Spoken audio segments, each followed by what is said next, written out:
Oh, I guess I should start the tutorial here at the start screen. Anyway, hi. I'm Bloody Biscuits, and I'm gonna give a slight tutorial on KH 1.5 beginner mode, any percent. So, I saw one of my friends, Midax, was doing a tutorial for Neptunia, I think. He wanted to make a tutorial because he saw that people were doing it for their 12-hour challenge coming up this weekend. And I thought, that is the greatest idea ever.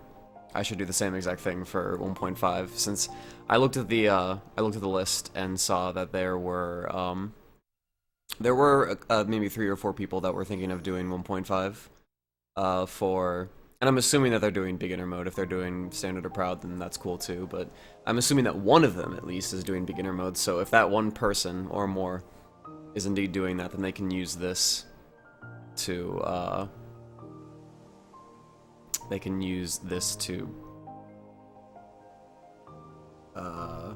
learn, obviously. So yeah.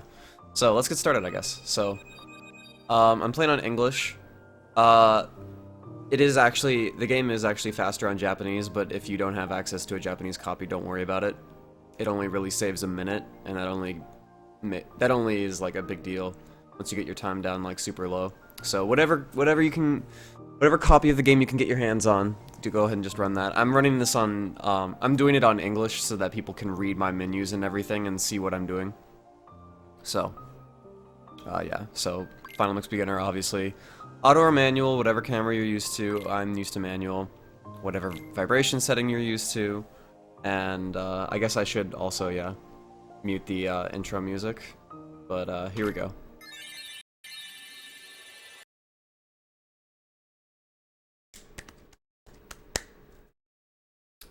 Here we go. I'm trying to think of other stuff to explain while we are waiting.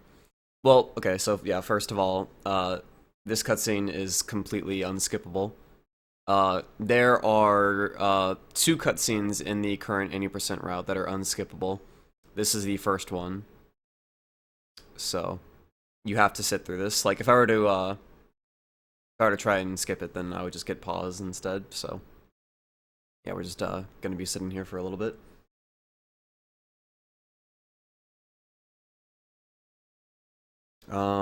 Let's see. Trying to think of other stuff to explain. Well, I guess I'll just kind of explain beginner mode itself. Beginner mode is different than the other modes, standard and proud, because of the items that you get. So on beginner mode, what you get to start with are 8 power-ups, 8 defense ups, 4 AP ups, and Sora is equipped with a ribbon and an EXP necklace at the start of the game. So, you'll see how all of that is used, but basically all of those items are going to make this run extremely faster than standard or proud. And in gummy missions, you're also you can tank a lot more damage. So.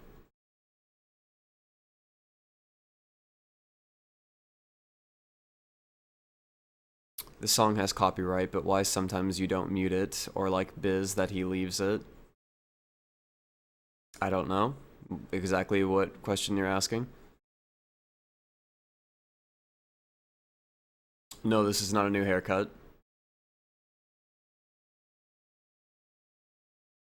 Oh, I guess as we go along, I'll try and be answering relevant questions in chat, but if stuff is kind of like slightly slowing me down, like if it's just kind of a irrelevant question, I'll probably just ignore it, so don't be, you know, too sad or butthurt about that, I guess. I don't know.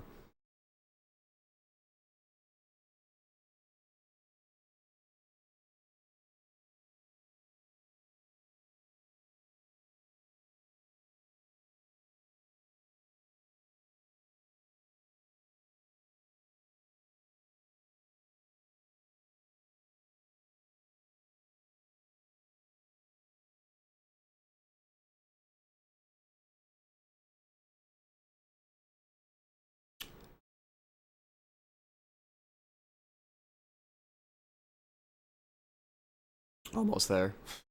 Yeah, so I guess maybe one thing that you'll learn immediately is that resetting this game is a bitch and a half, because you have to sit through this every single time in order to get another run going, so. Anyway, get started. So, you can skip cutscenes, obviously. That's the first thing you can do. You just press start, skip scene, just like Kingdom Hearts 2. And then here, skip text as you run forward to the center. Another cutscene will pop up.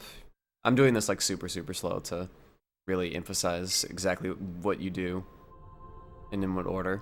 Alright, so now we get to which items you pick. Which ones you pick to keep and which one you pick to get rid of. The first item that you're going to choose is the staff. The reason why we choose the staff is because the power-ups that I mentioned earlier are going to make us so overpowered that the extra strength that we would get from the sword really is not that relevant. So the abilities, such as MP Haste, MP Rage, 2 Air Combo Pluses, and Leaf Bracer, Hurricane Period at a decent time, stuff like that, these are all very relevant abilities, and the extra MP that we get from the staff is also incredibly relevant. It's going to make things like super fast down the road. So, the staff is the best choice for beginner mode, so you're going to want to pick that up.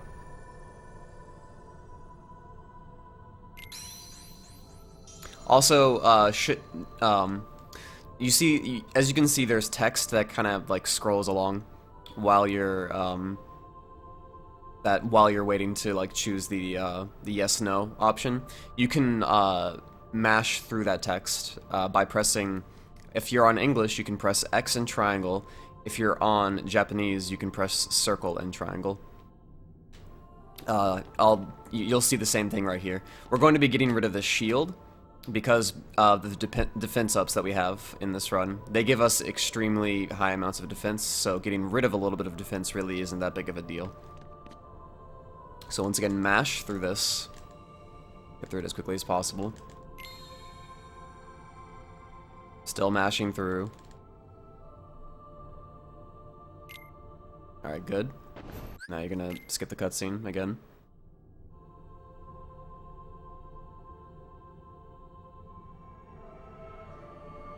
Right here. So, there are certain cutscenes in this game where it takes a while for you to figure out where to skip them.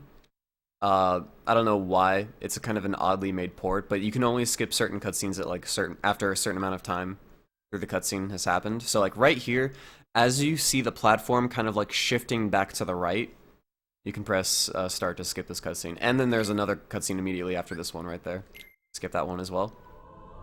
So swing, mash through this text. Alright, now we're coming up to our first fight, so we're going to skip right here. The next fight we have is against just a single shadow. That's all we have to do. What I do is I run immediately forward and I just hold forward on the analog stick, and then it's going to be in black for a tiny bit, and then when you see when you see it come back into focus, like you can see Sora and the shadows and everything, just immediately press X or attack or whatever, and you'll immediately like start attacking the first shadow that's closest to you, and you'll typically won't get deflected or miss it or anything like that. So here we go. Skip scene, hold forward. There we go. I actually killed 2, and I was a little bit late, but yeah, it's pretty self-explanatory. It's the easiest way to get rid of that guy. Now we're coming up against 4 more shadows. So what you're gonna want to do is do a little bit of movement to get yourself in a good position.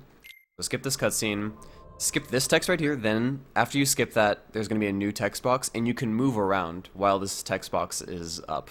So run to the right.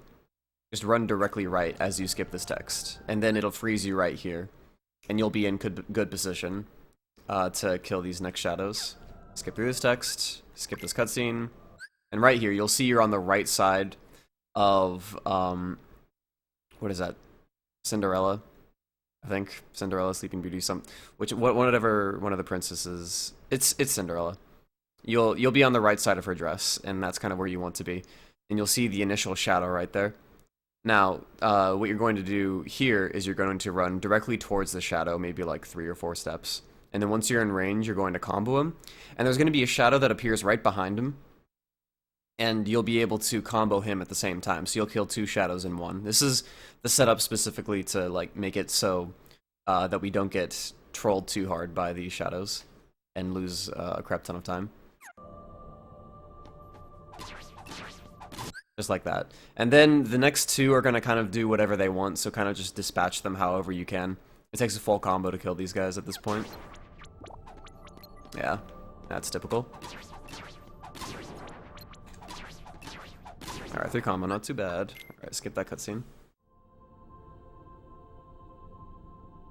Yeah, this should be on YouTube later, and I'll highlight it. Alright, and right there, it's once again, this is a cutscene that takes a while to skip, so just kind of like wait a little bit and then you'll be able to skip it. Alright, now we're going to run up to this door, text, and then press triangle to examine. Text again right here, skip this cutscene. Like, it's a lot of... The intro, like, you'll feel like really slow because it's a lot of like text skipping and cutscene skips that you have to do in a row. But if you do them more and more, you'll get better at it. But if you're just doing this for the 12-hour challenge, you really shouldn't worry too much about that. It's pretty easy stuff. Run over here, skip this text, and then you're going to open this chest. Now, there's this cool little jump that you can do in this next cutscene that spawns in a box. So what I use as a visual cue is I use the chest disappearing as a visual cue for me to hold backward and jump. I'm holding backward the entire time, like right here. I'll be holding backward the entire time. And then once the chest starts to disappear, oh, I fucked up. You'll want to run backward and then jump, and you'll be able to get really close to the box and immediately combo it. And then right here, after you combo it, skip through the text as you collect the potion. And then we have the, you can, so that box back there, you can ground combo it if you want to, if you're not comfortable with air combos, and you can ground combo this barrel, too, if you want to. You can also air combo it if you're feeling really gutsy. It's really not too bad. And then after that, all you do is come over here, and you examine this thing. And then skip the scene.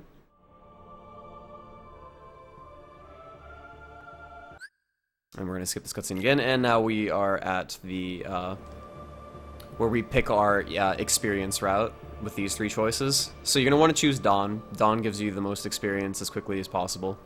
So, we're just going to run up to Selfie. I don't know what the fastest options are on English, because they give you different text based on your options, and some of the text is, like, faster than others. On English, I'm just going to choose all 3 top options. That'll always get you Dawn. I'm not sure exactly what the fastest one is on English. I've run JP for so long that I just not 100% sure. Alright, after you've done that, you can also kind of mash through this text as well as it scrolls.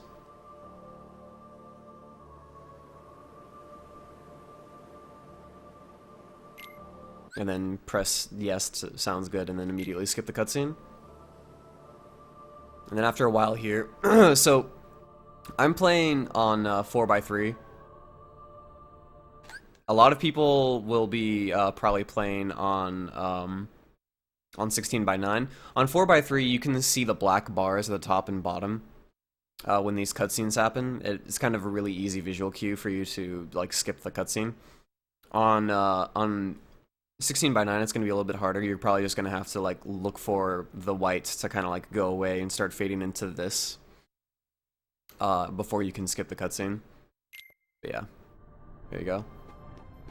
You run forward here, mash through this text, and we have the shadows to fight. There's a bunch of shadows, and they're going to all pounce up on you at this at the very start of the fight. This fight is like horribly luck based. And you can get screwed over by it. But really, if you're just, you know, doing it, then all you have to do is kill all these shadows. There's a strat at the start where you kind of get out of the way if you time it correctly, and then combo all of the guys in the middle, and that's like sets up for a pretty fast fight. But it really kind of just like depends on how like the order that they attack you in. That was pretty good. Once you get to Once you see the strength increase, then they all die in 2 hits. So you can just use that to your advantage instead of having to do full air combos. And then what I did there is I kind of tried to run as close to the bottom of, I think this is Sleeping Beauty, the bottom of her dress as quickly as possible, because that's where the safe point is going to be. So if you run towards that, then you'll save movement time. Running to it right now, since I'm closer to it. So you're at the save point, mash the text, skip the scene, and then you're going to be running up here, and this is where we have the our first option to go into the start menu and access our power-ups and defense-ups like I mentioned earlier. So they're in your items, so go to items, stock, and then you have your power-ups and defense-ups. From here, you're just going to mash the crap out of X and triangle to equip them as quickly as possible, and you're going to equip all 8 power-ups and all 8 defense-ups.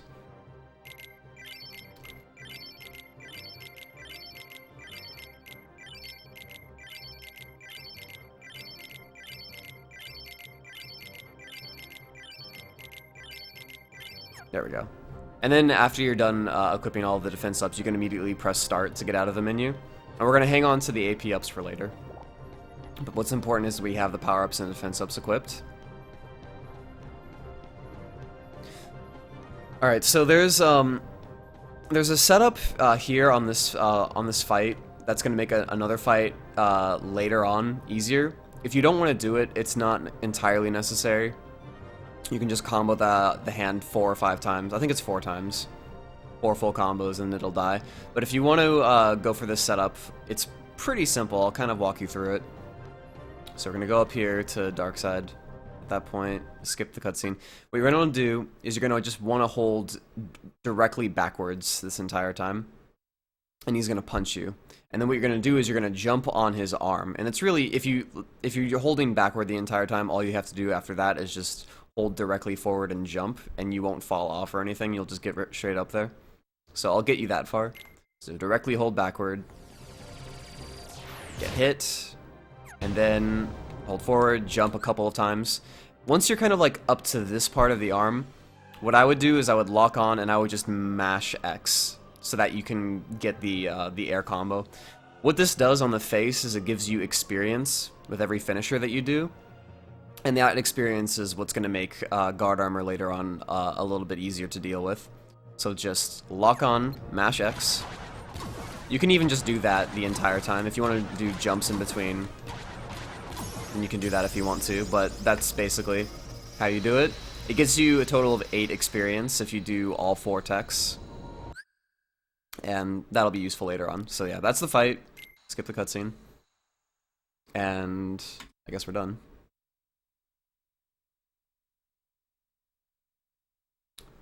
With Dive to Heart anyway.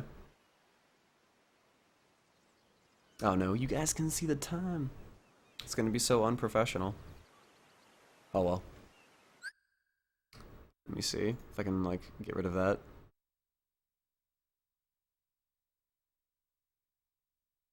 Whatever, I don't care. I'll just leave it there. It'll look weird. Maybe I'll deal with it later if it looks like aesthetically, if it just bothers me.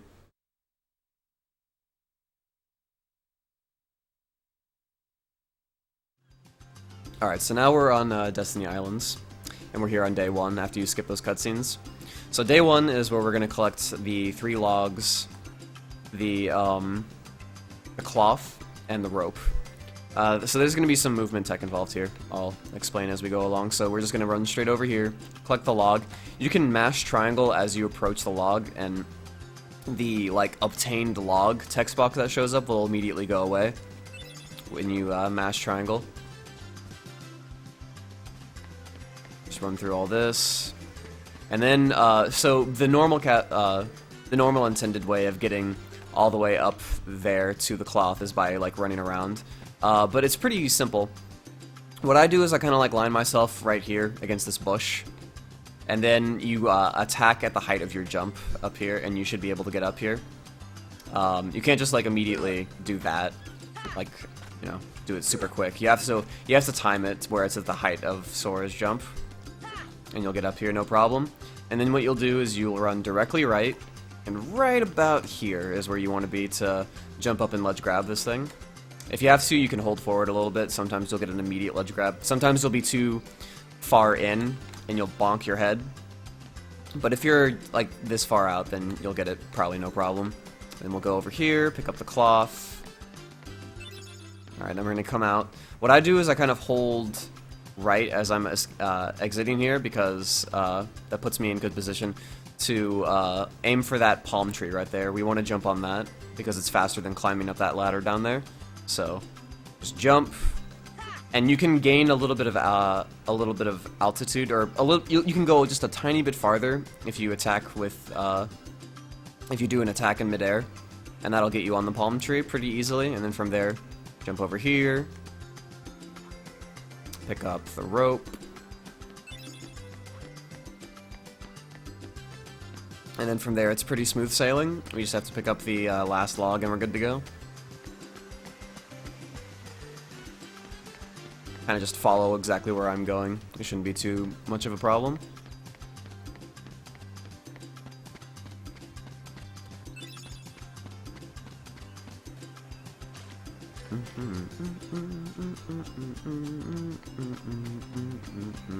Talk to Kyrie, skip through all the text. Once again, X and triangle is how you skip through all of this stuff as quickly as possible.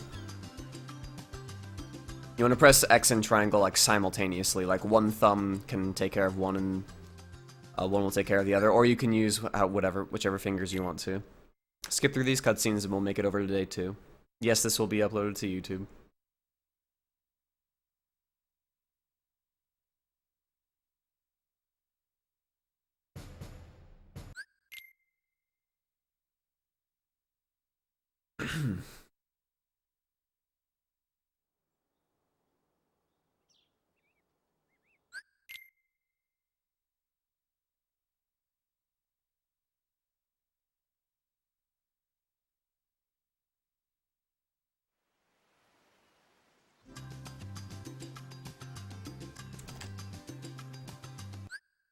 Alright, so now we get to this cutscene skip, and we're here on day 2. So now we have to do more collection. We have to collect 3 fish, 3 mushrooms, 2 coconuts, a seagull egg, and drinking water. I think that's everything, yeah. So we're going to be going for the fish first. We're going to be kind of like spawned on the little tiny harbor thing. And we're going to be really close to a fish. What you want to do, right after you skip this cutscene, is you want to hold directly left. That's what I do. And then, as you fall into the water, what you can do is you can lock on to the fish. A lot of people don't know that you can do that. So you'll jump in, you'll just run directly left into the water, press R1, and you'll lock onto the fish, and then just run to the fish and collect him. And then from there, the other 2 fish are pretty easy. So, hold left, lock onto the fish, bam, there you go. Then, the other 2 fish are over here. Right around here, you can start locking onto them. Make it easier to collect them.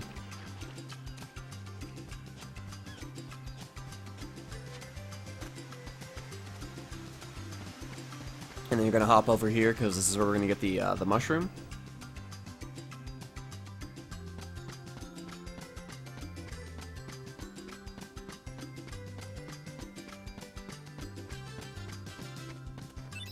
The mushroom comes along with the cutscene, so just skip that cutscene.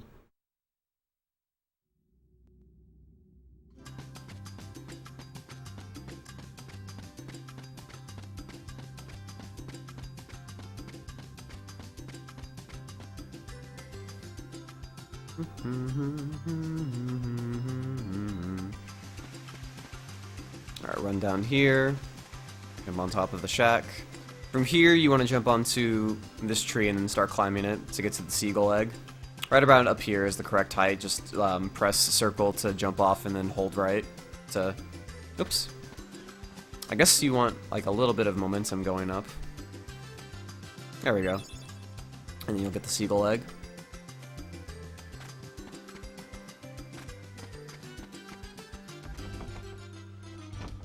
Why don't you take drinkable water from the waterfall? Because you do not have the bottle yet. Alright, from here, once you enter this door, you'll run directly to the right, talk to Riku. You'll skip through a few text boxes, then right here, you'll name the raft. It's really easy to just, like, what I do all the time is I just press left and OK. I think you can press start and OK. Yeah. Either one is fine. Just make sure you don't, like, do Excalibur Ah. Or you can if you want to. Alright. So, we have the race here. I'm gonna explain, let's see. I'll do both strats. There are a couple different ways to do the race. It's really, like, it's not that bad. This is the really baby easy mode way of doing it. Is you just run straight down here and you just don't take the zip line at all. You just kind of run straight to the Papu tree.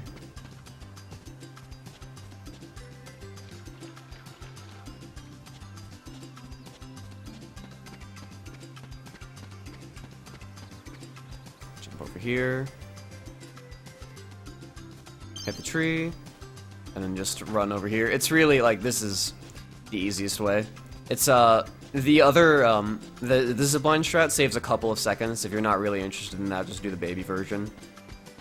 That's what I would do anyway. Oh, I don't know why I went this way. Whatever. And then there you go. That's the race. Alright, so now I'll explain the zipline strat.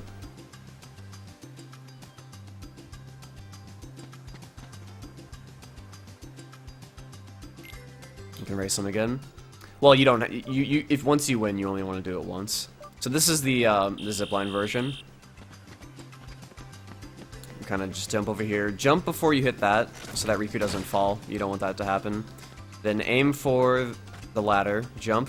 And then what I do. Oh wow, you can restart. What you can do then from here is once you climb up and land in the little shack, just immediately hold forward and press circle, and you'll jump from, like, an initial standing position all the way to the zip line, and you'll immediately grab it.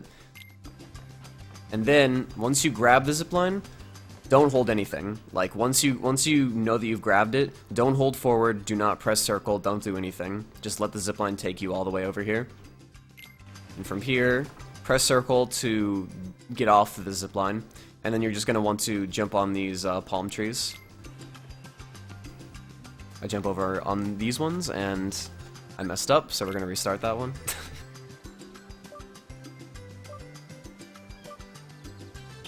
This will be good. This will be good for me, and it'll be good for you guys to kind of see it multiple times.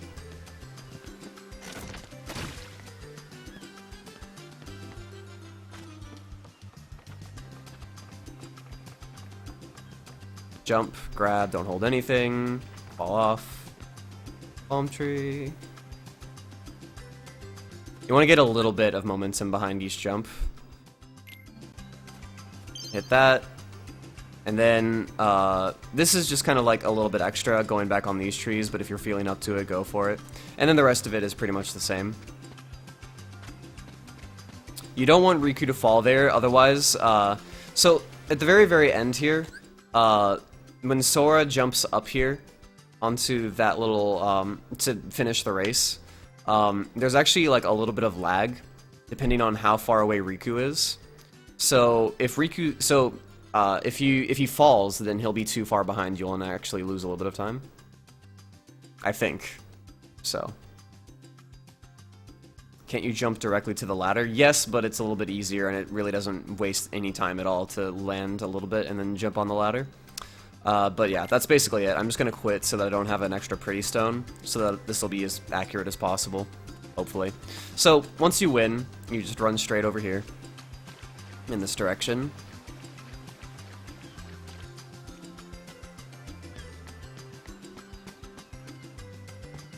You can do a lot of this in any order that you want. I think what you should do is push this rock a couple of times to get the mushroom inside. And then from here you can either talk to Kairi first, then get the coconuts, or get the coconuts first and talk to Kairi. I get the coconuts first, personally. So, the coconuts are luck-based, whether or not you get ripe ones or not ripe ones. I kind of have like a certain specific combo to make it easier on me to know when I get a ripe one. What you can do is you can just combo the crap out of the tree until you get 2 coconuts, and then you're good. If you don't get 2 ripe ones, then just go to a different tree and lock onto that, and then until you get 2 coconuts.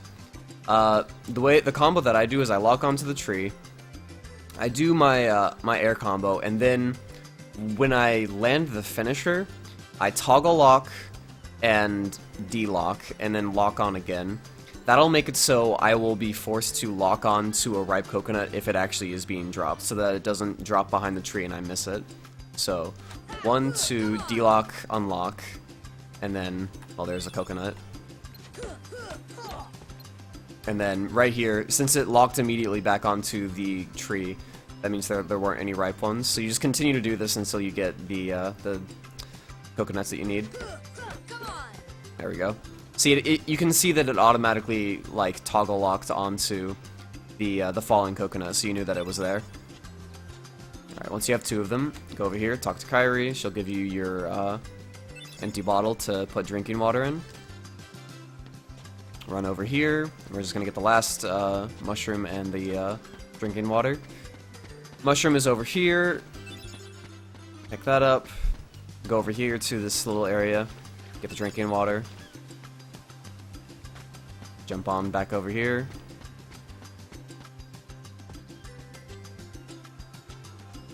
Talk to Kairi. And we are done with day 2. Talk to Kairi again. And we're good. Good stuff.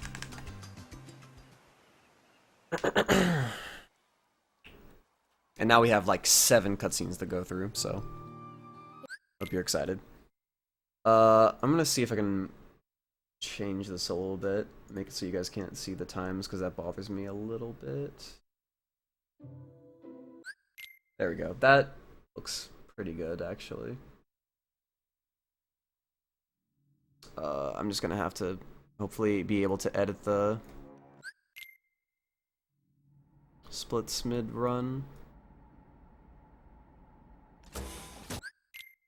Skipping of cutscenes. There we go. That looks good.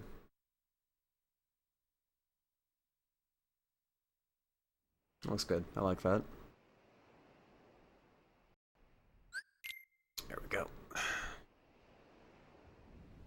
Speed walk through. Alright, so now we're finally here on day 3. After you skip this cutscene right here, you'll want to hold directly right to be running towards where you want to go, just to get the Keyblade. Hold directly right. There's a bunch of different ways to get on the shack. What I do, the easiest way for me, is just to jump off up here to the left, and then jump onto the shack. Real simple, doesn't really waste any time at all. There might be speedier ways of going about it, but don't worry about it. Really not that big of a deal. This tutorial, anyway, will not really cover that in that much scope.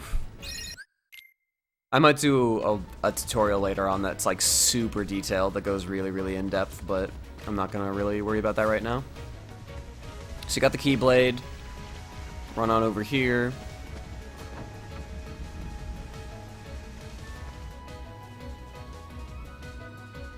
Alright, so we got Dark Side 2. So skip the cutscene. We're going to want to do at the very start is you're going to be running forward, and then you want to toggle onto his right arm. So you should just lock on and then toggle lock twice, and I think that should do it. Or once, I'm not sure.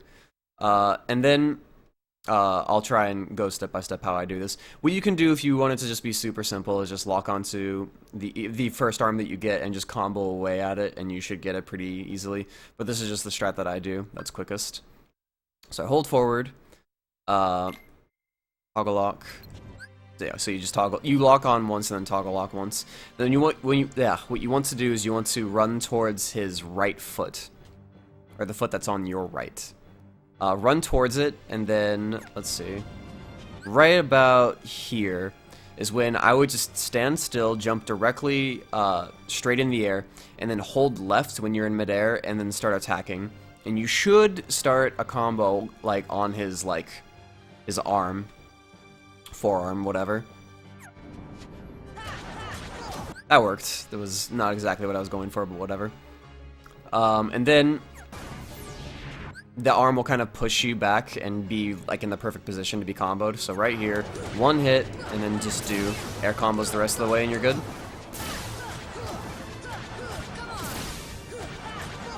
There we go. No problem.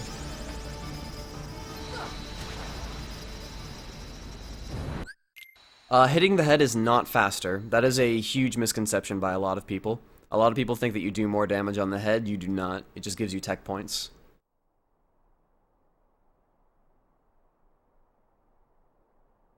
Oh, and yeah, Destiny Islands is done. For Dark Side 1, why didn't you jump when you get hit to recover faster? You can do that. That's actually what I do in runs, but I just wanted to like explain it as easily as possible, so I didn't want to like confuse people with extra information like jump at the same time that he hits you. Because it like that versus just getting hit while you're on the ground is like not that big of a deal. This is just a tutorial for people that to get in to the game, and I just want it to be like as basic as possible. I don't want to overload people's minds with information. Alright, so you run up here, skip the text. Now, to trigger Leon, so we're going to go this way. To trigger Leon, we need to kill 5 shadows. So that's what we're going to do in this next area. You're going to hit this door, skip the text. I just kind of press triangle as I approach it. And then right here, this is kind of the same strat as Shadows 2 back in Dive to Heart. You just kind of want to time it, and when they jump at you, just get out of the way and then attack them. It only takes 1 swipe to kill these guys, so don't worry about it. So mash through this text. Now. Perfect. So that's exactly what you want to happen. 4 of them were right there, and then that 5th one was there for me to hit, and there you go. What I would typically do is I would hit I would kill 3 or so, and then I would kill like a couple more in this area right here, like the shadow to my direct right and the shadow in the middle. I would kill those guys. But yeah, no problem. Once you do that, run straight back in here into the accessory shop.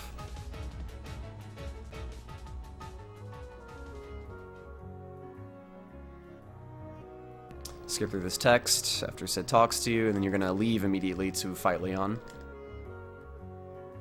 Alright, fastest way to deal with Leon. You can lose or win.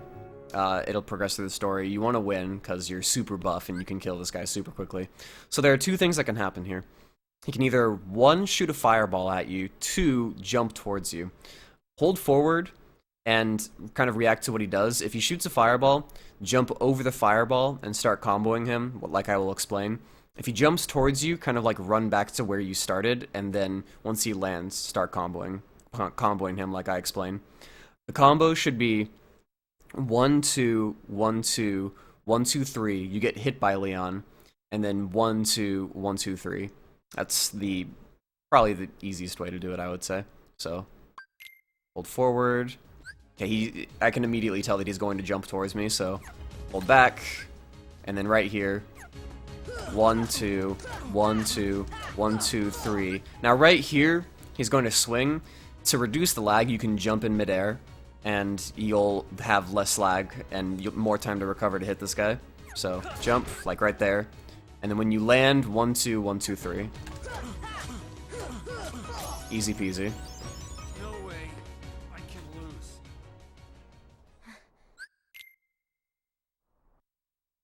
The English route is the same as Japanese. The only difference between English and Japanese is the text speed. I'm just doing this on English because most people are going to be playing this on English, and I want people to see the menus and everything that I do.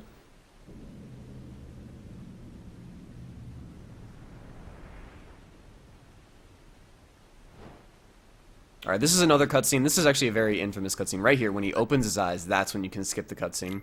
Can I just have to sit there and wait? You can try and press triangle before, or not press triangle, press start before that, but nothing will happen.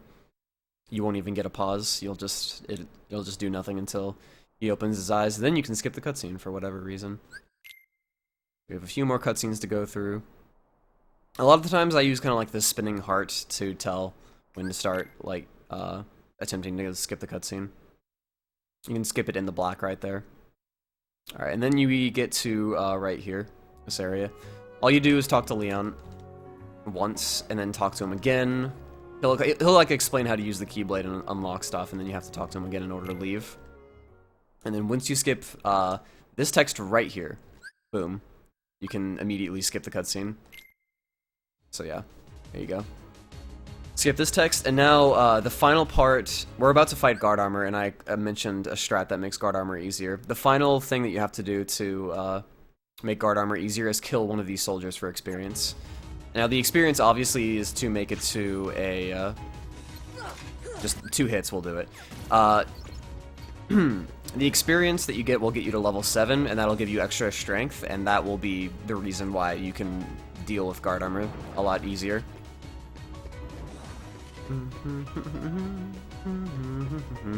Run over in this direction, over to the 3rd district.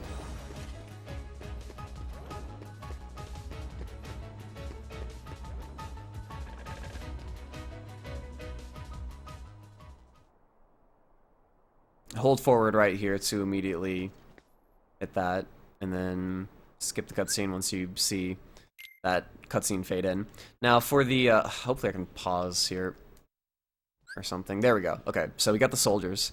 The way that I deal with it is I run directly to the right. These guys die in 2 hits, so run directly to the right, lock on, kill the first soldier, and then jump towards, like, toggle lock once you kill that soldier, or just relock on, and jump towards the next soldier, because all the soldiers are going to kind of congregate in that area. And then you're going to 1-2 toggle lock, use your finisher on another soldier. That'll kill like 2. Relock on, 1-2 toggle lock. And like that's the perfect way that it happens. It doesn't always turn out that way. If you don't want to worry about that, just take care of them. They die in 2 hits, but this is the most optimal way to do it. Hold right. 1-2. Ah, it sucks. So in that situation, I couldn't really... That was nice. In that situation, I couldn't really do it because the guy that I locked onto just charged me immediately. That can happen. It sucks. It's whatever. Alright, so now we have guard armor. There's, like... so we can either run up to you or be directly on top of you. And there's... It's kind of annoying to deal with, but it's not too bad. This is, like... I guess I should have mentioned this a lot earlier. You are so OP at this point that really all you have to do is jump and attack, and you'll kill these bosses in a relatively fast way. I'm just explaining the strats to make it a little bit more optimal if you're interested in that sort of thing. Like, what makes, like...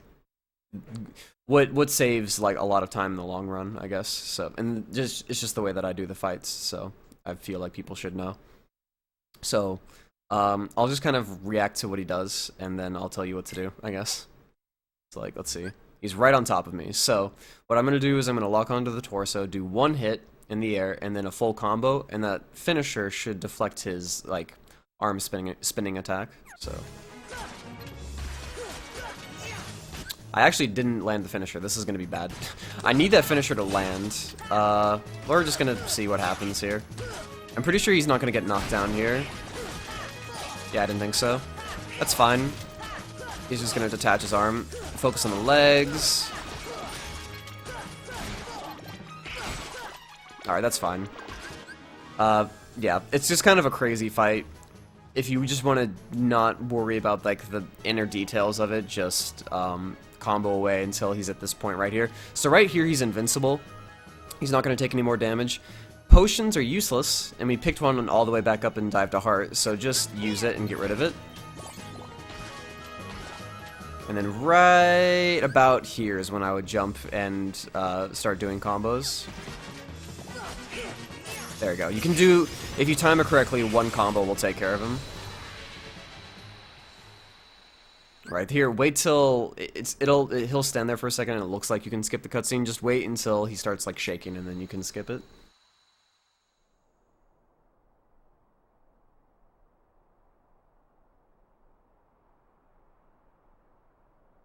So...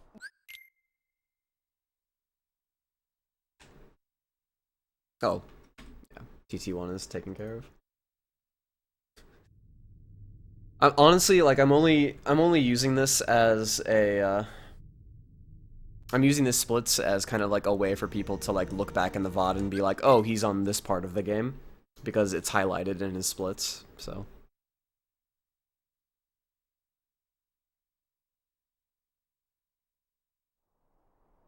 I could even use these splits as like a timestamp to direct people to certain parts of the video. So mashing text right here. Alright, now we're gonna do our next menu. This should be the second menu of the run so far. It's not too bad. There's a lot of moving parts here, but it shouldn't be too bad, I don't think. Skip the mash the text. Keep on doing that.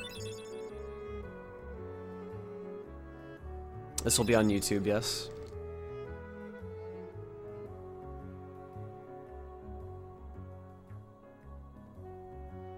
Alright, so hold forward. Right about there is when you want to press start, and that's when you're able to. So you'll be on items.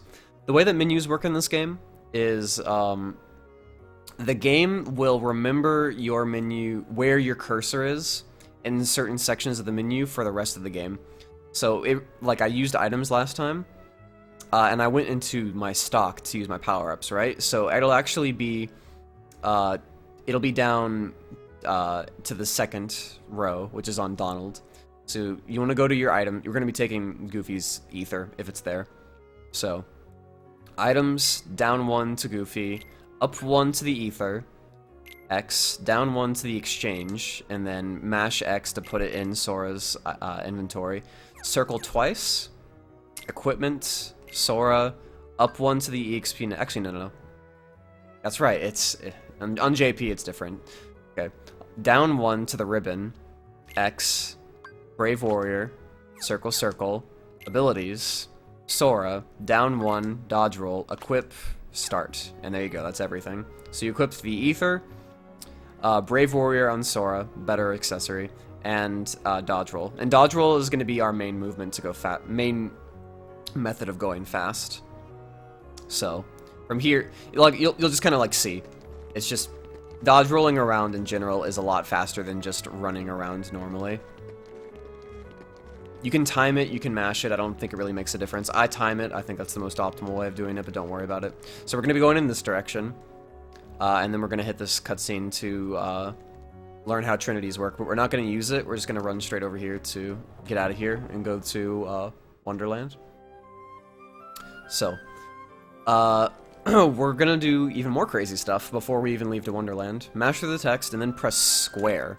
It's going to take you to the Gummy Garage. We're going to edit the Gummy Ship. So editing the Gummy Ship is faster because the default Gummy Ship has a bunch of armor on it, and that for some reason in this game slows it down. So we're gonna do right here, once you enter the Gummy Garage, mash X until you get to here. All right. A lot of people probably have never edited their Gummy Ship before, so just follow along specifically to all of the inputs that I do. Okay. Once you're here, press R1. Circle, let me see, no, square, I'm pretty sure. So R1, square, circle will select everything to delete, left 1 to delete everything. So you have nothing right now. Then press X again to lay a cockpit down, alright? Press R1 again, so that you can switch to different gummy pieces. Press left to go to the engine. Now put it anywhere you want. What I do is I press R2, and then boom, right there. And that's it. That's your ship. You really do not have to add a gun if you don't want to, but the gun will be there if you want. If you really are afraid and you want a gun, then I'll show you how to do it from here. So press R1 again. Press right on the D-pad twice. It'll get you to the gun. Press R1 again and then put the gun somewhere. What I would typically do here is I guess I would just put it in front of the thing, but I don't usually do that. Now from here, I think you can just press start. And there you go. It'll get you to the save area. And then from here, save, Excalibur, yes, press circle, press exit, and you're done. There's your ship. It's much faster than the original ship, trust me. Alright, and from here, we're going to go straight to Wonderland. So, bam.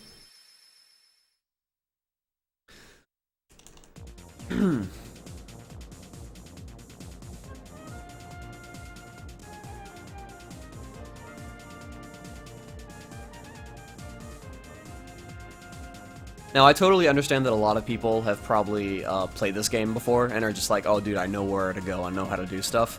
I'm kind of like explaining it for people that maybe have barely even played this game or barely remember how to do stuff.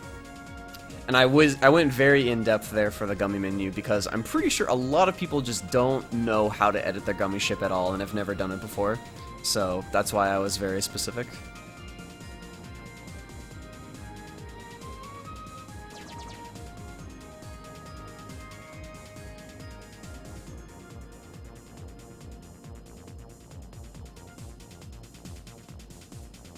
I haven't actually final mixed at all so far in this tutorial, Salamander.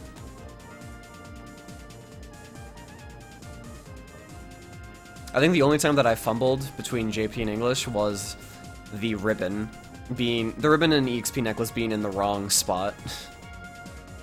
Those are for some reason swapped in JP and English. I don't know why. I don't know why they changed that, but they did. Why don't speedrunners use Ragnarok? Ragnarok is actually really not a good ability. Ars Arcanum kind of outclasses it in like every single situation.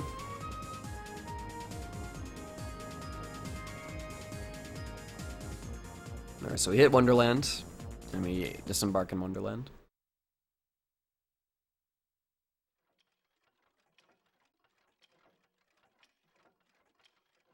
Alright, we're gonna skip this cutscene. And then we're just gonna hold forward and to the left a little bit and just dodge roll straight over here. Skip this cutscene, enter the door.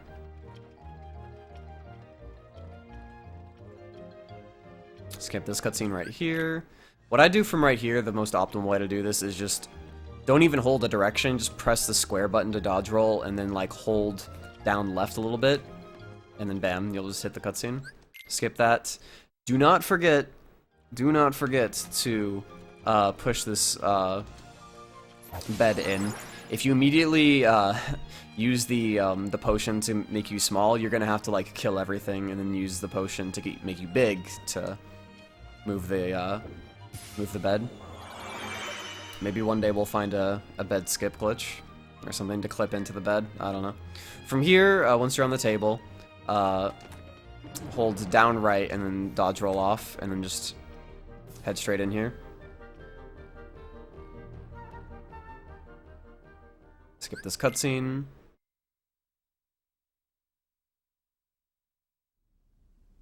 Skip all this text. Head straight to the left. We need to go pick up a single piece of we need to pick up a piece of evidence to save her, to save Alice.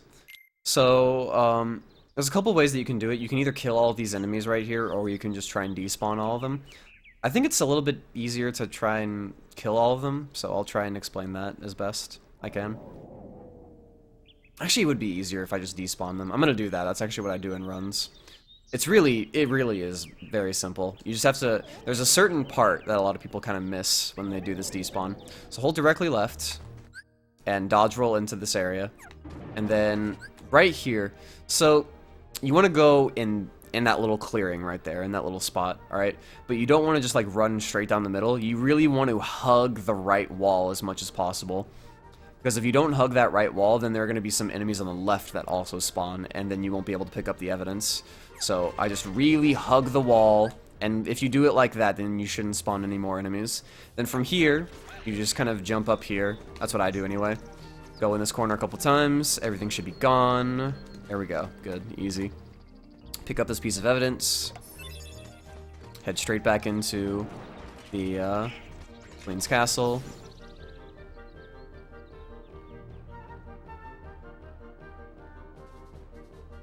And then head straight over here.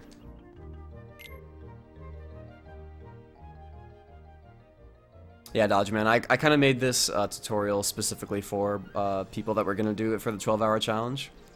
Alright, so for the piece of evidence, so the order in which they drop determines what's in the box, crazily enough. you actually on purpose want to trap Donald and Goofy, because Donald and Goofy at the end of this fight will pick up money, and that will stop the fight from ending, and stop you from skipping the cutscene earlier than you could be. So, you want to trap them on purpose. The box that holds Donald and Goofy is the box that drops last. So you kind of want to be on the lookout for that. You can pause buffer this if you want. I think it's the one that's in mid-left, just based on that pause buffer. I think. If it's not, then you'll trap Goofy, and that's good because Goofy runs all over the place. Having Donald around is really not that bad. But pick this box and you're good to go. There we go, traps Donald and Goofy, great. Now, doing this fight really fast is kind of complex because this guy doesn't really have health as you would normally know it. It has like its own version of health, and it's based on like let me put it this way: one hit does 1 damage, a finisher does 5. So you want the finishers to matter, but this boss doesn't really take all of the hits. If you combo him too fast, then you'll miss out on certain hits, and if the finisher gets missed out on, that's a lot of damage that you didn't get in. So what you want to do is you want to combo this guy. You want to combo the crank tower slowly. You can do ground combos if you want to. That's pretty slow, I would say, and that should do the trick. You can do air combos and try and slow them down if you're comfortable with that. A lot of people aren't, but that's just the way that I do it. So skip this cutscene, and then target onto this. I kind of do the first 2 hits pretty quickly. And then, oops, alright. Now, once you kill the cranks, the middle tower, sometimes you won't be able to automatically lock onto it. What you need to do is you need to hit it, and it's really hard to hit something that you can't lock onto, and there's other targets that you're trying to hit at the same time. So just target a random card, get on the opposite side of the crank tower, and then hit it, and you should be able to, from there, unlock, toggle onto the actual tower, and you're good to go. It's not that bad.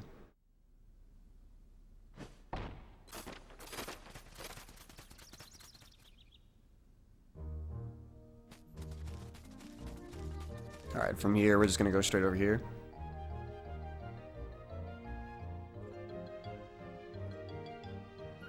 I kind of underestimated how long this is gonna take. Hopefully not too long. We'll see. Go in here, skip all this text. Head over to the right.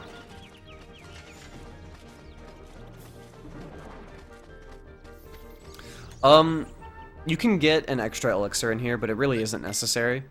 The elixir is what you so what you do is you would examine this thing a couple of times, then examine this chair specifically, not any of the other chairs, this chair, and you would get an elixir to drop, and then you would leave. But you don't need it. It's only there if you really like, oh, I want an elixir really bad. I feel like I'm gonna mess something up. So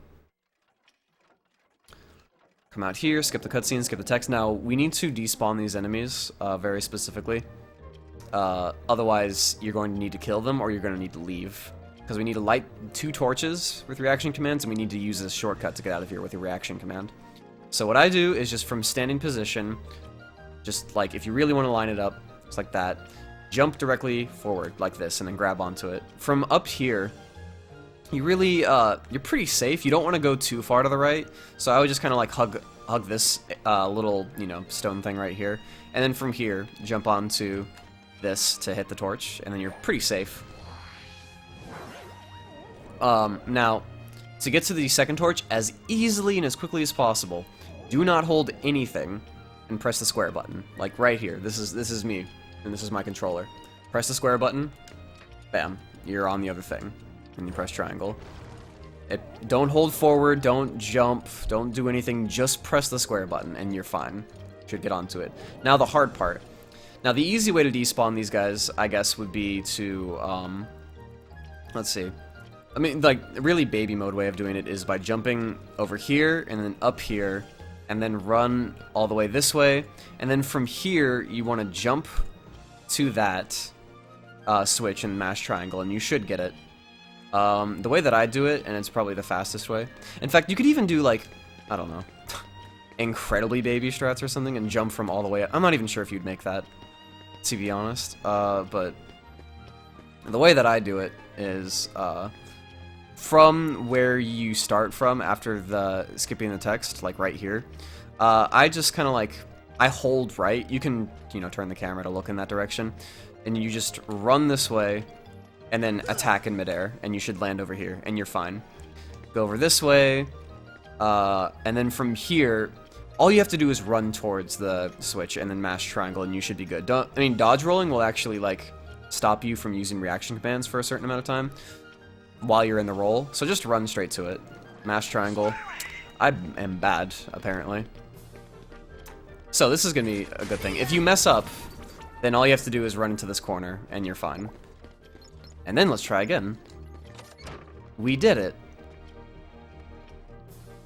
Alright. At least I got to teach you guys backup strats. Anyway, from here, just leave through the shortcut and then go into this area.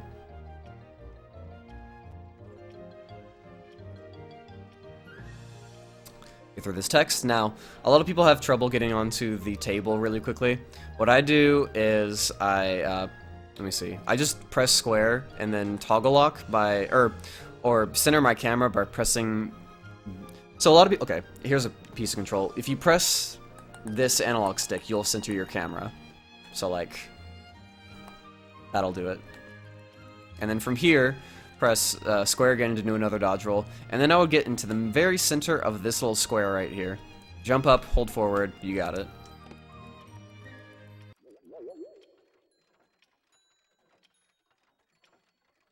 Alright, and then from here we're going to do Trickmaster.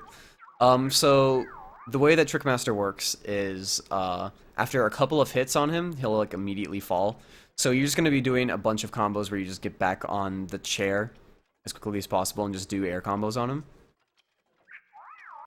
At the very start, this is something that'll probably help you out a lot. At the very start, just wait for a couple of seconds. Don't run immediately. Just sit here, lock onto him, wait until like right about now, and then run forward. Because this will make it so Trickmaster is closer to you, and it'll be way easier to combo him instead of having to do like really, really far jumps. So from here, hold forward, and then 1, 2. Alright, so you land and you do another air combo. Once you do that and you land, just mash X from the ground, and you should get in a couple of hits. Like that. And then from here, you want to get onto the chair. What I do, like, is a really baby mode way of doing it, but I like it because this fight sucks, is I get to the very front of the chair, where the railings can't stop me, jump up, lock on, and then air combo him. And you just repeat this for the entire fight.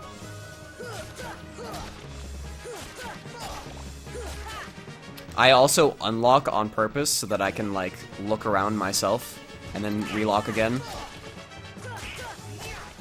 1, 2. Now this is the last part of the fight. This is where it's going to take more than 2 hits to knock him down. It's actually going to take like 5 hits. So he's doing that. If he's dancing around, then this is easy. Just go back to the chair. If he runs straight to the chair and tries to knock it down, then you're going to have to time hits as he like knocks it down. But that's not really in the scope of this. So just combo him. It's pretty easy. But yeah.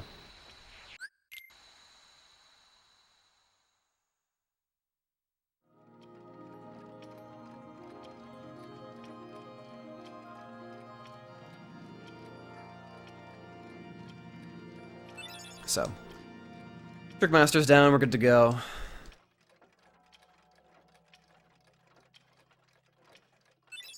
You also get a pickup Blizzard, so woohoo.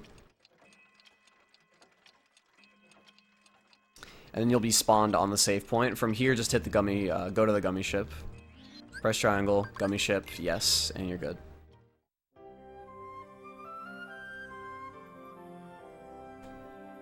Alright, so from here, you're gonna go to Deep Jungle, naturally.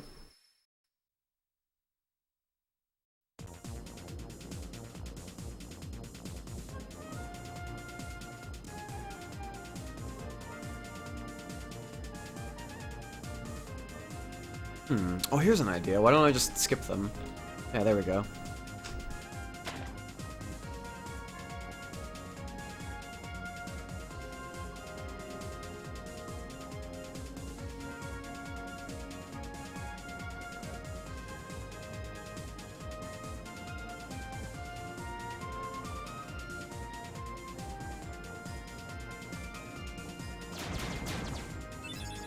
So just flying through a gummy ship, no problem here. This is where I guess you would be afraid of dying because these guys can actually shoot you now. So if you're really afraid, just shoot them back.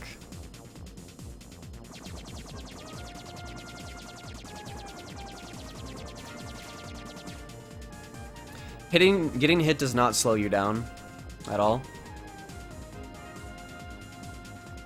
You're just fine. The only way that you can slow yourself down is by pressing X to actually like decelerate. Just don't do that. Whatever you don't. Whatever you do, do not press X to decelerate. You definitely don't want to do that.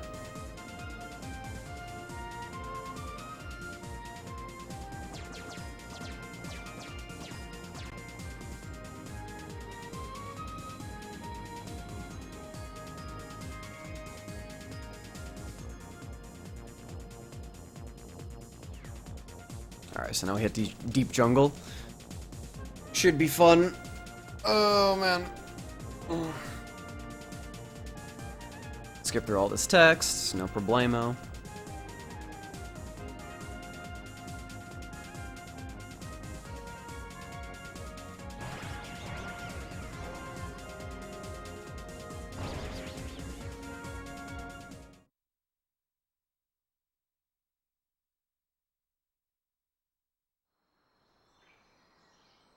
Alright, so the first fight is actually going to be Sabor. You want to kill this guy, because it's faster. What I do, once I skip this cutscene, the fight like starts immediately once you skip this scene.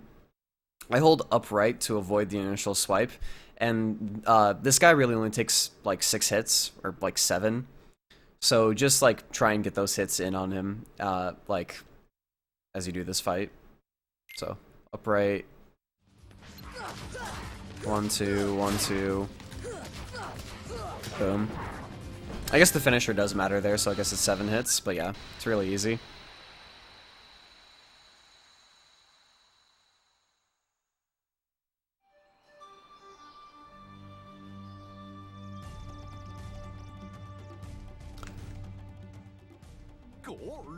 Alright, so now we have another menu to do.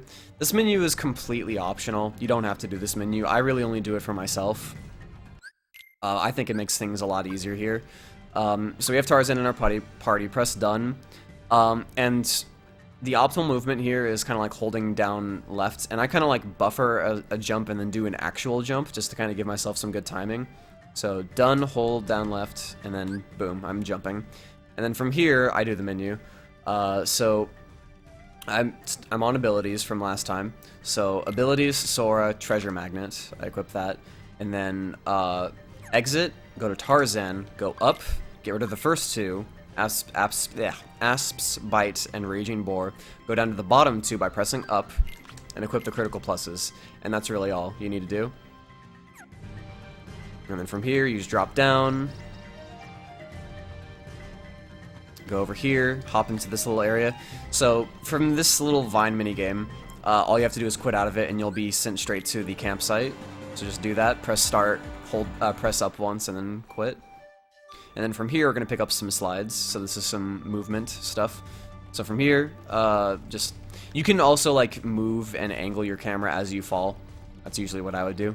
And then this is the route that I take to get the slides. So 1, 2, and what I do usually with the slides is I kind of like dodge roll through them so that I pick them up while I'm still moving so that I don't slow myself down. So like, bam, like that. And then I press triangle to keep moving. And then over here, I jump pretty close to this initial slide. So that way I catch it on the way up and I can press triangle to like cancel it. Like that. That's what I would call optimal. I think there might be an even more optimal way of getting up on there without falling down, but I'm not aware of it. And then from here, jump up here, dodge roll through this one. 1, 2, 3, I guess 4, and then hold directly left and dodge roll and just touch this one. Don't try and dodge roll through it. Don't do anything crazy. Just hit it. Otherwise, you'll fall and you'll have to go all the way back around. And then from here, fall down to the right. And then what I would do is I would get pretty close to this and just kind of like jump and nudge yourself forward, and then it'll push you back when you actually collect it, like that. And then go over this way, jump, and I do a jump attack. And if I hit, typically what I do is I hit the box and I collect it at the same time so that I'm already at the bottom once I'm done here. Sometimes you'll actually just like end up on top here. Not that big of a deal, just come down and enter the tent.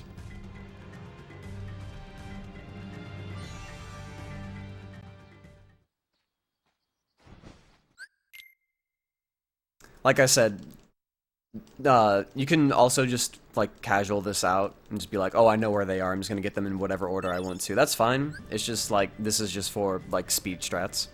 So from here, keep Donald and Tarzan in your party. That's what I would personally do. Some people do Goofy Donald. I'm not a big fan, especially after I've done the customization of Tarzan that I have specifically so that he's in the party. So yeah, keep him, and then press done. Hold down left to talk to Jane. Skip through this text. I would start mashing triangle like right around here, because then you'll just immediately examine the slide thingy projector. And then just press X to continue through all this. Activate cutscene. Skip it. The first half of Deep Jungle is really just like a lot of like story elements stuff that you have to do to activate. Alright, now, this is probably one of the more like fast things you have to do. It's called Hippo Hop. Enter the Hippo Lagoon and then like hold forward and forward right, and do like a couple of quick dodge rolls to go in this direction towards the hippo, and then jump onto it. I feel like I'm already going too slow. Jump off the hippo. One dodge roll, jump. One dodge roll, jump. Ugh, too slow. That's why I like paused, because I was like, I want to see if I can actually like get this. And then from there, just jump onto the last hippo. If you do it fast enough, you'll land on that hippo with just enough time to jump out of the water before he goes like too deep. And then just climb the vine.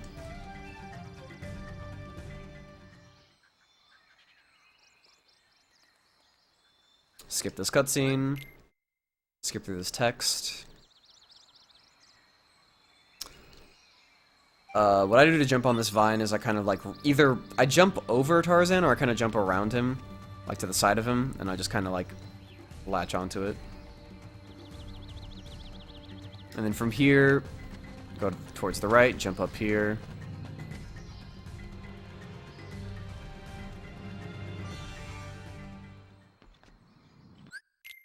And then from here, after activating that cutscene, just dodge roll straight backwards, and then once you dodge roll off the side, attack so that you immediately land in that void, and then go back here. We're going to be heading straight back to the campsite.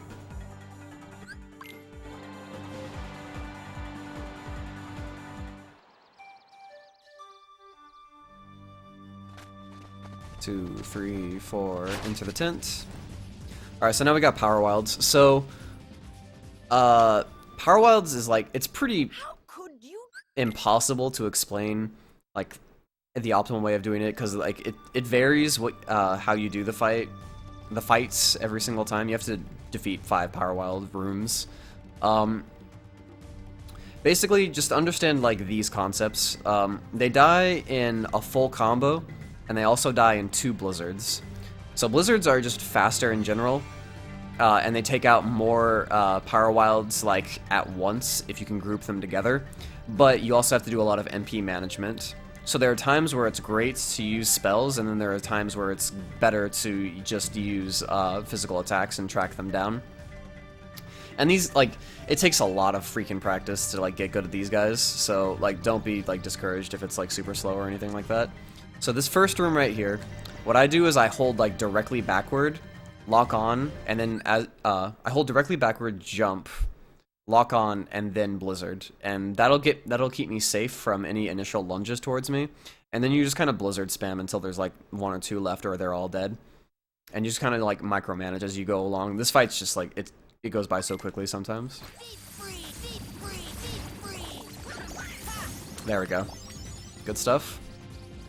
So you should have about this much MP left, what I have right here. If you have like a little bit too... If you don't have that much left, then I would use the save point coming up here in a second. get on this vine right here. You're not going to do any hippo hops anymore. And then if you, this is the save point right here. So you're in the vine area. There's a save point right over there if you really need it. I don't need it. So from here, what I'm going to do is I'm just going to flick my stick backwards so that I examine this flower. Mash text to start this time trial. Once you see the little timer in the top right, press start, and then quit out of it. What this does is it actually warps you to a different area in the vines, which is where you were, which is the area where you were when you finished Hippo Hop. So this is actually faster than Hippo Hop by like a second, and you're going to do this every single time from now on. Alright, so from here, I kind of like had to do that as quickly as possible because just muscle memory. But the way that I do this at the very start is I dodge roll, and then I lock, and then I toggle lock twice to that Power Wild. And then from here, I do 2 blizzards. And I do them in the air. Another thing that I didn't really mention about spells is that you can jump cancel them. It's a lot faster to cast spells by just jumping in midair, using the spell, and then having the lag end this moment that you land on the ground. If you do it on the ground, then you're going to have a shit ton of lag, and it's going to be really slow. So you have to jump cancel most, if not all, of your spells, including Cure and stuff like that. So from here, just do 2 blizzards. They should be in a pretty good spot. I killed 2 of them. One of them jumped off to the side. You kind of want to hope that Tarzan and Donald kill that last one, but they probably won't because they're bad. So you're going to go towards the right to the next Power Wilds right here. I only have 1 in that corner, so I guess, let's see. This is looking pretty bad. Where's the last one? It's probably over here. Yeah, I kind of figured as much. That was just a bad room. The Power Wilds are not in the same spot every single time that you do this, so like they're can be sometimes really spaced out, and there's really nothing you can do about it. So just kind of deal with it the best you can. In this room, you kind of want to like empty all of your MP because you want to use this ether going into the 3rd room, the treehouse. 1, 2, 3, 4, 5, 6. Jump. 1, 2, 3, 4. Now in this room right here, I jump in, I kind of assess the situation. There's one like below me, and then there's a couple to the left. What I usually always do is I try and go towards the left a little bit, because for some reason, I think it's because of where Tarzan and Donald are outside of the treehouse. That's just where they gravitate towards. So you kind of want to just be where they are going to be.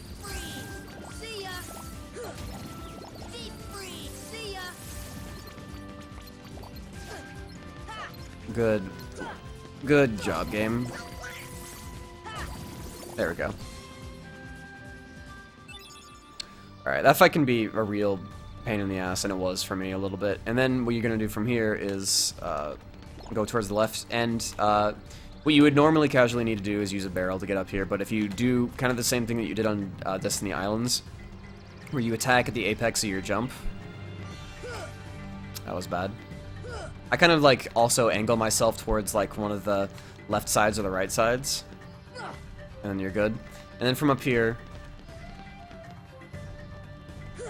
just hop down here, and you'll immediately just land in this area.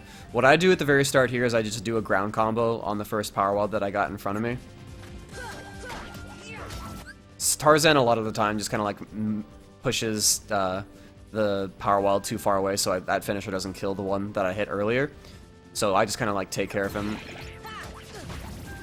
the best I can. I usually only use like 1 blizzard in this room. I want to conserve my MP for the next room.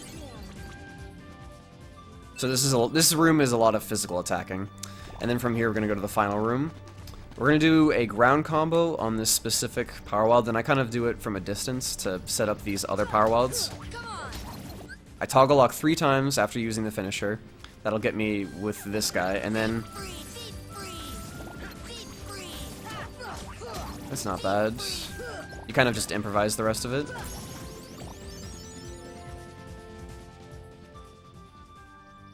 And that's all of them. So from here, we're just going to go straight back to the tent.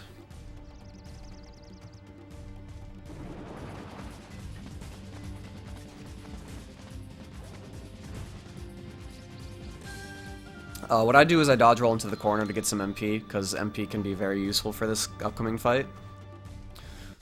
So we got Sabor again, final Sabor, and the goal of this fight is to prevent him from going into the bamboo, because that's like the biggest time waster that he can give you, is jumping into the bamboo a shit ton.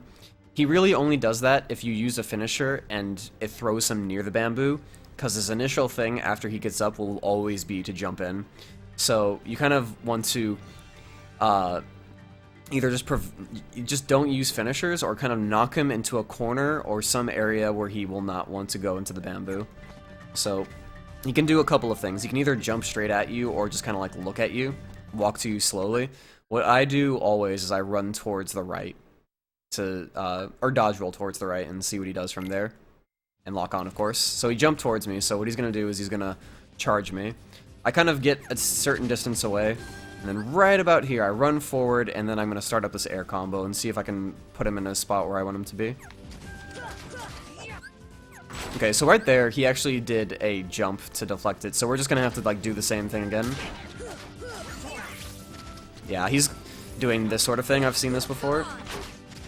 Or he will just charge, then jump. So what I kind of do is I kind of get into this corner right here.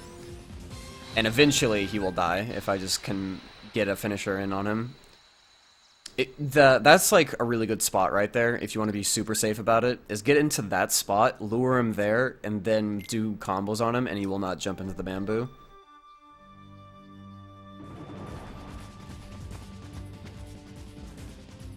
Alright, so from here, we're just going to head straight back over to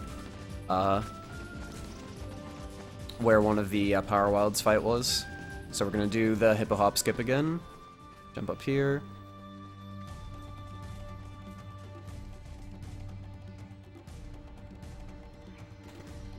Like that.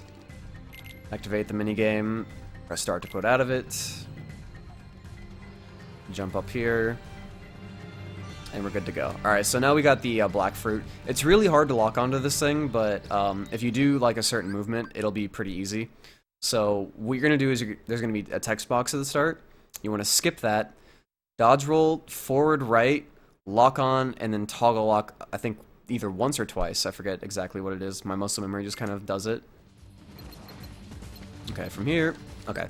I didn't get it initially, so I just had to toggle lock a couple of times until I eventually got it. And then from here, combo this thing 5 times.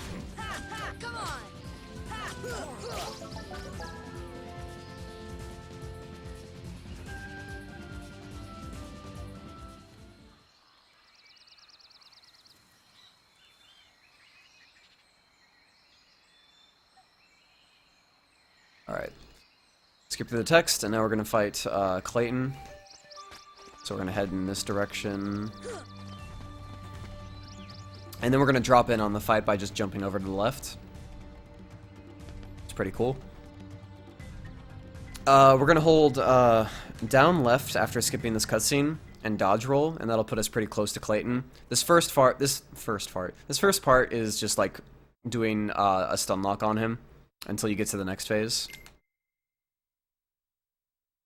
So, dodge roll, lock on, 1, 2, 1, 2, 1, 2.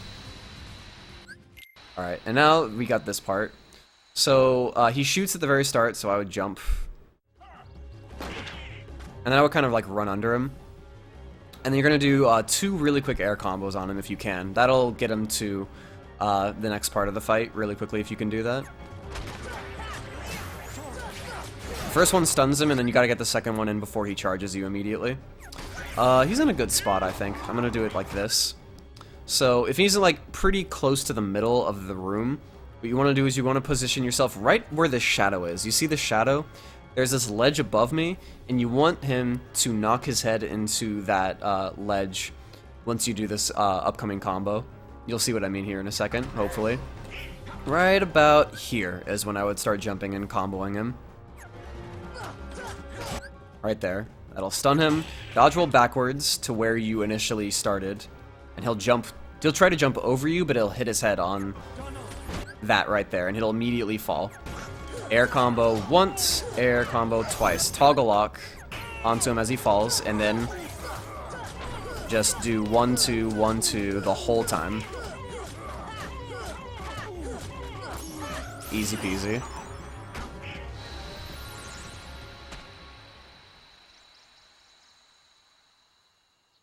Alright, so these cutscene skips are a little bit harder if you're on 16:9.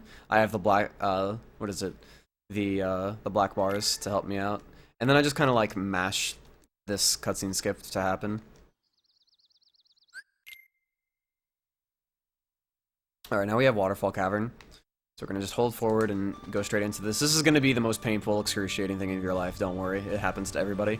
So, from here, from starting position, this is how I do it. It's pretty slow, but it's just like consistent and I feel good about it.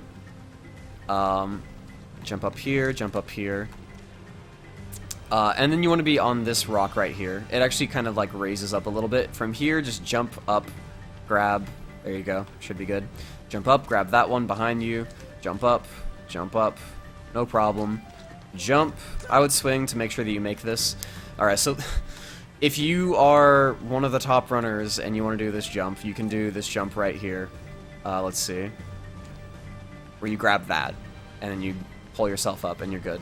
But if you're like basically 99% of the other runners and you don't do that, and you don't really want to save 5 seconds, just jump up here and aim for the vine in the middle and you're good. It doesn't waste too much time. And it's so much easier. So just do it that way.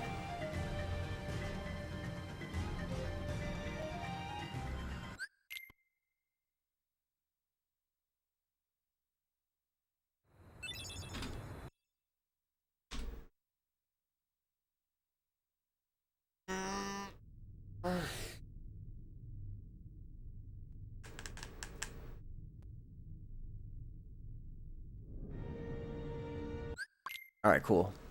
Done with basically the first third of the game.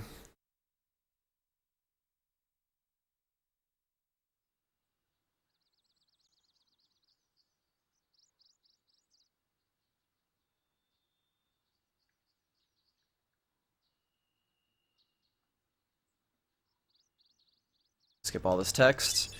So this is where you kind of get a breather, because not a lot happens. You have to go all the way back to Traverse Town 2, so it's like 3 minutes of gummy ships. And then Traverse Town 2 is pretty much just kind of like nothing really happens there. It's a lot of movement, a lot of doing stuff for setting up for later, I guess. So yeah.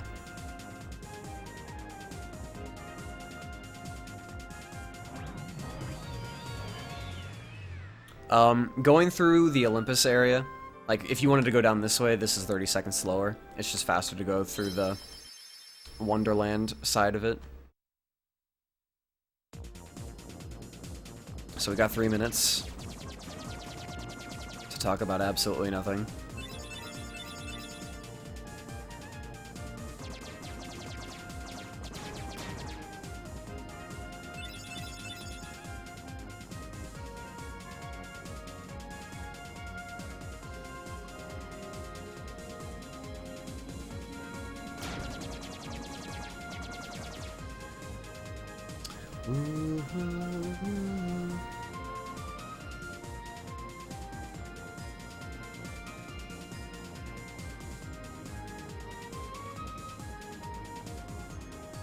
I'm doing okay, Based Girl.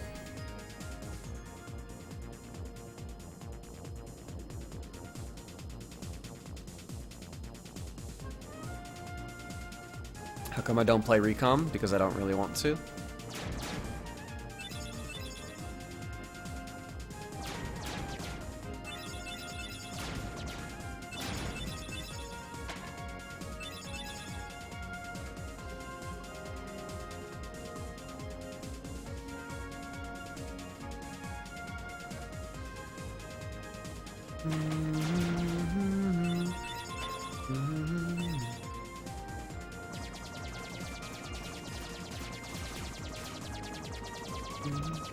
Thanks, J Monty. Alright. A lot of people, including myself, have made this mistake where they disembark in here. You don't want to do that. You know, hold up, go to select world, and just fly past this place.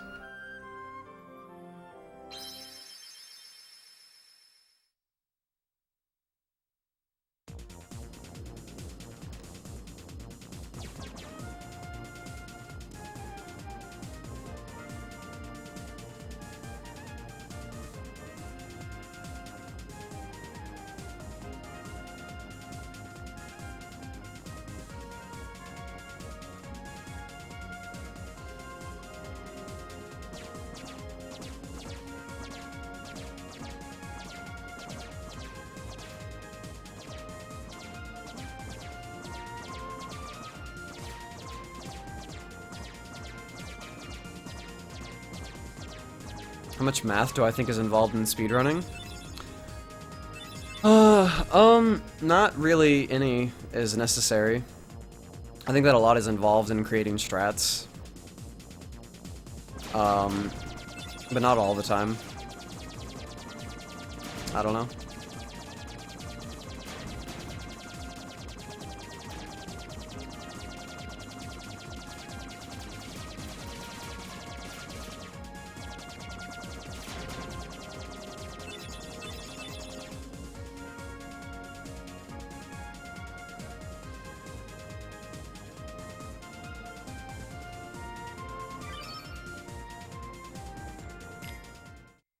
Alright, so we head back to the first district at Traverse Town 2. So we're gonna be doing some movement, so just follow along with me on this great adventure. Alright, hold directly down, because you're gonna be, the camera is gonna be facing towards the exit, and you don't want to go that way, so hold down. We're gonna be dodge rolling our way. And then from here, it depends where on this box you jump, where that determines whether or not you need to attack. I was in the middle. You need to be really, like, up close to the box. Like, here, I'll show you. You need to be, like, right up here in order to just, like, make that jump. But if you're towards the middle, like, right about here, you need to do a jump attack to make it up here. So, it's just kind of like, see where you're at, and you're fine. And just continue on.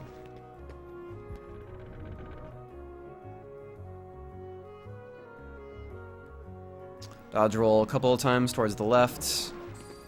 Dodge roll over this hump. Head your way into the alleyway. Alright, so we need to get rid of some Heartless in order to activate this Trinity to get into the this little secret area.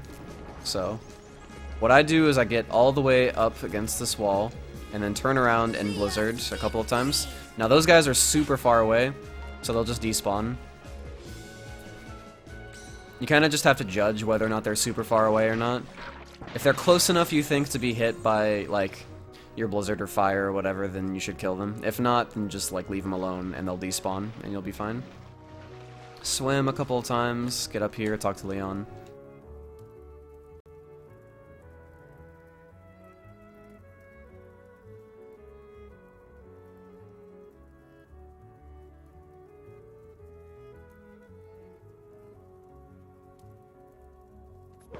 Talk to him twice. Please remember to talk to him twice.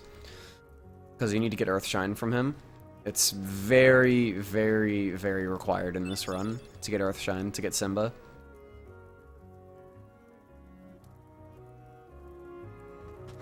From there, you just want to leave the same way that you came.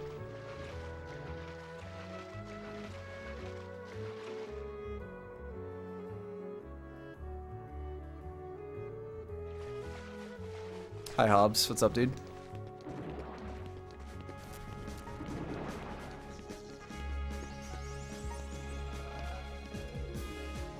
Alright, so from right here, this jump is going to be a little bit difficult. What I do is I kind of like hold the camera so that I face it a little bit like this, and then just turn around, jump on this. This is the hardest part, jumping on this little thing. Then jump straight up, hold forward, grab the ledge, good to go.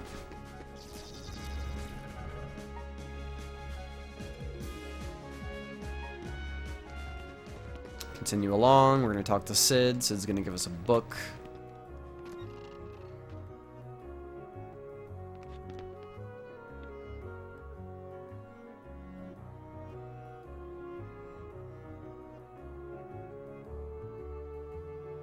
And then right here we're also going to sell a bunch of stuff. We've like picked up a bunch of stuff, and we're going to sell basically all of it. This is going to be kind of our one shopping spree of the run, which is kind of weird. You think RPG runs would, you know, do a lot more buying and selling, but this one only does it once.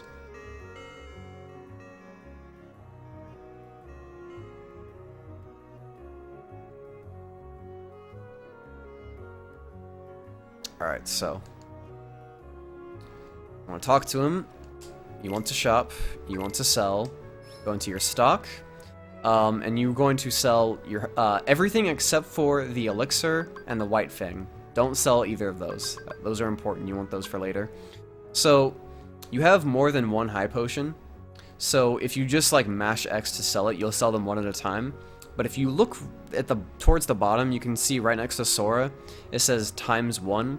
That's the quantity that you can sell it at. So like if I move the D-pad left and right, it'll be like, oh, you know, you can sell more than one at once. So, you know, move it to the left. If you move it to the left, it'll go to the most, like the highest quantity that you can sell it at. So move it to the left, sell both of your high potions, go down, sell 4 of your AP ups by pressing left, sell, and you have only 1 of everything else. So sell the ribbon, sell the Ifrit's horn, sell the pretty stone, don't sell anything else. Back, back, circle, and X, and then skip that text, and you're good. That's the menu. Also, proper thanks for the 19 months in a row, dude. Holy crap. You are bro.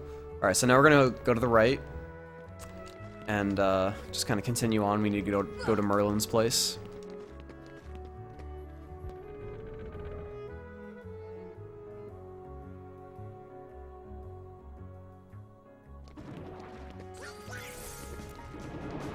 Keep on rolling. Roll over that.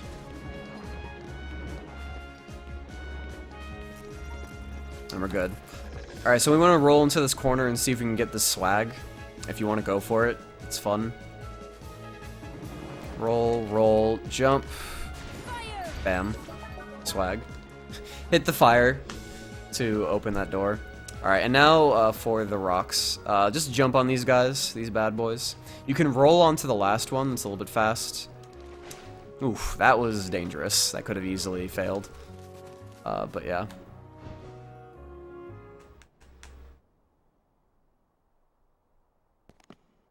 Skip this. Yeah, there's a 12-hour speedrun challenge coming up this weekend.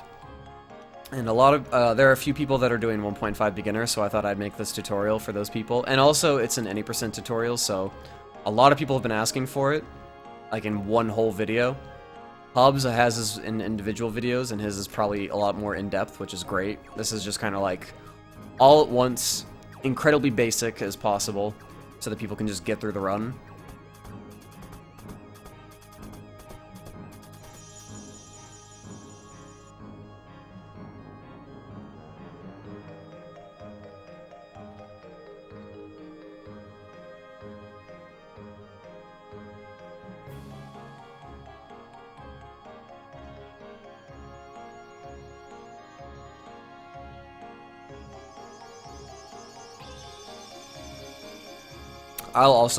The 12-hour speedrunning challenge is for people to pick up a game that they don't normally run. Alright, so from here, we're going to talk to Merlin.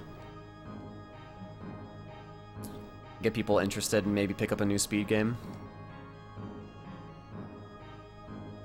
So talk to Merlin and then just skip through all this text. Here, we're going to get Simba from the Fairy Godmother.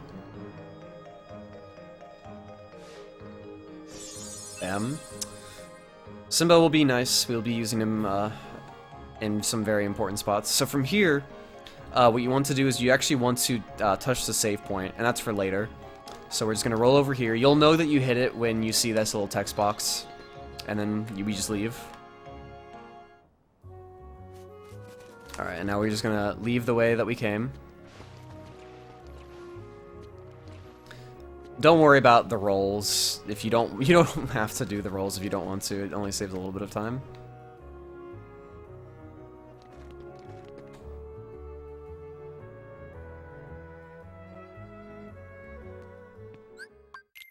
Skip this cutscene.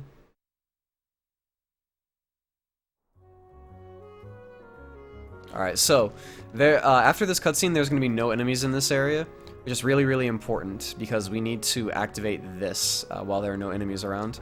That'll activate the 3rd district shortcut between the 1st and 3rd district. And then from here, we're going to go into the small house. And everybody will be here, so we're going to talk to Sid. Activate some more plot elements. And from here, you can actually go and defeat Opposite Armor, but we're going to do that later because it's going to be way faster to defeat him later, and we need to come back anyway, so... that is the plan.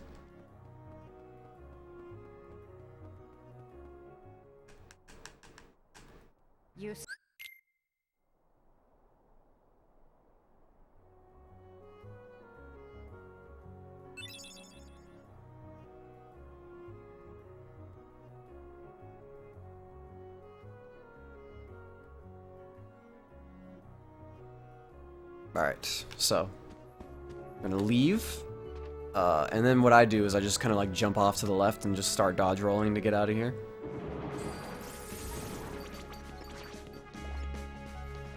Alright, now we're gonna buy some stuff. This is gonna be the only time that we buy anything.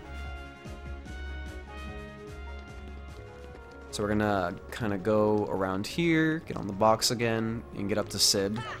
Talk to him. And we're going to buy gummy pieces from him. So talk to him.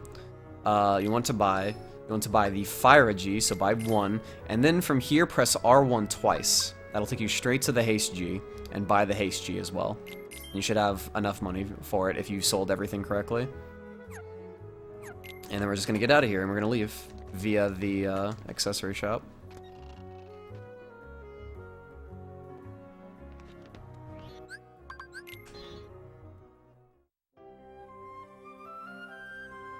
Alright, so from here... Oops, there we go. From here, we're going to edit the gummy ship again, because we have new gummy pieces for it, and it's going to make the gummy ship go faster. That's the whole reason that we bought stuff. So from here, press X again to get to this spot again. And then you want to go press left, and then press up. That'll take you down to the Fire G that you just bought. Press R1, press... you can just put it anywhere you want, but what I'm going to do is I'm going to put it down here. Press R1 again to get back to switching around between gummy pieces. Press left, I think 3 times, and that'll take you to the Haste G. It looks like this. Press R1 again, place it, press start. Save your gummy ship, press circle a couple times, go to exit. There you go.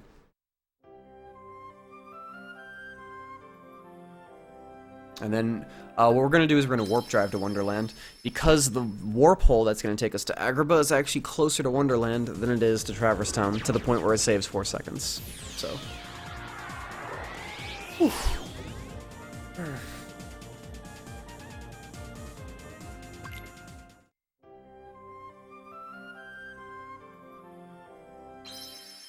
Head on up here. Alright, so we're going to have this text box that explains us with how the HG works. And then we're going to go really, really slow for a couple seconds, so just don't use the Haste G yet. To activate the Haste G, you press the square button, and it'll boost you, and give you a little boost. In fact, what you can do, what I do, is I just hold square the entire time. I hold square, and in fact, I also hold circle. There's actually like a cool little trick that you can do with the PS3 controller if you use that. I think what it is you hold all of the buttons that you want to hold, and then you press the PS button in the middle, and that'll make it so it holds all of your inputs in, and lets it so you don't even have to be at the controller in order to activate the boosts. You can just like leave, get some food or something like that if you think you have enough time, take a break. I don't do it because I don't use a PS3 controller, but it's neat.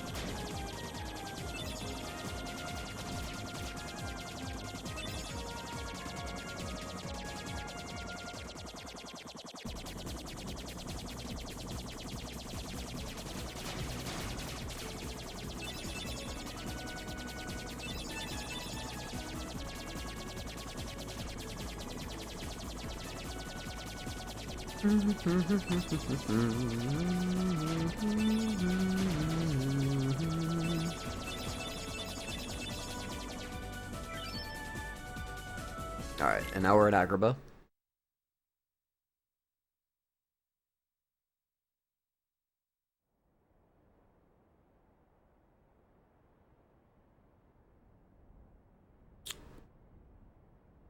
Agrabah is this is the mid game. This is kind of where things kind of turn up and start getting a little bit more complicated. But just try and follow along as best as possible, and hopefully you won't get screwed over by this world. So we're just gonna dodge roll through here. Alright, so there's something called bandit skip in this game, and honestly, like, it's another one of those things where it's really, like, not necessary, and a lot of the beginning runners probably won't really want to do it. And it can be like really bad if you mess up bandit skip, so we're not going to do that. We're gonna, at least in this tutorial.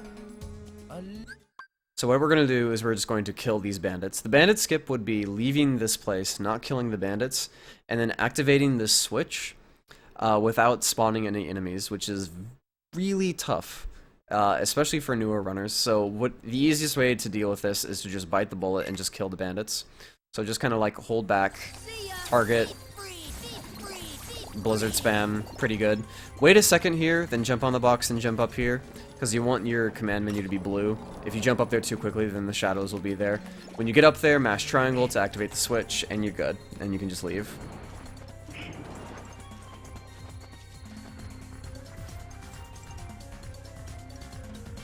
If you're really interested in the bandit skip and how it works, I'll show you how I do it, I guess, once we get there. But I won't know if I got it or not because I've already hit the switch. Maybe I shouldn't have hit the switch to see if I could show it off. Anyway, you get up here, you free the carpet, then you go over here and you open this chest and it gives you the Mega Elixir, something that you really want. And then we're gonna leave.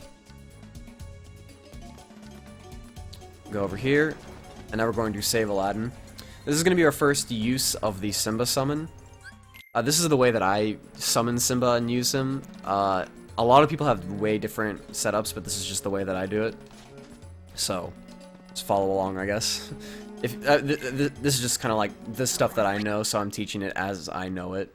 So, yeah, this is how I'm going to do it. So, skip the cutscene. Remember that summon is at the very bottom here, so you're going to like, you know, to use the summon, press up and then mash X and you're going to be good. So what I do is I dodge roll to the, you know, forward left a couple of times and then run so that I have some, you know, distance between myself and the bandits. 1, 2, right there.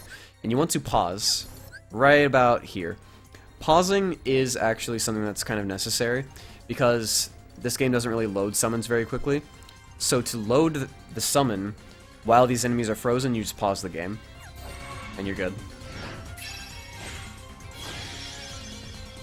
And then what you're going to do, the moment that you've summoned Simba, is you're just going to tap triangle to use Proud Roar, and all you have to do is tap it, and it'll kill these guys. So tap it. Wow, I got screwed really bad. There's going to be one left over, I'm pretty sure. There he is. Sometimes that happens. Sometimes the bandits just kind of like hide underground for super long and you don't kill all 10 of them like into Proud Roar, so sometimes you just have to do that. But yeah. The game unfortunately can crash during that if Simba jumps like as the fight fades out. So just kind of like stay away from like really high slopes or something like that to prevent him from jumping and you should be good. So now we're going to set up our party. We want to get rid of Donald, put in Aladdin. Aladdin Goofy's what we're going to be running with.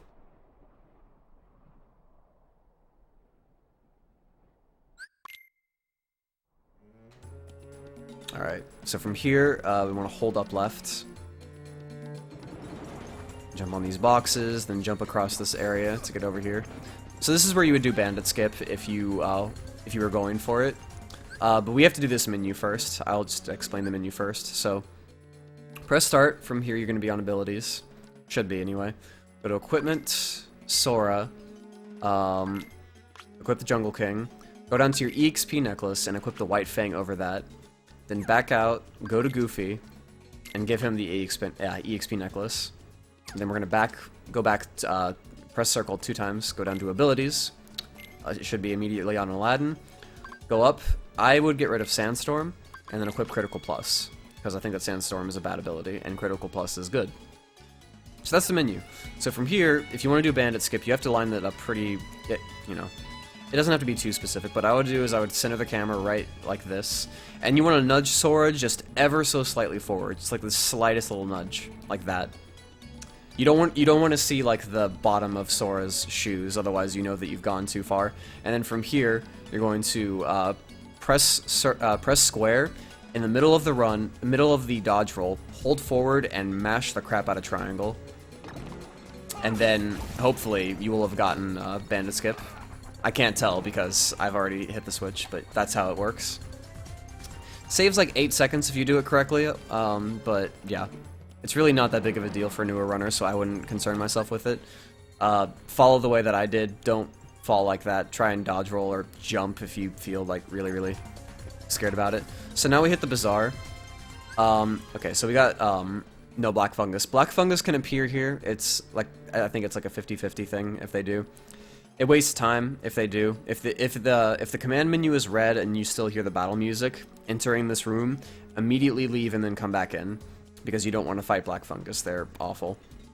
So from here, the way that I deal with this room, there's going to be some a bandit and green requiem on the left side, and a bandit and a green requiem on the right side. What you want to do is you want to run forward a little bit and kind of combo the bandit into this little corner. Like that. I didn't do that at all. In fact, I got pushed. I'm not sure if the shadows spawned or not. I think they would have. This is awful, dude. Oh my god. Yeah, I think I did. Yeah, that sucks. That's bad luck, in all honesty. I got pushed towards the I was trying to very specifically push him into the corner, but I got pushed towards the ledge instead and fell down. And if you fall down there, then you spawn extra enemies, so you'd have to leave. But just kill all of the bandits and green requiems, and then hop on over this way.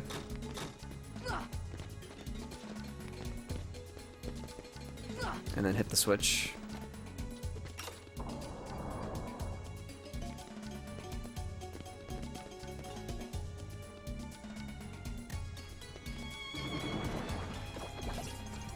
Alright, now we're gonna head straight back into Aladdin's house. Activate this.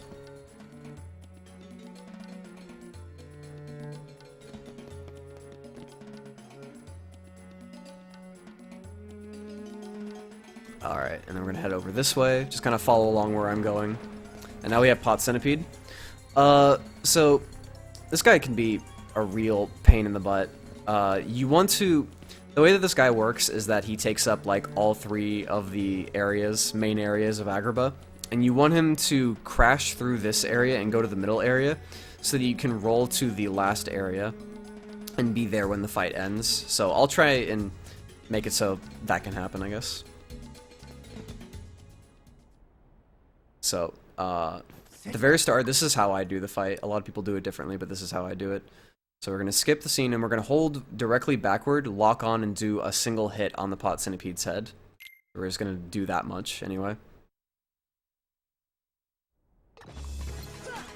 Alright, he shouldn't be stunned by that hit. He should be still forming like that. And what you're going to do is you're going to roll back into this corner, wait for that attack right there. He's trying to, like, claw you.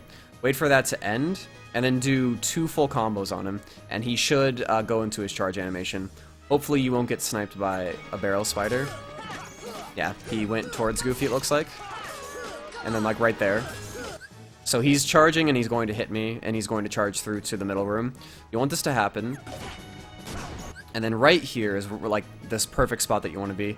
You want to combo him as he's going that way. So you want to be, like, really nice and close to the back of his head, and then you just want to do air combos as he's going to the middle. I'm a little too far. There we go. That's what I want. Hold forward to make sure that you're just, like, right on him as he's going along. If he breaks apart, it's not that big of a deal. A few hits and he's done. Once he's dead, go as quickly as you possibly can to right here. You want to go all the way this way. And it should put you in that last room, which is closest to the desert, which is where you want to be. Look at the ray of light, skip the cutscene.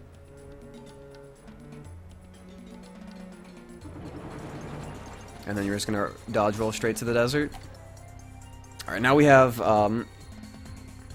Cave of Wonders Guardian, Tiger Head, whatever you want to call him. This guy is not that bad, but you just have to know, you need to know the strat. What a surprise. And the strat's really not that hard either. Maybe the hardest part, I guess, is getting on him. So you can actually get on his main and get on top of him during this little section right here. What you want to do is you want to dodge roll 5 times towards the left, and just kind of follow me as I do this. 1, 2, 3, 4, 5. Jump, jump, jump, jump. There you go. You're on him. Now you're gonna lock onto this eye, And you want to wait until this right here. He's gonna like go forward, then come back, and he's gonna like try and like upchuck some Heartless to attack you. So from here, I fucked up. Of course I would. I hate pausing in the middle of everything. I wonder if there's a way that I can die on purpose here. I probably have saves. I don't know. Not sure if they would be accurate. Anyway, I guess the safety here would be just kind of like wait, and then from here just continue to do hits. Hopefully you don't get hit off. Ugh, I hate stopping and starting. Like pausing to explain is like completely necessary, but it also sucks because like I just like do this on like just off of reaction. So stopping and then starting again, just like something messed that up. Anyway, after the fight is done, hope maybe I could like, I don't know. Once this is all done, I can like go back and show you how to do that fight correctly or something like that. It's kind of unfortunate, but yeah. Roll off to the right, drop down here. Follow where I go into the silent chamber.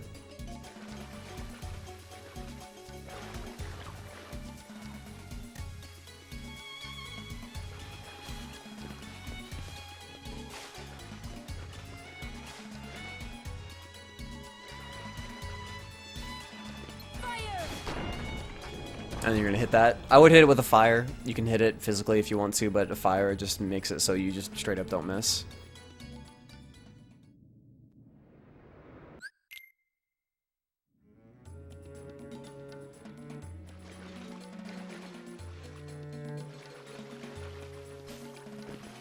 Alright. Hop out of there, head up to the hall. Just continue to follow where I'm going.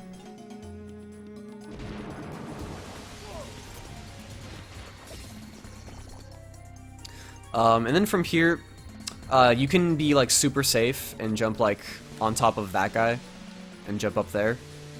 Or you can go the fastest way and jump on top of this guy and then roll and you're good to go. It's really not that bad, it's just kind of vertigo.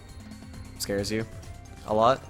Alright, so now we have Jafar. This is this fight's pretty like, it can really go bad on beginner mode. It's just one of those fights where you have to do it a very specific way. So hopefully, if you follow along, you won't get trolled super bad and you'll be able to do this fight like semi-quickly, or even do the one cycle. If you want to just do the 2 cycle, you can just straight up ignore me explaining like the blizzard part and just continue to wail on him in terms of combos. But if you want to go for the 1 cycle, then just, I guess, follow along, because this is just kind of how I know how to do the fight. Alright, so skip the cutscene, roll forward immediately. Dodge roll forward. And you want to get in 1 hit on him. Just like one little, that'll stop him from charging his laser. And then once you drop, you need to jump up really quickly. Otherwise he will recognize that you're super far away and then try and like levitate around the arena. So jump. Just like that. You're good. And then you want to do 1 hit in a blizzard in midair. Boom, just like that. And that should force him to use his magical shield. And then from here you want to do 2 full combos, air combos. Boom, boom, boom. And then right here is where you're going to need to need some timing. I usually use an audio cue, but I don't really have it anymore because I'm kind of pausing to show you how to do it. So I'll try and hit it. Right there. So he'll use his shield, and then he'll try and levitate around the arena. If you can just time it perfectly, or like even semi-perfectly, you can stop him, and that'll keep him on this platform right here. Now, as you're doing these air combos, you afterwards, this is just where you're gonna wail on him on combos. You also want to press triangle. That'll call your party members to do extra damage, and Aladdin's extra damage is like incredibly important. That's what you want. So just continue to do that. Alright, so like you saw the purple kind of like travel down from the top of his staff all the way to the bottom. When it hits the bottom, you want to be pretty far away from him and you want to jump. It's just kind of like AoE ground blast. If you're super close to him, you'll get hit by it, and if you're on the ground, you'll get hit by it, so you want to jump. like that, and you'll avoid it. And then just combo him, and you'll get him before he teleports.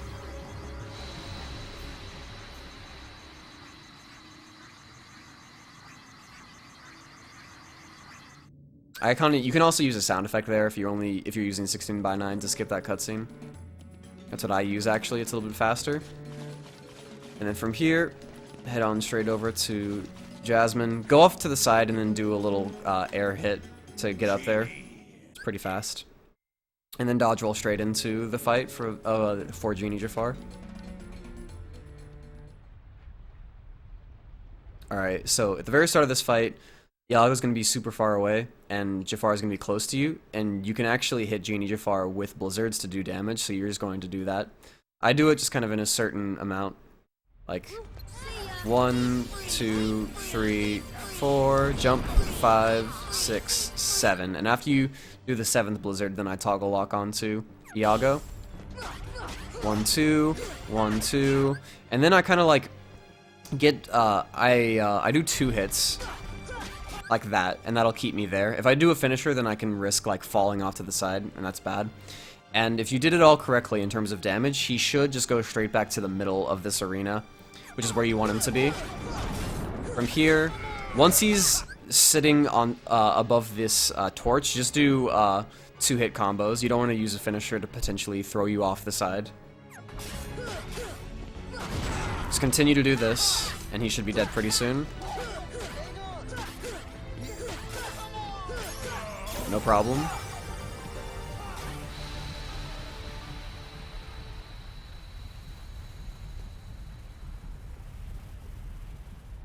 Once again, use an audio cue to skip that cutscene. Just spam cutscene skip right here during the black.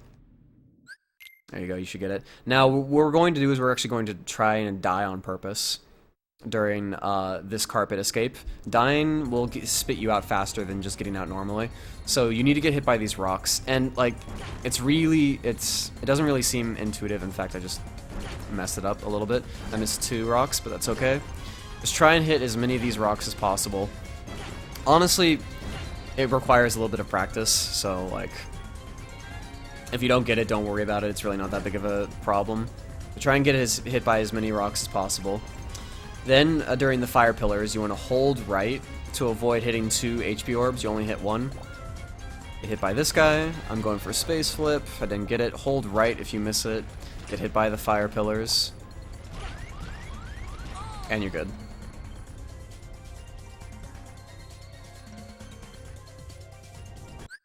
We're out of here.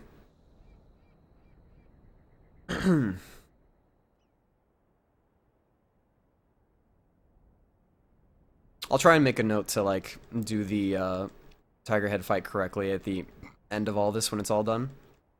Maybe put a little stipulation at the end. Yeah. Skip all the text, skip the cutscene.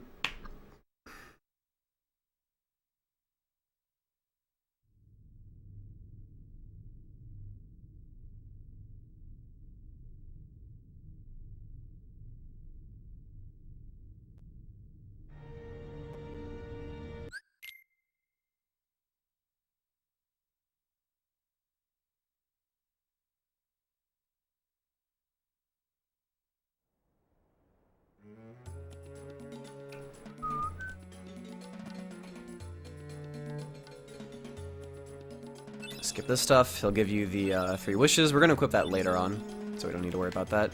Just take the save point and hit the gummy ship, and you're good to go. Alright, now we're headed to Monstro. Skip this text, and just aim for this warp hole right here, but you're not going to go into the actual warp hole. It's just kind of to choose a direction, which will take us to Monstro.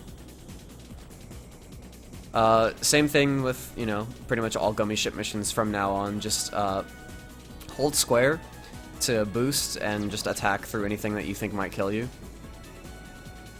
It gets like barely more complex when you get the haste 2G, but that'll be for later. Don't worry about it.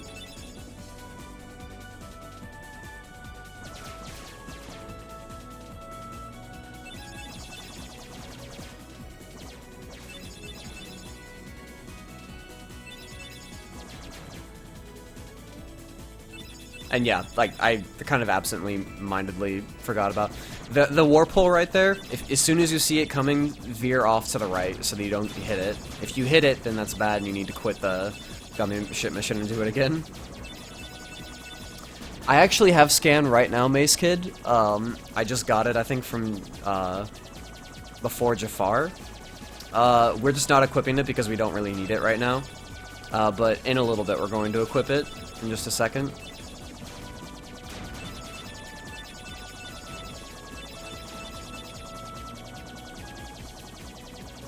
This will be on YouTube, yes.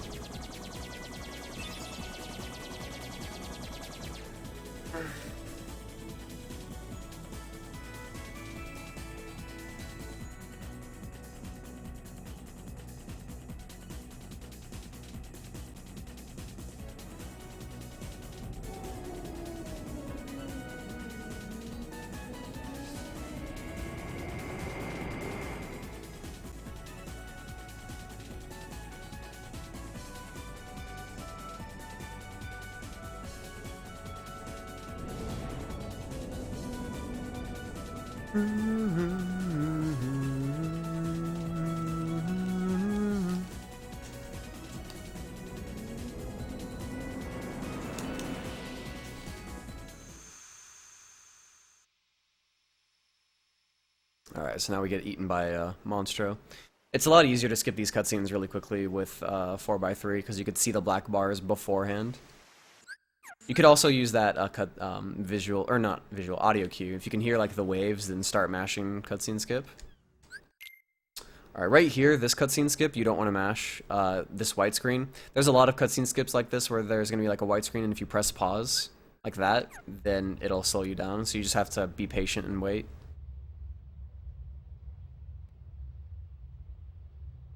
And right there. So now from here, you're going to hold upright and dodge roll straight into the water. And then we're just going to swim. Press circle to like boost through in your swimming. That's also important.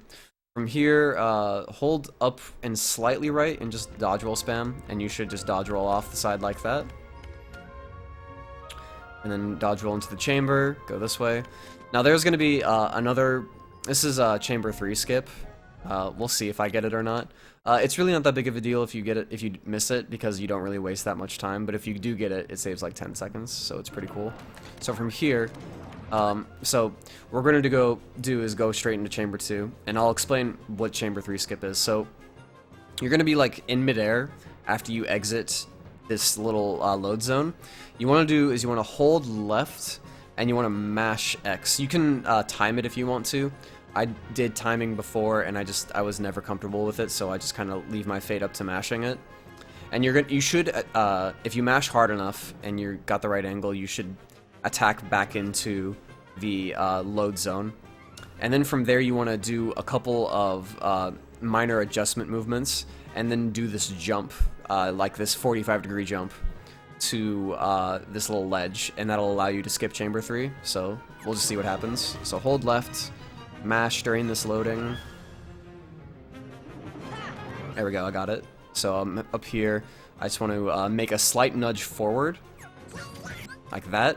And then I want to jump. You don't want to hold right and jump at the same time. Just jump and then like a slight second later, hold upright. And we got it. There it is. If you don't, if you didn't get that, alright, so like right here, so this would take you to chamber 5, basically, and you just continue from on there. Now, let's just assume that you didn't get it. You just go this direction. And this would take you to chamber 3. Going through there just takes you from chamber 2 straight to chamber 5. But this will force you to go through chamber 3. So this, like, right here is where I was before, after that jump. So there you go. If you're interested in doing a little bit of movement tech, then that one I think is a good one to get started on. A little trick.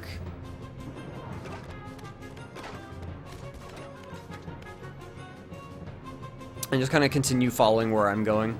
It's really not that hard to get, you can get lost in here, but it's like, really, it's, a lot of it is just going straight forward and not taking any of the other random branches. basically. So you hit here, skip this cutscene a couple times, and then we're gonna go straight to Parasite Cage 1. This fight is just kind of like combos. You just kind of like drop down and try and stun lock this guy for as long as possible. If Donald and Goofy hit him, then he's gonna get out of the stun lock and start hitting you back. There's really nothing you can do about that. Just hit him until he dies.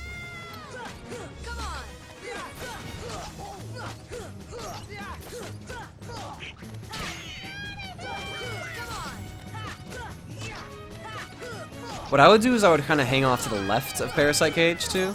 That's a really good fight, by the way. I would hang off to the left a little bit. And that'll make it so you can like deflect a lot of his stuff, which is good. So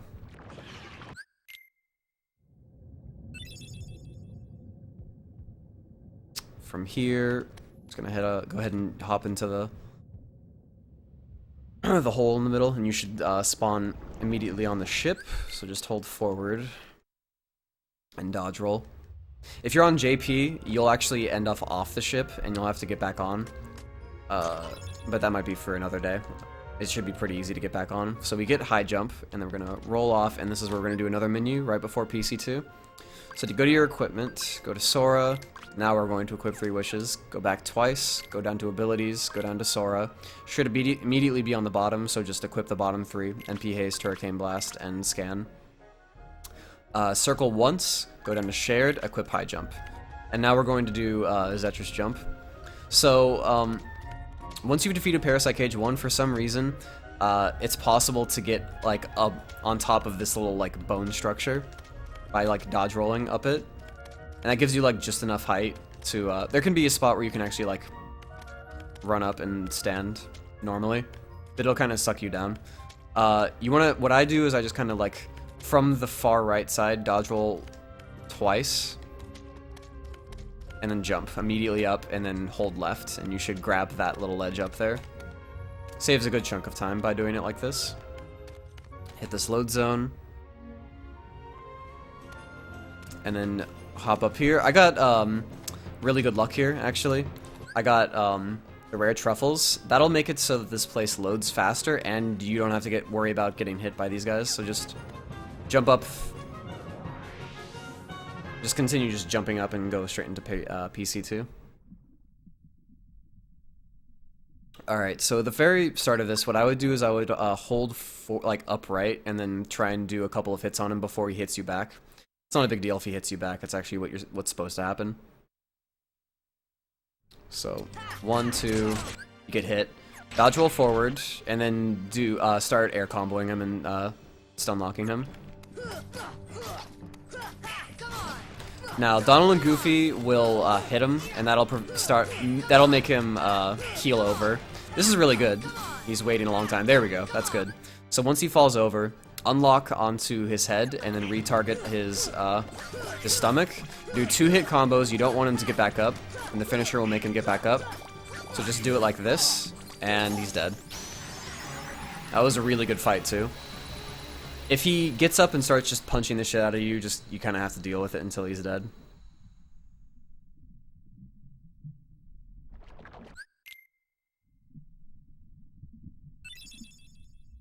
Alright, Monstro's done. I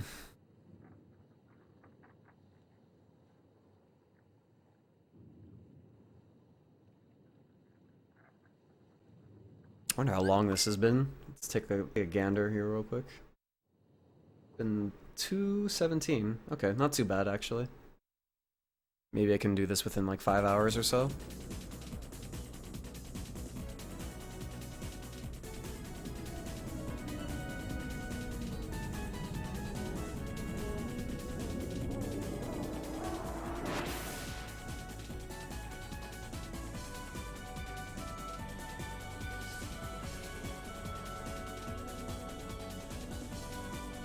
Alright, we're not completely done with Monstro yet. We actually do get eaten on purpose by Monstro, and we get something within Monstro also to help us out, which is going to be really cool. I think it's one of the coolest parts of beginner mode. Alright, so it's going to spit us out at Agrabah. From here, we're going to warp straight to Monstro, and Monstro is going to eat us.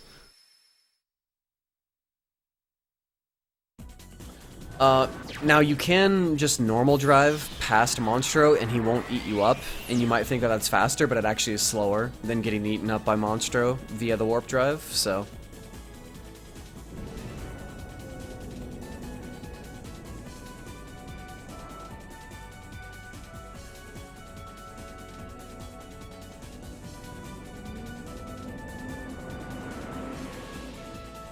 So get eaten up by Monstro.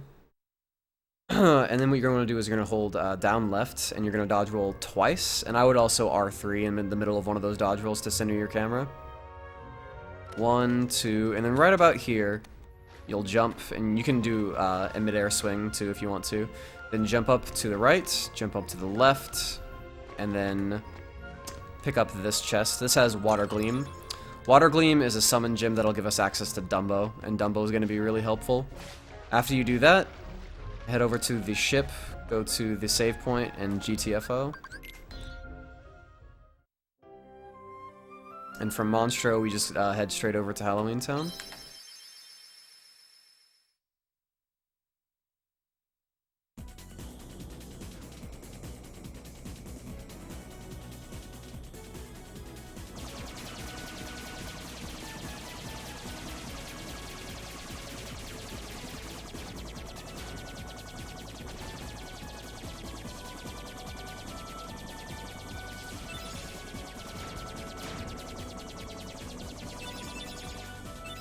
It's a pretty quick trip to Halloween Town.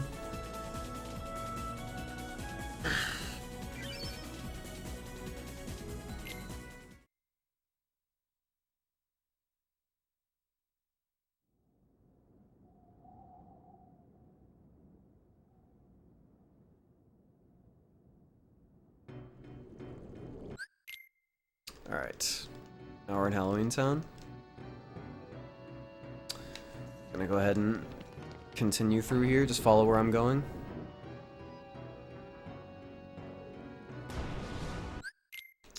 First thing that we're going to do actually is we're going to pick up this power-up. It's off to the left here, so go up these stairs, and you can kind of tell, this is what some people might have trouble with this, like they get up really close to this, and they're just like, I can't get up, I can't make it. The problem is this floor down here is sloped, so you're actually farther down if you're right up next to the wall. But if you're about right here, you're actually higher. So all you have to do is jump from here, grab the ledge, no problem, and you get up here, and you get this power up. And then from there, just head on over this way, trigger this cutscene. I go off to this way, and then enter Finkelstein's lab.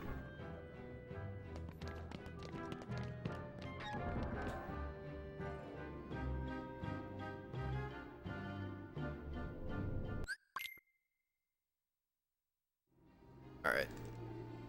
It's just some text that we have to get through.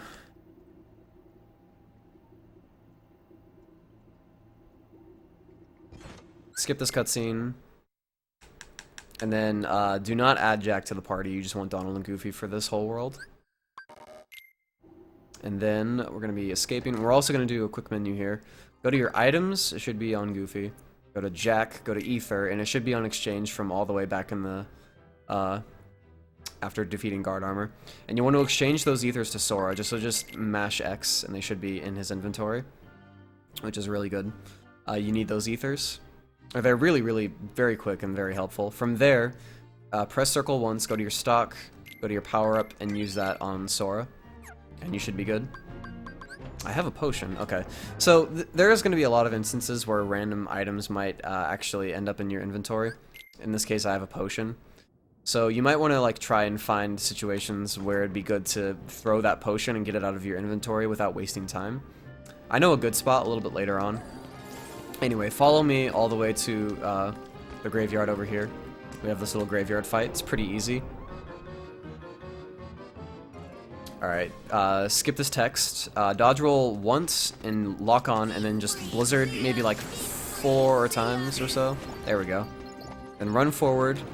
From about this distance away, I would blizzard these guys, and then position yourself just right about here. Like, you have to be like far enough away for the blizzards to hit all 3 of these white knights, but not too close, or what is it? Not too far away to the point where you'll miss them, and they'll die in 4 blizzards, and then pick up all the MP as quickly as you can before the cutscene happens, and you're good to go.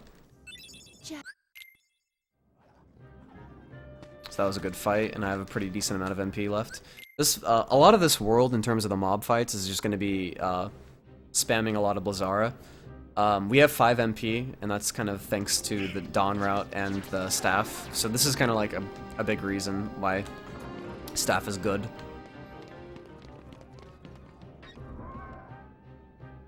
So we're just going to head straight back to the lab and talk to Finkelstein. This will activate more stuff.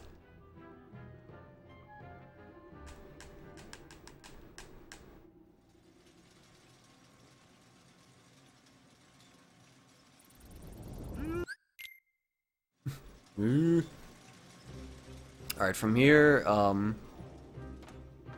we're gonna head straight back to where we went to, which is the graveyard. And we need to make it all the way, we need to do something called graveyard skip. It's kind of like it's a fight and despawn kind of in one. We have to clear out a couple of enemies and then despawn the rest. Now, sometimes you can get white mushrooms here. And you won't have to, yep, this is, yeah, white mushrooms. So you won't even have to worry about it. All you have to do is hit these guys.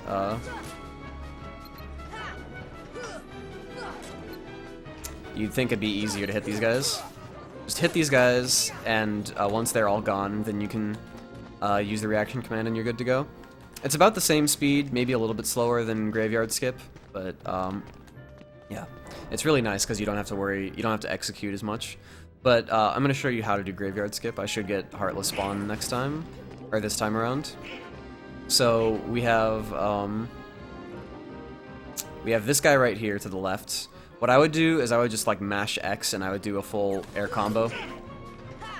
Of course. Just wait until he comes back. Donald and Goofy kind of screwed that up. Once he's dead, do 3 fires, or 1, 2, 3. Toggle lock onto the other guy. 1, 2, 3. Now, all the enemies in this current area are gone, and what you want to do is you're going to platform and jump on top of these graveyards. It looks like really hard to do, and it's like a little bit unrealistic, but it's really not too bad. Once you're on the second graveyard, hop down, and then dodge roll, and then mash triangle, and you'll despawn the rest of the enemies. Yes, this will be uploaded to YouTube. Alright, so from here, dodge roll to this guy. Alright, and then roll over to the right, and this is where I would use the potion and ether, because all you're doing is kind of like looking for where the ghosts are in this minigame. And also just use, yeah, so you're not wasting any time, you're just waiting already. So, use potion, that was 7, 5, 2. I count from the left to right, 7, 5... It's an easy way of keeping track of these. And then we go over here, open up this chest, the Jack-in-the-Box. And then we GTFO. Via this way. We need to go this way because we need to activate this lantern as a little shortcut for later. So right here, use fire on the lantern. Sometimes it just won't activate, so you have to use it again.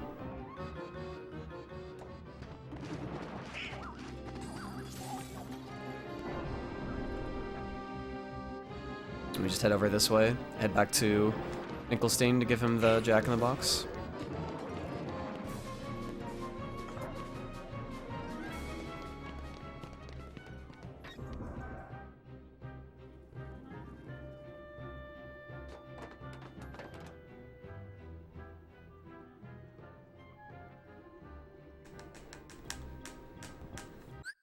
Alright, skip that cutscene.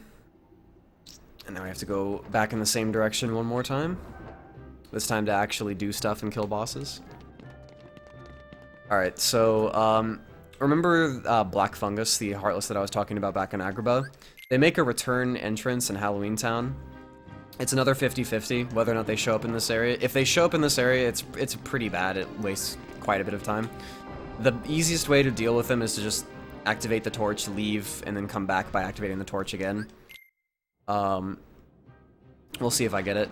Right here, we use this torch that we brought back over from before to get back into this room. Alright, you can hear the Heartless spawn off to the right. You know that sound effect. Once you hear that, you know that you don't have Black Fungus, so just head on over this way. Target, and then just kind of spam Blizzard. Spam it into the corner. And then you should really only be left with this guy. So just kill him, head on over this way, and examine this.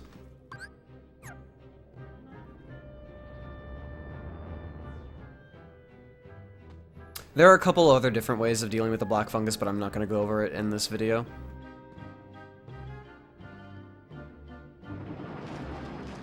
Here, we're just gonna, what I would do is I would just press the square button and then R3. All you have to do is, dodge roll, like, without even pressing in any direction, and you'll hit the load zone. Alright, so now we have, Oogie Climb. So this is gonna be probably the most complicated platforming that we have to do. Yeah, just try and... I'll try maybe do it like a couple of times to show you guys what it's all about. If you don't want to do it, you can go through this area normally. It's not that bad. But this does save like 30 seconds or something like that on its own. So follow along where I go. So we're going to dodge roll a few times. And then right about here. So we want to jump up on this ledge to our right. Alright, right there. And then what we're gonna be doing is we're gonna be jumping for that house over there. You can actually land on it, believe it or not. I'm gonna get away from this guy. And do it in one swift motion. There you go, you can land on it. So from here, jump up here. Pretty easy jump. This next jump over here is slightly harder, but just get on top of that little archway. Get up here, and what you're aiming for is the plank that's jutting out the farthest. So just kind of aim for that when you jump up to ledge grab, right here. And then from here, you can do, well, I just kind of ledge grab here. What you can do is you can kind of like do that if you aim a little bit farther to the left.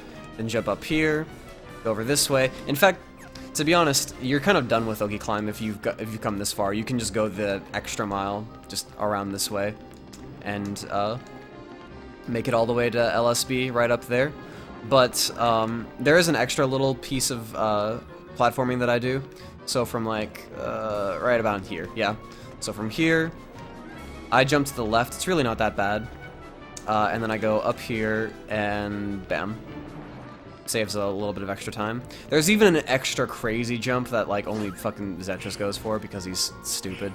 It's like you jump up on like this thing right here. Maybe. I've never done this in my life, as you can clearly tell. How do you even do this, dude? Yeah, right here, and then you like make it all the way over there or something. I don't know. I would recommend not doing that. It's not worth it. Let's see. So I'm gonna go do it again, maybe like one time or two times, just kind of like show you how it works. It's just like show you what it looks like. I kind of went through it pretty slow there, but that's just to kind of prove a point to have you learn it. So I'm going to do it a little bit quicker this time around. Hop up. Jump there, jump there, jump there. Jump. Aim for that plank. Jump. Dodge roll once. Jump. Jump. Dodge roll twice. Aim for this. And bam. Easy. It's really not that hard. Alright, now we have Lock, Shock, Barrel. This fight is a pain because you have 3 very tiny enemies to deal with. What I usually do is I kind of use Blizzard to stun them for a little bit and then continue to use like combos. If you're new to this, I would recommend ground combos because doing air combos on this guy is just like... but it is the fastest way to do it.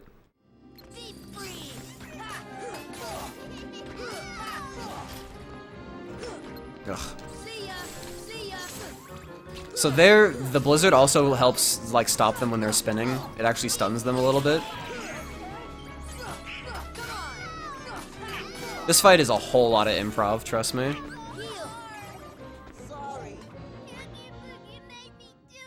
Like, there's no specific strat for it. A lot of people also use stop to stop them in place and get a big combo on like all three of them. That's also another viable shot. It's just, it's so random that there just is no strategy for it that's consistent. So once you defeat Lockshock Barrel, head over here. Do not forget to hit the switch. Just don't forget it. It's like such a pain to have to climb all the way up here. Always remember to hit the switch. And then from here, we're gonna go fight Oogie. Oogie's another awful fight. You notice that there's like a bunch of awful things in a row. Welcome to 1.5. We're in mid-game. This is the worst part of the run.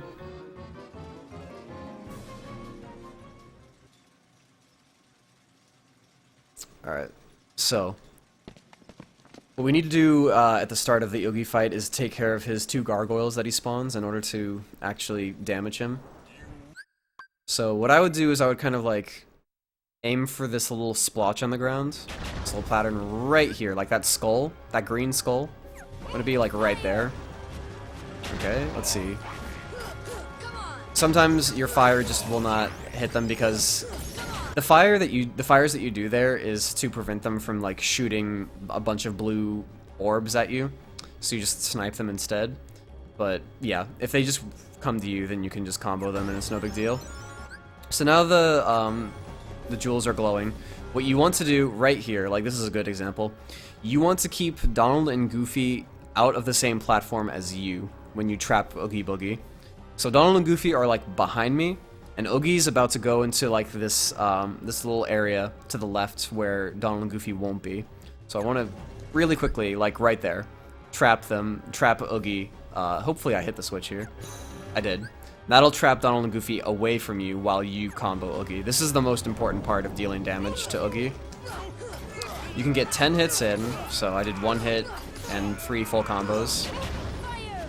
Do a few fires after you're done with all that, and now we have Dice Reflects. This is easily the stupidest part of the fight.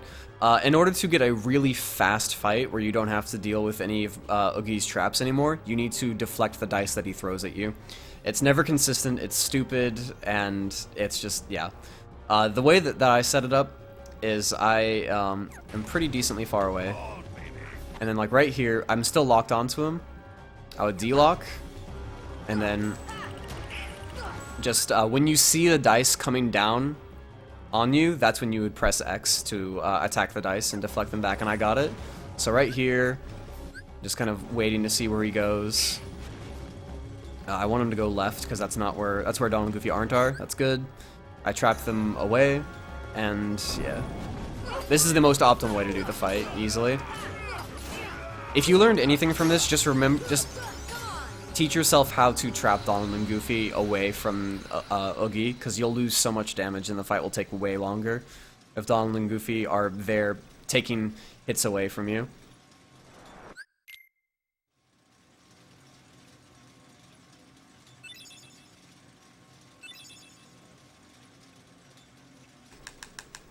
Alright, so now we have Oogie Manor. This fight really isn't that bad, it's just a lot of platforming.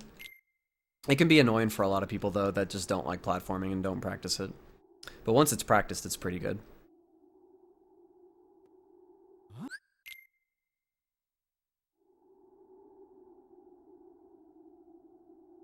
Alright, so just gonna dodge roll off the side. Head on over to this leg. Jump, jump, jump, jump, jump. 1, 2, 3. 1, 2. And you want to end up here. If you grab ledge there, then just don't even jump forward. Just jump straight up immediately, and you'll get up here, no problem. 1, 2, 3. What I would do here personally is I would kind of hold left as you're doing these combos so that you don't get hit by a stray fire as it comes out. Then, okay, so I'm kind of like taking this crazy leap and it looks like I'm going nowhere. But this little area, this space between the thing to my left, this little like box thing to my left, and the thing to the beyond that, right here, is the next pimple. So 1, 2, 1, 2, 3, and then you need to ledge grab, and then jump from there. Now we have gargoyles coming after us. just try and ignore them as best you can. Do 1, 2, 1, 2, 3. Now there's a jump that I don't practice. Like a lot of 1.5 runners do this jump, but I personally don't do it. I think it saves a couple of seconds. It's where you jump from like down here and then you grab. It looks like you can't grab it, but like if you do it, like it'll just kind of like auto latch. I don't practice this shit. I don't do it. It's not worth it. Don't fall. And I just go around the long way.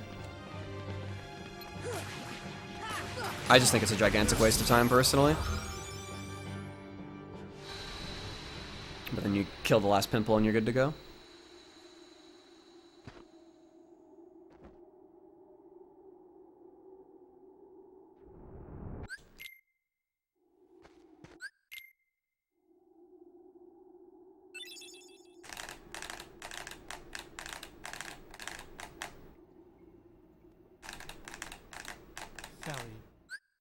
Just skip these cutscenes. Skip the text.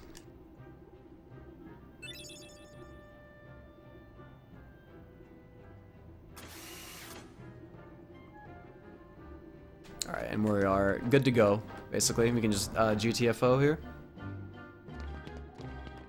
Alright, so now we have easily the most bullshit RNG thing in the entire game. It's called Hook Ship. So, yeah.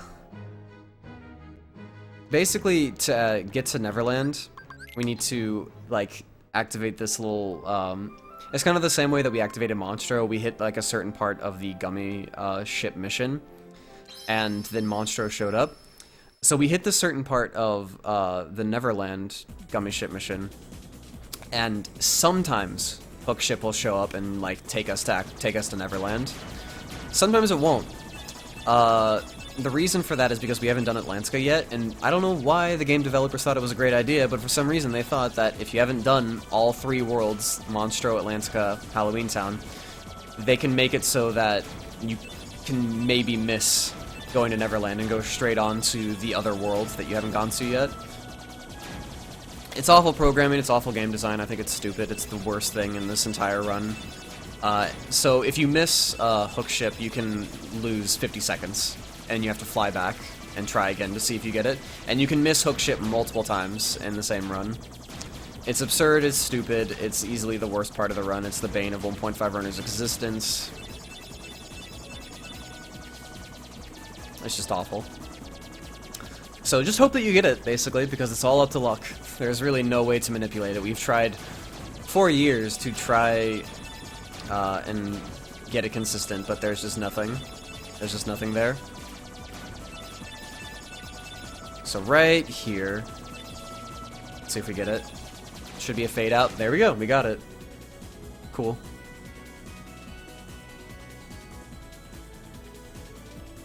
If you miss it, then you just go to Atlantica, and then you, like, don't go inside Atlantica and just go straight back and try again to hit Hook Ship. How large of a sample size? Oh, I feel like I did it like 100 times or something like that. It's around like 30 to 20%. In all honesty, like the runs that we've done over all of the years and the small sample sizes that we've done when we've actually tried to like figure out the consistency of it, it is like we get it way more often than we don't, and the times that we don't get it, it's probably like around 30 to 20 seconds. It's easy to just say like 25% or 30%.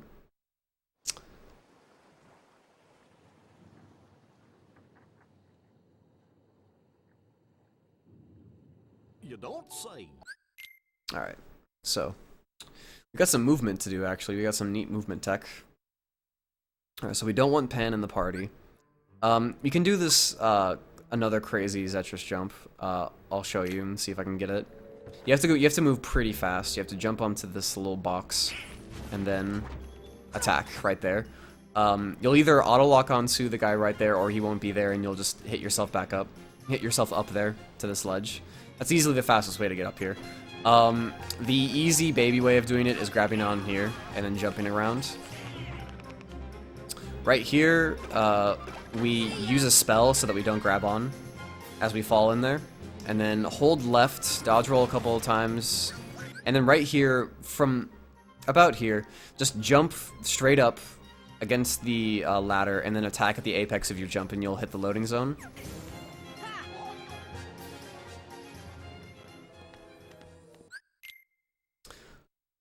It's slower, Gerba. It is no. If you quit out immediately, then you have to go through that entire gummy mission that you did before. Whereas if you go straight to Atlantica, all you have to do is do that small portion of the gummy mission. It actually is much slower if you do it that way, Gerba. Anyway, do this little movement to get up here, jump into that hole, hit this Trinity.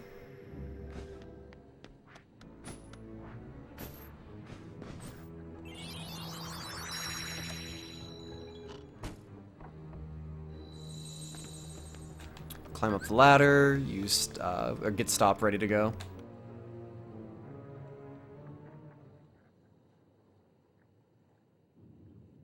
Alright, now we have Antisaur. So this guy can start off the fight any multitude of ways. The intro, like the combos that you do at the start are always the same in terms of like getting a fast fight here. So let's just see what I do is I kind of hold down so that I can dodge whatever like random attack that he might do, or the stab that he does at the start. Alright, so he did the stab, so 1, 2, 3, 4 empty hits, 1, 2, 3, and then he'll hit you. He'll do another swing, 1, 2, 3, 1, 2, 3 explosion. Alright, so now at this point he's in the loop. Now what you need to do is you need to the timing is so precise, but you do that. You, I don't know how many frames or like how many seconds you have to do that, but you basically time it so that you hit him out of that attack. And you just do it over and over again. Like, I make it look like easy, but it is really not as easy as I'm making it look. Yeah, see, I missed there. I was a little too early. Now, if he turns into the, he creates 2 extra clones, then what I do is I kind of lure him into this corner and then just Blizzard twice to get rid of the clones, and then just do the full combo. Yeah, I missed it again. If he does that, then it's kind of the same thing, just time it so that... Wow. I felt like I got it that time. Getting cheated over here. Ugh. Yeah, that was a nasty fight. If I can go a lot slower, but yeah. Stop strats are not faster, stop strats are slower. Alright, so after that fight, we run forward, hit triangle, use a spell, and then press start. Using the spell will make it so you don't grab the ledge like from before. And then what we're going to do is we're going to, let's see, what menu should be here. It's a pretty long menu. You go to equipment.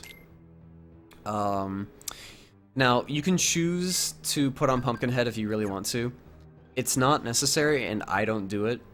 Pumpkinhead only makes it so you do more damage to the battleship. It doesn't make it so you do more damage to Hook itself. So I think that 3 wishes is fine, and it's not really worth it to put on Pumpkinhead at all. So anyway, we go down to Brave Warrior. Put on Raven's Claw. Go to White Fang, put on Ray of Light. You can do it in any order, but make sure you have the configuration Raven's Claw and Ray of Light. Go back. And now we have a lot of menuing to do here. So go up to, in terms of abilities, go to Sora, equip Air Combo Plus. Go to Donald, equip Second Wind, MP Rage, and MP Haste. Go to Goofy, equip Lucky Strike and Cheer. Go to Peter Pan, and go to his top abilities. His 2 top abilities, and de-equip those. And then from here, the last thing that you need to do... This is what I do personally, is I change my customize. And also Goofy and Pan's customize. I think it's a good time to do it. So what I do is I take away Blizzard, put on Gravity, go back, go to Goofy, turn support actions onto constantly, go to Peter Pan, turn MP items onto immediately, and then you're done. It's probably one of, if not the longest menu in the game, so just follow along and you should be able to get it. After you've done that, hit the save point, get your MP back, run this way. We're just going in a circle so that we can hit this door and continue.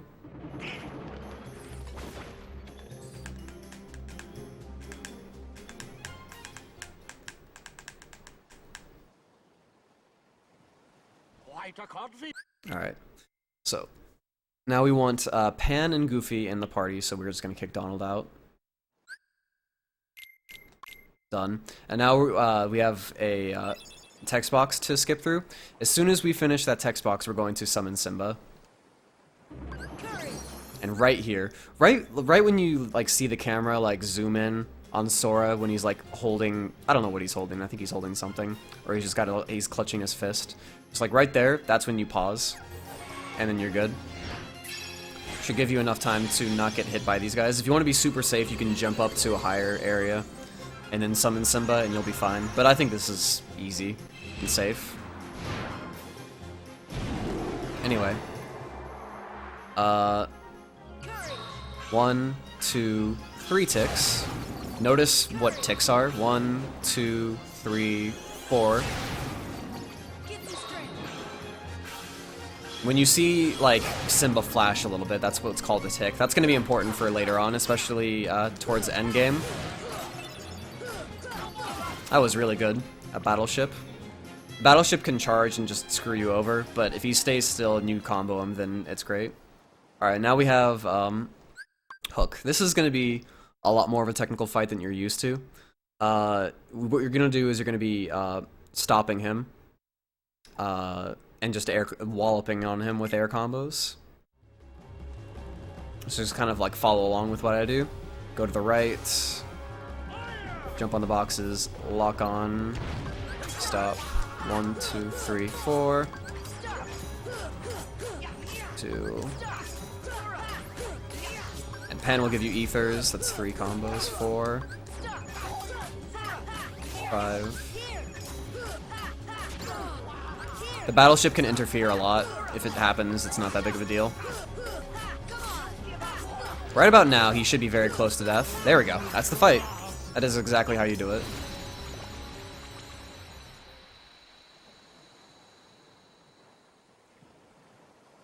So basically do exactly what I did right there. That is exactly what you do. He can escape the stop and Battleship can fuck you over and he can really, like, you know, take forever to kill, but that's the general idea of how to deal with him.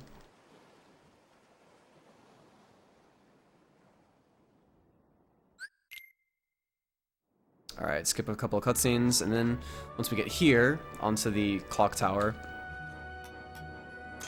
we're going to get this Flare G in this chest over here. That's a faster engine, so we're just going to go ahead and get that. Hit the clock hand 3 times.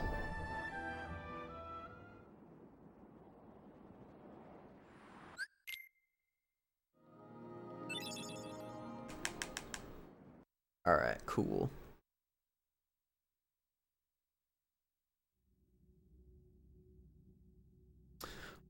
I set up Pan's AI to not attack him. You don't want anybody attacking him but you. That'll make the fight fast, and you also set up his AI to give you ethers so that you continue to use stop.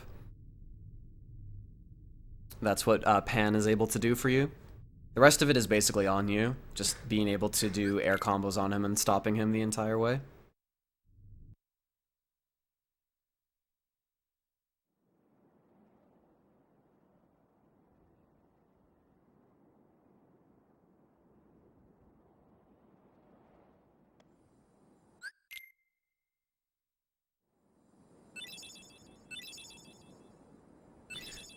Peter and Goofy hitting him will make it so he doesn't take all of his damage at once. He'll take it over a very long extended period of time and he won't blow up faster.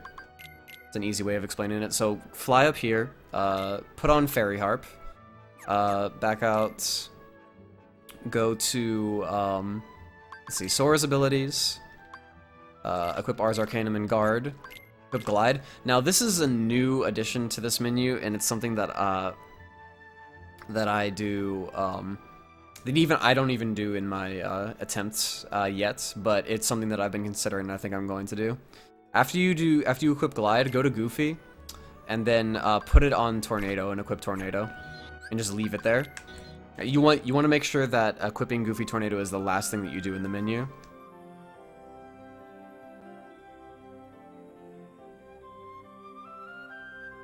Goofy Tornado is like a... So the reason that is because Goofy Tornado is a great ability in certain situations, and then it's a horrible ability in other situations. So I've decided that it's better to just kind of like keep it there as like a little switch that you can turn off and on when you need to. So that's why I set it up like that. So you'll be able to go into... You'll be able to press start, mash X, equip it, press start, mash X, de-equip it, and yeah. It's pretty fast. Anyway, when you go to Traverse Town, please make sure that you go to the Magician's Study. It's faster. If you don't go to the Magician's Study first, and you end up in the first district, just go ahead and kill Opposite Armor, and then come here later. And leave via here. But what you need to do, at some point in Traverse Town 3, is to, get Dumbo off of the Fairy Godmother. There you go. Alright, and now we're going to finish what we started like forever ago, and we're going to kill Opposite Armor. It's faster to just glide across this area, so that's what I would do. It's faster than just jumping across or swimming or any other form of movement. Alright, and now we have this neat little movement tech right here. What you want to do is you want to go up this ramp to the left. So, like, do, I would say, 4 dodge rolls. 1, 2, 3, 4. Once you see the Heartless, then you jump over and you glide. And that's faster than going all the way around. Alright, from here, what you want to do is you just want to hold directly forward. Don't hold any other direction. I don't know why, but it's weird. If you hold other directions, you might despawn enemies, and that'll make the fight at the top of the Gizmo shop weird. Jump up here, and jump and glide around. Jump up on the ladder. And then, spawn the guys, come out, and use R's. Don't go away from me, you piece of shit! Oh! So that happens, and there's nothing you can do about it. That's just bad luck. Just purely bad luck. What you're doing when you do that Ars Arcanum is you're always looking for the green Requiems. If the green Requiems get away from you and are alive, then they will probably do that. I don't know why, but their AI just does it, and it's stupid.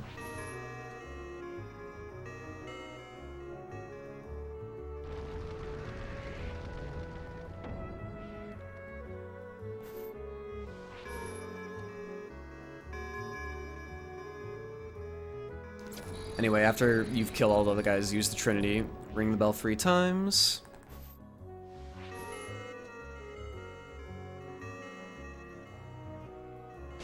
Skip the cutscene, and then we're gonna go fight Opposite Armor. First, we have to fight Guard Armor real quick. To get a quick knockdown on Guard Armor, you want to kill one of his body parts. So just kill his arm. That's gonna be right in front of him. It only takes like 3 hits. Use the ether that you have left over. You want to use it for this fight because you're going to be using a lot of R's. At the very start, lock on. You should lock onto that leg. Guard. Use R's. Don't use anything else. Don't use any triangle hits. Do a full air combo on that arm, leg thing, and then see what he does next. Alright, so he's going around. This is where you can get a pretty quick fight. Guard, R's again. There we go.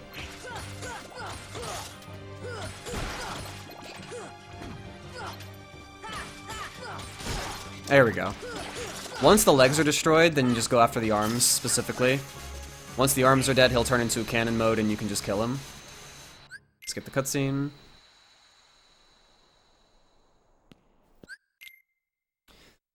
The fight was going like super fast there, so I didn't really explain. Okay, so from starting position, you just run to the right and then glide over here. It was going so fast that I couldn't really give like the best explanation as to what was going on. But that's the general idea, is that you want to guard him when he attacks you, and then R's his legs, and that'll make it so he doesn't break apart. If he breaks apart, then the fight is slow and there's really not much you can do. Just combo his limbs and make them break, and then wait until he, like, forms back together.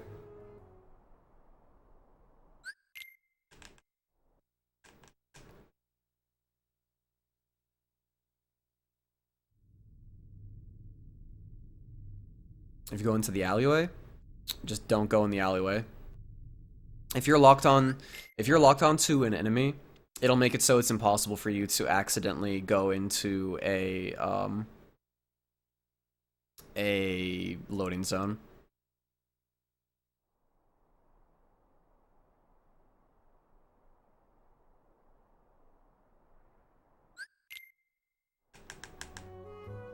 So yeah, talk to Sid, go through all those cutscenes, and he'll install a warp drive, Navi Gummy, whatever. And you're good. Alright, so now we can leave. Dude, we're almost done. We're getting pretty close. Escape via the accessory shop, and you're good to go. Go through a bunch of text boxes.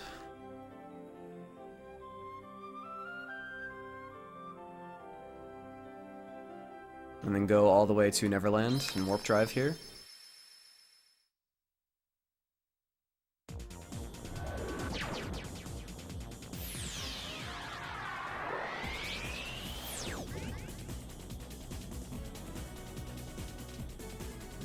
Select world, and then go straight to Hollow Bastion.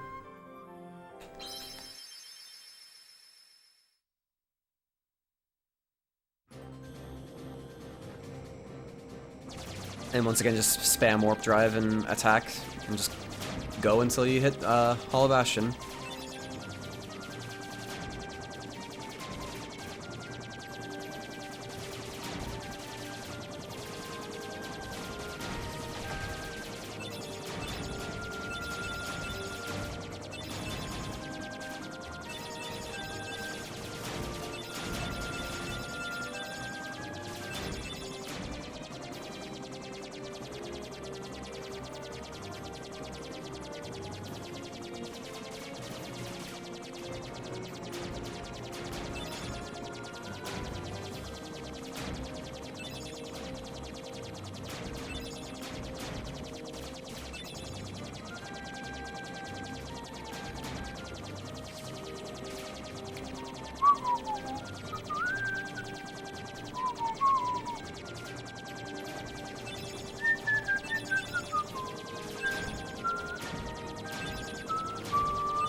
Don't worry about the guys that are flying behind you.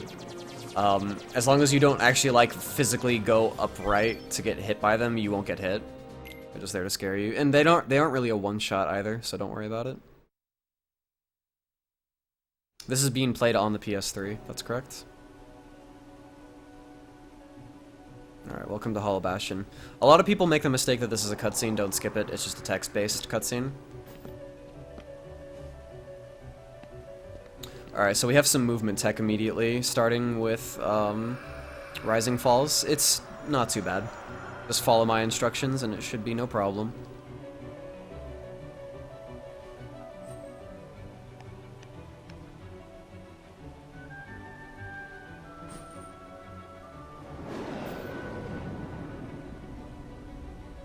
Alright, so mash R3 to get your camera behind you.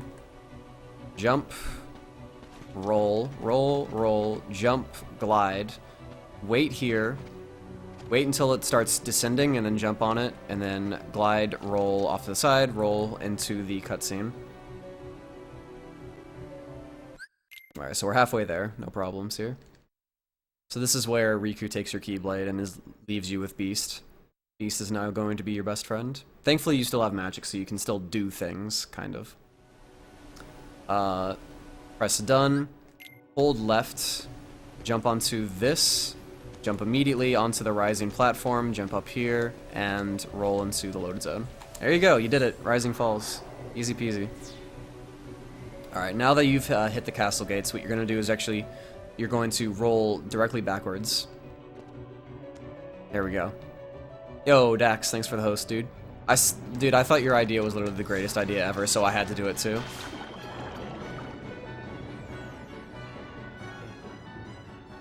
Roll into that bubble. And this is just going to be a lot of, you know, typical movement. Use the reaction command right here. Roll towards the left into the other bubble.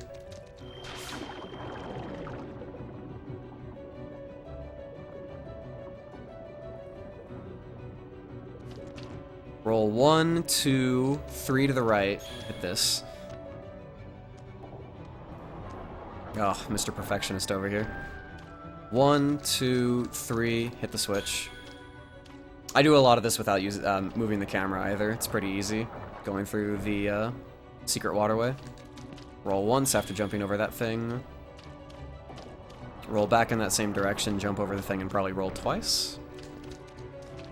1, 2, hit the switch. Keeping your camera like this will make it so you don't have to readjust your camera when you deal with the defender later on. So roll to the right once, jump into the bubble, hold right to hit the switch. And you should just be looking straight down this empty hallway, which is what you want to be. Dodge roll twice, and then gravity, lock on and gravity this guy. Jump in the air and mash triangle. That'll make it to call your party member Beast, and hopefully he will not just hit his shield a bunch of times and he'll actually use a limit, which will kill him instantly. Roll back into, hit the switch, do not forget to hit the switch, roll back into the bubble, and just kind of retrace your steps as you go back through the secret waterway.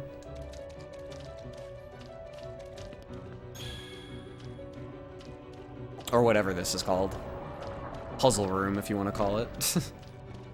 Not bad, bad name for it.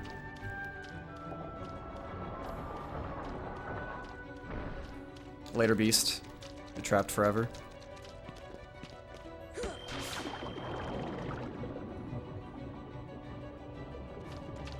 Alright, you don't need to refill an MP, so don't worry about hitting the save point back there.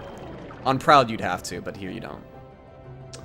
Alright, so now we have to do a despawn to activate the switch again to get back up the castle. So just kind of like follow where I'm going.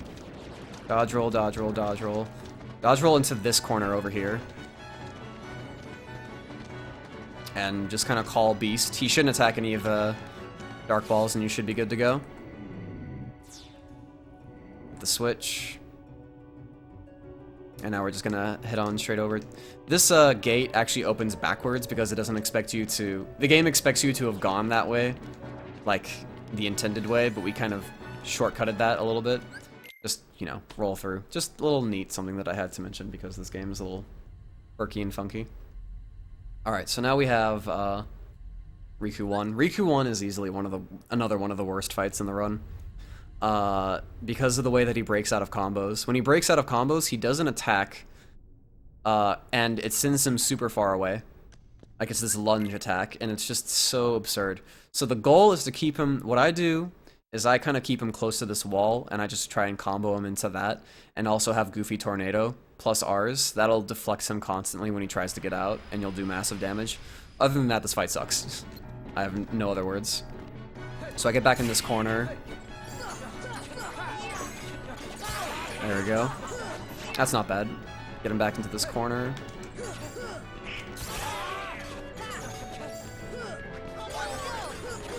There we go. That's not bad. Goofy did a lot of Goofy Tornadoes. I just need to get him close by. My suggestion is never to chase this guy down. There we go. That was not too bad. My biggest suggestion is to not chase this guy down, because chasing this guy down is just going to end with you deflecting him over and over and over again, and him getting away from you and just hitting you a lot. It's really annoying. So just have him lunge and miss, and then go after him. Anyway, after that fight, keep your initial party, head over this way. Now would also be a really good time to do that. which is what I mentioned earlier, and take off Goofy Tornado, because you really don't want it right now. It's going to mess up, potentially, one of your next strats. So that's why you set up the menu earlier in that way, so that all you have to do is press start, mash X a couple of times, and Tornado's de-equipped. Anyway, pick up that book, use it on the thing. The bookcase. Pick up this book, use it on the bookcase. Or take out this book, put in the correct book. Hit the switch that's hiding behind, which will unlock the door.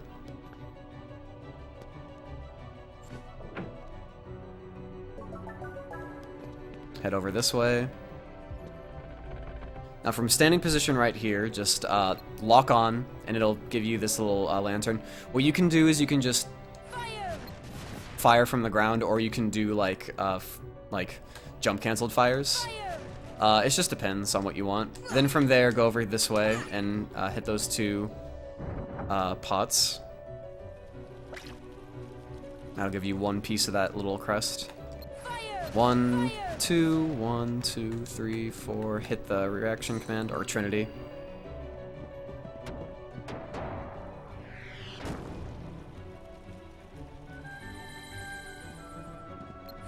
One, two, roll over here. Push this bad boy. You can push it like multiple times, maybe upwards to like 5 or 6. My remedy, my quote-unquote remedy, which is not tested and not proved in any way, shape, or form, is to kind of move the camera a little bit, swivel it, and maybe you'll actually push it that time. But I don't know. Who fucking knows what the problem is. Anyway, after that, pick up all of the pieces. I do a little bit of swag here. Woohoo. You don't, just like, I guess practice that if you want to do that, but it's just movement tech, it's really not that big of a deal. Once you have all 4 pieces of Exodia, go over here and put them in here to win the duel.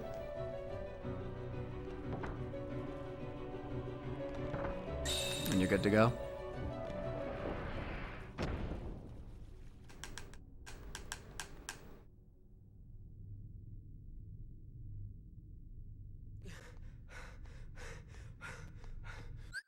Skip the scene.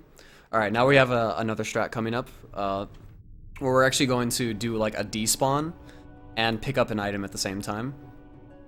Actually, a gummy piece. So, it's gonna happen once we get outside right here. I'll explain exactly what to do. So we're gonna hit this load zone.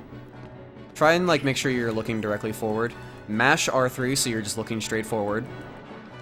And then once you see that Wyvern go through his opening animation like that, then fly. That'll make it so Donald and Goofy are the main targets of the Wyvern, and then you can just go over here and it'll despawn all of them. And you get the Haste 2G, which is what we're going to be putting on our ship a little bit later on. And then from here, just glide nice and carefully over this way to the switch, and you've despawned all the enemies. Be careful about moving right here, because you could be like looking in the exact wrong direction and fall straight back down, which is not what you want to do. So be a little careful. Hit the switch. Now, what you can do is you can go ahead and equip Goofy Tornado again if you want to. I'm starting to err on the idea that it's really not worth it. You can do a faster but more inconsistent strat, but I'm not going to teach you that. I want to teach you guys consistency. So just don't equip Goofy Tornado yet. And line yourself up like this. Each of these, there's going to be 3 wizards. They each take a full combo. 1. And then roll over to this guy. You can either roll or jump to the 3rd guy. He will always cast a spell and try and like knock you back and then teleport away. Don't get fucked up by that. Just try and jump or dodge roll through it like that. Now, make sure that you have Dumbo set, because we're going to do some crazy Dumbo strats. And now would be a good time to equip Tornado as well, because you're going to need it for later. Re-equip Tornado anyway.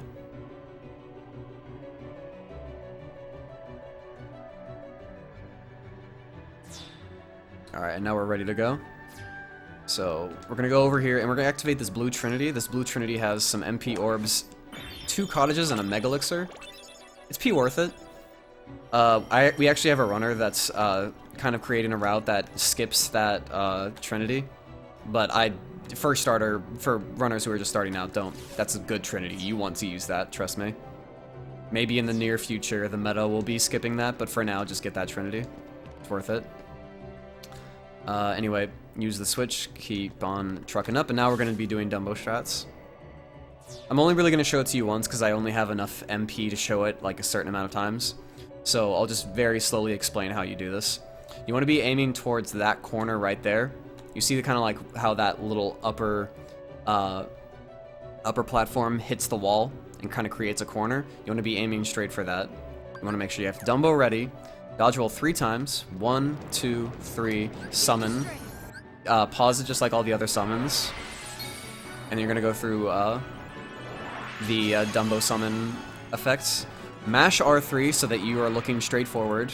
Or looking like this. This is a decent angle too. Head straight for the corner. And then dismiss Dumbo and you'll grab the ledge and you'll be Gucci. So that skips a lot. That skips going all the way around, attacking, or killing a wave of enemies, leaving, coming back, and going around. It saves a lot of time, trust me. It's pretty crazy. So once you've done that, we have Maleficent to deal with. You don't have to do anything. Just, as long as you have 6 MP, you should be fine. Even like maybe 5 or 4 MP might be good enough. Anyway, at the very start, what you're going to need to do is you're going to run forward and you're going to jump and then glide. Glide will give you a little bit of altitude and that'll get you on Maleficent's platform, so just do that. Watch what I do. Glide and then you're on. Alright, so now... There we go. Make sure you get locked onto her. Use R's. Do not use the finisher at all. Then do these 2, 1, 2... You can do 1, 2, 3. And then... right before she casts lightning at you, use R's again. And that should get her pretty close to death, if not already dead. And then just air combo for the rest. It was kind of a really quick explanation. I probably could have gone a little bit more in depth, but hopefully you understand the general idea. It's R's, air combos, R's, and you should be good. Alright, now we have probably the most... famous run in the game Dragon Maleficent, or the most famous fight. So what you want is Stop ready to go and Megalixir ready to go, and then you're gonna go in here. What a lot of people also do is they really like to customize Stop. If you want to do that, by all means customize Stop. That's totally fine. That's like perfectly acceptable. But I have Stop. This is what I'm used to. So. We're just gonna go ahead and go straight into this. This is a pretty... It's not too complex to understand. It's very, very, very similar to how I dealt with Hook. But you're just gonna be doing this combo and stop blocking her just like you would with Hook. I'll try and go as slow as possible to explain what is happening at each part of the fight. At the very start, mash X to try and get a couple of hits in. Nice, I got 2. Alright, lock on. Right when she roars, right about now, would be a good time for you to jump and stop her, because then her head will be right in front of you. That's good. Alright, from here, you're going to be doing full air combo, and then jump and hit her, and then stop her as you're falling down. And repeat this, like, multiple times until I tell you to stop.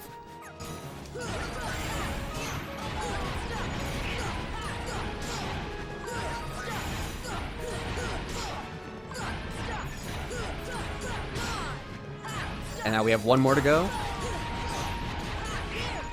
Stop, use the Megalixir as quickly as possible. 1, 2, stop is kind of how I do it. And you notice that her health actually went down a little bit. That's what you want to happen because she needs to exit the stop and then re-enter the stop for you to continue the stop block. Just kind of how the game functions. Continue to do what you've been doing.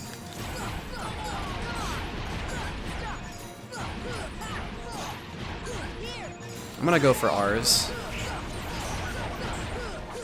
That was a horrible idea. Screwed this fight up. I think I'm actually going to die just to kind of like go over that again. Just for practice. Just get hit by the fire a couple of times. God damn it, Donald. How is Donald alive in all of this? Donald's a great guy, dude. Stop it! Oh my god, how are you alive? There we go. took long enough. Donald was in there in the fire with me. How did he not die? How did he not turn into roast duck? Anyway, we're gonna do that fight over again. I thought that I had like a pretty good amount of damage in to do R's.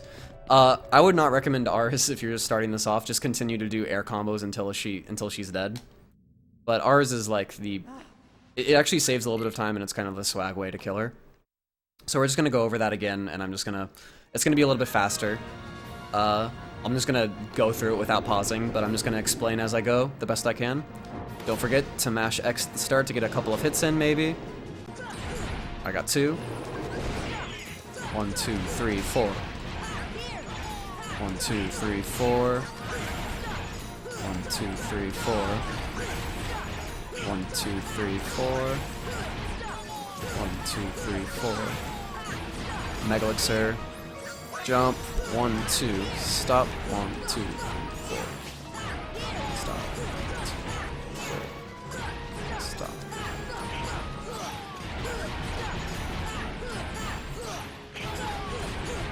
And that's the fight. If you can do that, then you should feel pretty damn accomplished of yourself, because it's super fun and fun and I don't know. It just makes you feel good. It's a fun strat. I like it.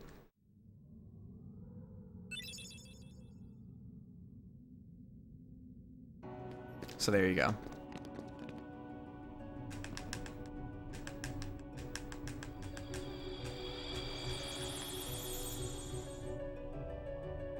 Alright, so we're gonna leave, and now we have Riku 2 to deal with. Hold directly left when entering this area, because you don't want to fall off. So just hold left, and you should be pretty safe.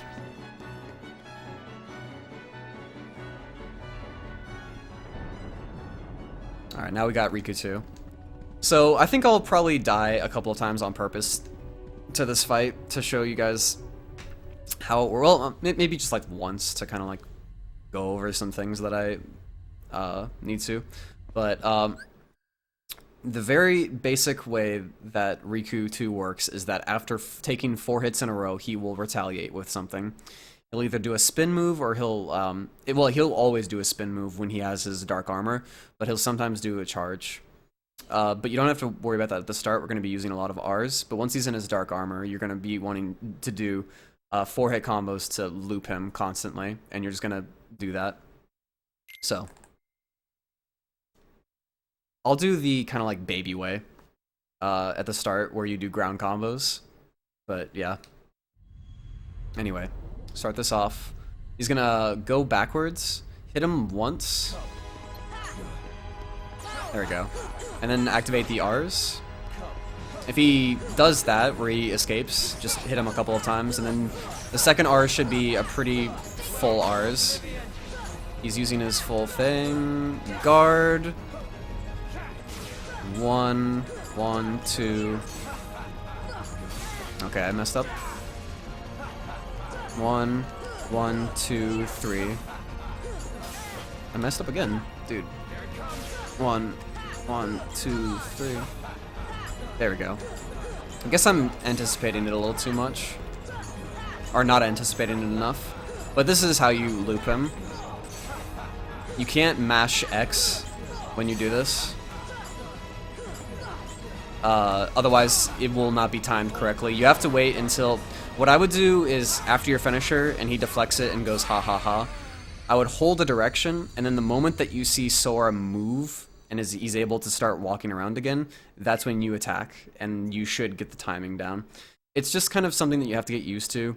I use like a combination of audio cues and visual cues, and just having fought this fight over and over again for like just so many hours put into this fight alone. But that's basically it. In all honesty, I'm more comfortable doing this fight with air combos, or looping him with air combos, than I am with ground. But that's how the ground combo loop works. I'll just kind of like do the fight again and just kind of show you what it looks like. Show you the R's again, and I'm probably going to do air combos this time around because I'm more comfortable with it.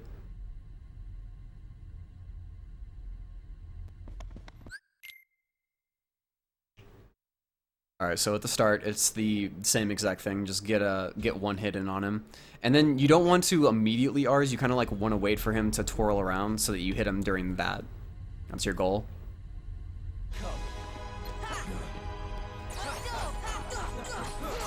Okay, he went away. 1, 2. There we go.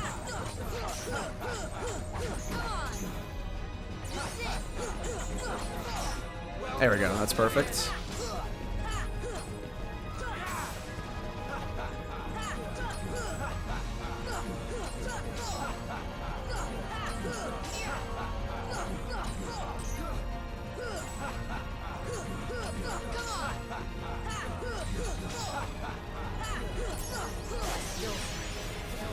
There you go.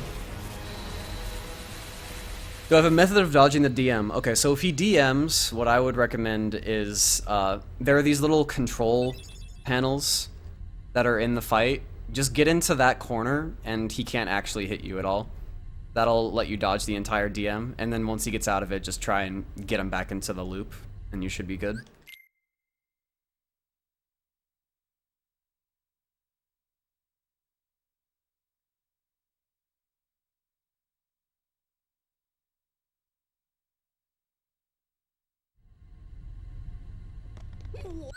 Alright. Now we're going to be turned into Albert.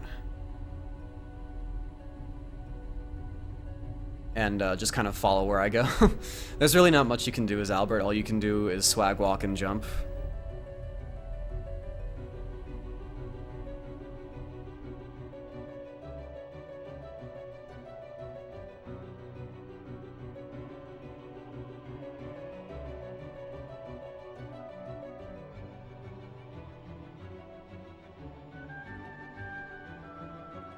Alright, now once you're down at this point, just kind of like make sure you don't hold any direction and just kind of go straight back in here. You want to jump down a couple of times, but then once you get back here, you want to actually start moving around again.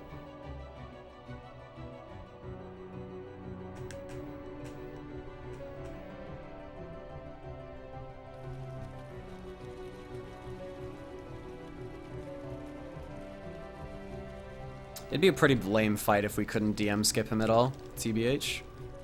I'd hold down left here and then jump off the head, and you're in the cutscene. Why not jump down and use the lift? Because that's much slower.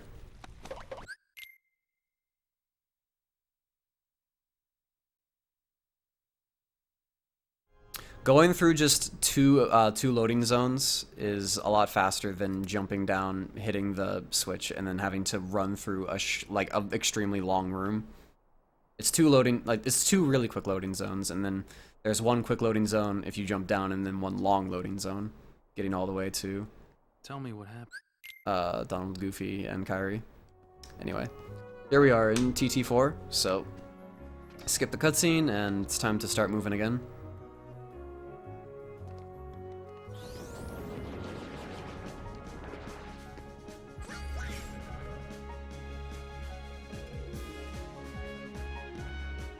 Alright, now we're back here. Do not forget, this is so important, do not forget to talk to Sid first. You have to do this. You want to talk to Sid first. Otherwise, the events in the secret waterway will not activate. Talk to him. Go through this cutscene. And then hop down here. We're going to use this Trinity that we haven't used up until this point.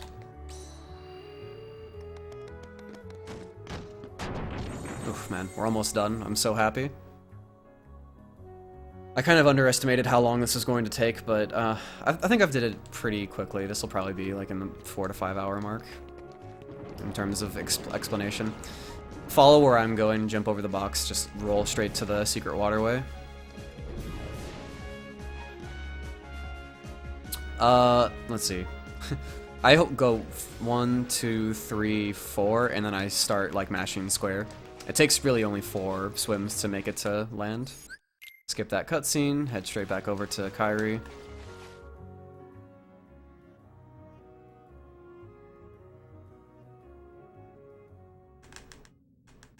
And then we have some cutscenes to skip. Yes, this will be uploaded to YouTube, I promise, I swear. Cross my heart and hope to die. This will be uploaded to YouTube. I'm glad a lot of people are interested, and at least looking at it.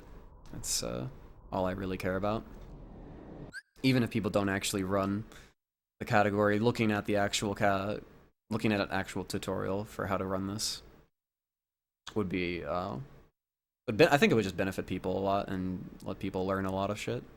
After that, those couple of cutscenes, just hold directly left and dodge roll. And you want to glide too. Jump, glide. I think this is a little bit faster than just swimming through, so just do that. 1, 2, 3, jump. And we're just gonna go back the way that we came.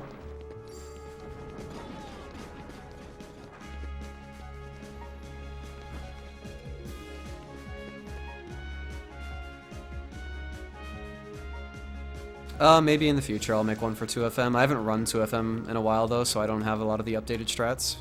Maybe when I'm good at 2FM again, I'll make something similar. Alright, talk to Sid again after all of that. He'll, mess with your ship, and then you can leave.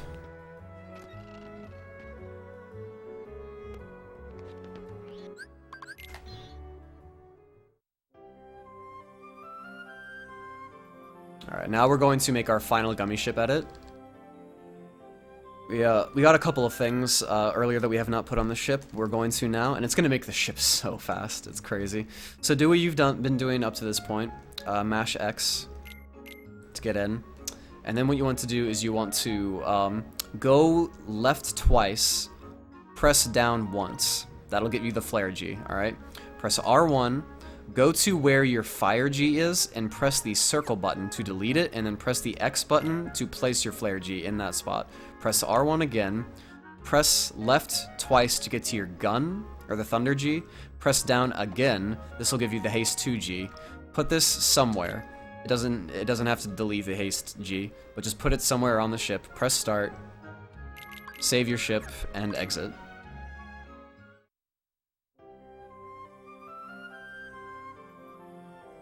And then head to the warp hole.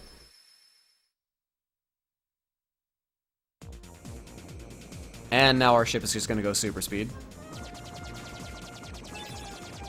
Just give it a second here. We're going to make it to the warp hole in like 0.5 seconds.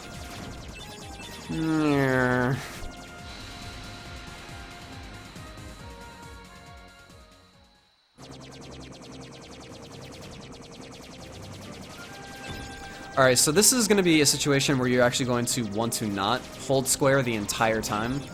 It's a little bit more complex, because you don't want to be boosting into load zones, where it goes between a certain section of space and another section of space. So right here, do not press square, just let go of it for now. Wait for the transition to happen, and then press square now.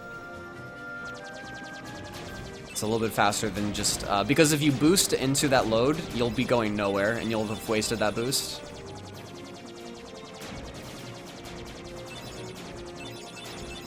And then get through this. And now, there's this even crazier part of this gummy ship mission. I would veer to the left to make sure that you don't fuck this up. I did it to the right once, and I fucked it up once. When you see those purple squares, and make sure you're in the right part of space. When you see those purple squares in the distance, you can press pause, and then select world, and exit out of this gummy ship mission. And for some reason, I don't know what it is, but I guess the game thinks that if you've made it that far, then you've made it to Hollow Bastion, and you can just warp straight there. And that saves probably like 30 seconds or so. So yeah, cool tricks, woohoo! Make it straight to Hollow Bastion, and we in there.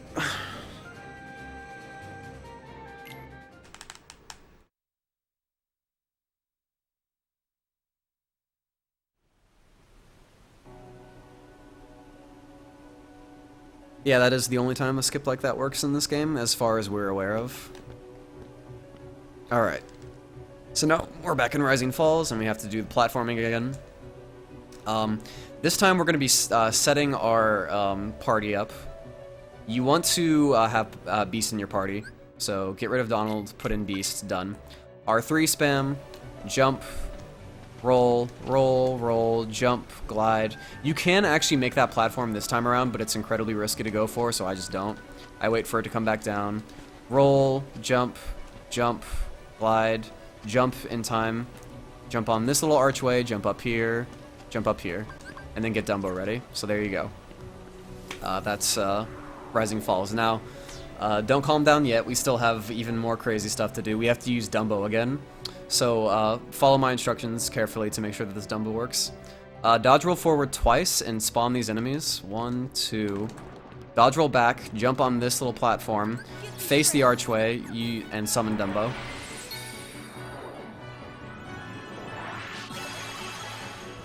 Spam R3 again like before. Just spam the shit out of it. Press circle to ascend, and then R3 again when you grab, so that you're just running straight forward. And let's see. Look back to see if the wizard is chasing you. It's not. And then hit the switch, and there you go. That's your next Dumbo. Saves a lot of time rather than going all the way around. If the wizard is following you, just kind of like glide all the way to the really, really far away platform, and it should despawn at that point, and you should be safe. And then come back and hit the switch. Alright, now we have another menu coming up. So, equipment, put on, go to Sora's equipment, put on Oathkeeper. Press circle twice. And then we're gonna have to go through all of Sora, Beast, Goofy, and Donald stuff. So go to Sora first. Go up to Treasure Magnet, get rid of that. Go down to Leaf Bracer and equip that. Go down to Beast. Press down 3 times to go to Ferocious Lunge and remove that. We don't really want the lunge, we want the bellow. We go down to Goofy, get rid of Goofy Tornado. R1, go all the way down to MP Gift, MP Rage, and Second Chance, and equip all 3 of those abilities. Go down to Donald, it should be immediately on Leaf Bracer, equip Leaf Bracer and Cheer, and then you're done. Alright, so now we have another fight coming up. What I do is I kind of try and position Beast right here, because if he were to use the Roar right here, it would kill so many enemies. So just position him right there. Air combo this guy. Alright, he didn't Roar. He did that time. There we go. Are they all dead? Dude, no. In my dreams, dude. That is the greatest fight I've ever seen. That's so crazy. So that's why we have Beast around. He's good. And we also have this extra ether. We'll probably find a way to use that in End of the World, but that's just so crazy. Alright, so. We got that ready to go. Get Dumbo ready to go because we're going to use it one more time.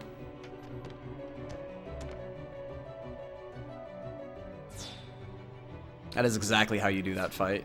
If Beast doesn't do that, then you just kind of R's and you just kind of air combo things as best you can. But yeah, that is exactly how you do it. Just continue on, hit the switches, ascend all the way. And we're just going to be doing the Dumbo in the same exact location as before. It really is the same exact thing. It's the same exact strat.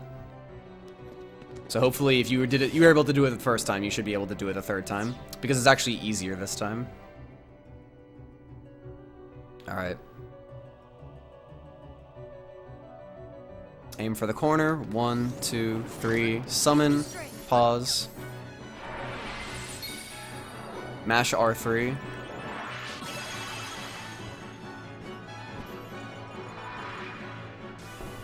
Press circle to ascend. Get in the corner, grab the ledge, and we in there.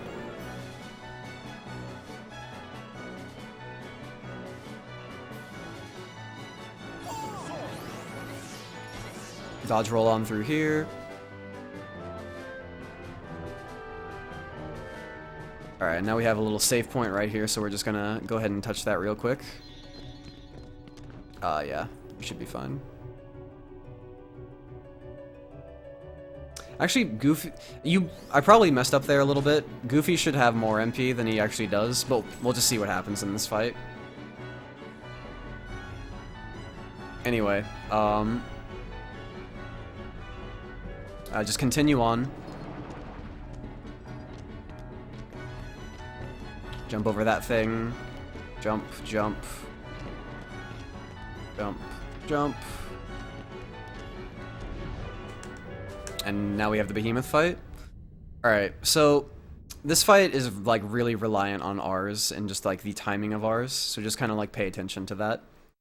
Skip the scene, move to the left a little bit, and then immediately jump. R's and then 1, 2 R's. Don't use any extra triangle sections. Thanks, game, for making me land on his... Ugh, this is bad damage. Whatever, we'll just see what happens. 1, 2... Oh my god. Oh, this feels awful. That should not happen. Okay, just stay on his back. Let's just see what happens. Goofy does not have enough MP to give you any MP gifts. Get down.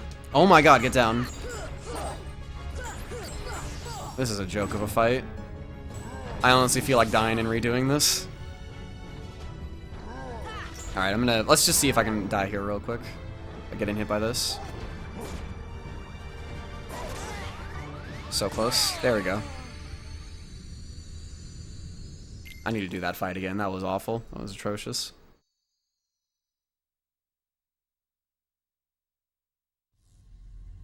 Hi, Dan.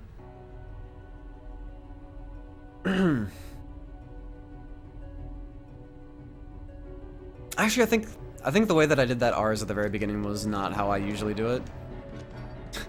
I forgot how to do this fight. I know there's a way. There's a certain way that I did it. It's just been so long though since I've done it in runs that I never really got it into my long-term memory. Alright, so let's try this again. So do the same thing as before. Go off to the left a little bit. It'll just jump right next to you. Jump on. I think what I want to do is do that. Get to that part and then R's. There we go. This is exactly what I remember. Alright, now that's really good damage. That's exactly what I want. I'm not dodge rolling in time. Anyway, get back on his head, and then R's.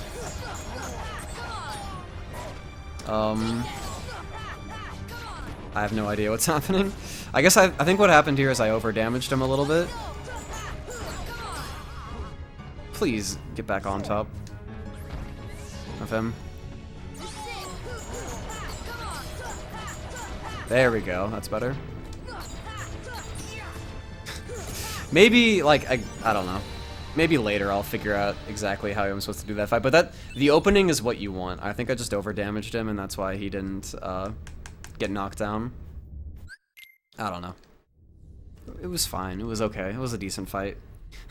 Basic premise, get on his back, use R's. When he gets knocked down, air combo his horn. Repeat until he is dead. If he charged, like if you see him like going to charge, then what I would do is I would cure. Because that keeps you on his back and you don't get hit. So that saves a little bit of time. So, that's what I would do, personally. Now, I mentioned at the very, very beginning of this that there are unskippable cutscenes. The first one was the FMV at the very start, the 3-minute long FMV. And for some reason, the other unskippable cutscene is this cutscene right here. There's nothing that we can do. But we'll never forget. Like if I press start, it'll just pause, so I can't skip it. I don't know why. Bad programming, whatever, but you can't skip this cutscene. I couldn't forget you, Even if I wanted to. What's that supposed to mean?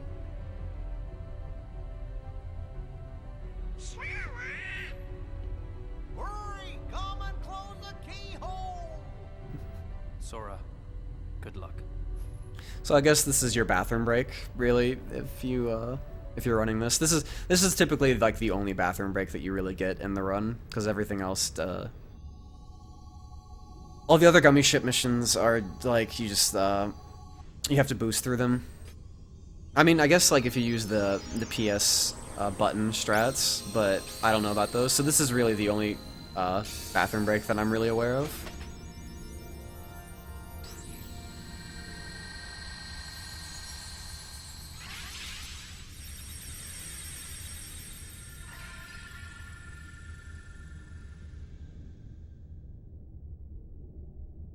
All right.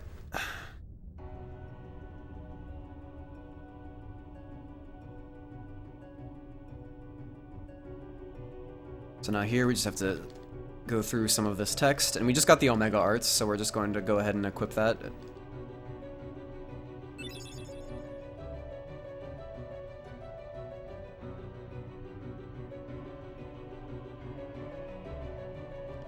1, 2. Go to your equipment, go down to Ray of Light, and go down to Omega Arts and equip that, and we're good. Alright. Almost there. And from here, just go straight to End of the World.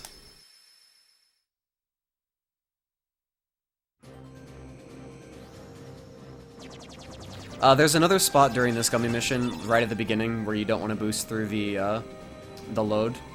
So right here, it'll take a little bit of time to load, and then we can boost again.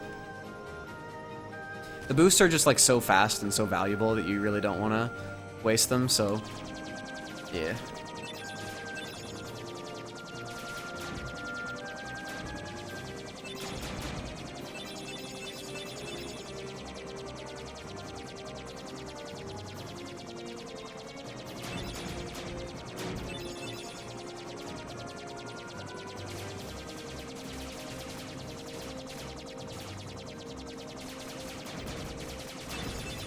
Ooh, wow. I did that completely wrong. Thankfully there's health in there, so even if you get wrecked by those guys, it's not really that big of a deal. I was completely absent-mindedly, like, just whatever. If you want to be more careful about that, just stay towards the edges of the screen, and then once you see the little thing in the middle, like the little rock formation, just go inside there, and all of them should miss you. I totally autopiloted that. Anyway, let's go straight forward. Alright, so now we have invisibles. It is so... Okay, so invisibles are like power wilds, but on steroids. Like, it's just so hard to, like, pin them down and kill them really, really quickly. And they also have their own personal desperation move, where they can't be hurt at all, where they just shove their swords into the ground and are invincible for, like, 10 seconds straight. So, really, all of these strats that I use for invisibles are kind of just like, it's just the best that we have, and then from there it's a lot of improv, so good luck. So just kind of follow the intro of what I do.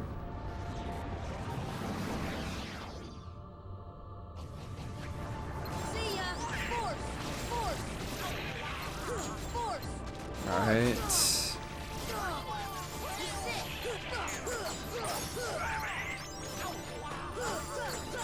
Yeah, he DM'd, that sucks. But yeah, the idea is to just gravity like maybe 1 or 2 times, or actually more like 3 times at the very start. He was so close too. Oh well. Not much you can do about that. Trust me, invisibles are runners, like, bane their existence. It's just so awful. So yeah, take care of that, and then just kind of continue along the invisible path that is strewn about by these little triangular-looking islands that are actually arrows pointing to the next arrow where you're supposed to go. Alright, so now we have angel stars. What I would do is just toggle lock and gravity each of these guys. 1, 2, 3. I'm gonna go to this guy. Kill this guy.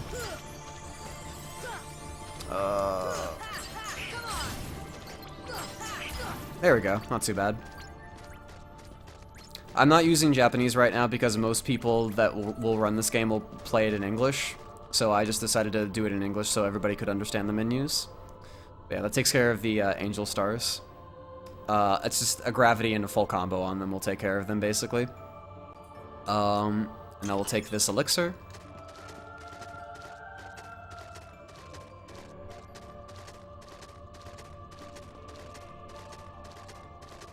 And, okay, so right here in this situation, since I have an ether, I have basically the exact amount of MP that I need, and if I were to give this ether to Goofy, then he would have enough MP to give me for the behemoth fight, so I'd be able to skip this cottage.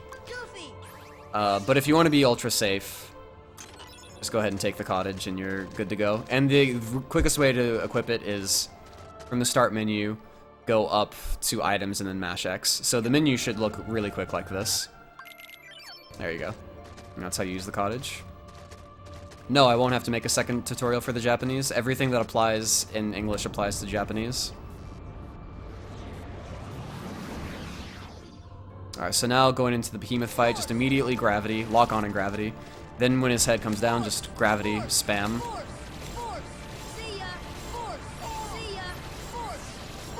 That's about enough right there. And then get on, dodge roll, R's. There we go. That's pretty good damage. Nice. Pretty good behemoth fight. That's just the general premise of it all. Just R, gravity spam, and then get on his hind leg, and then when he sends his orb into the air, jump on him, dodge roll, and then R's his horn, and it's pretty fast.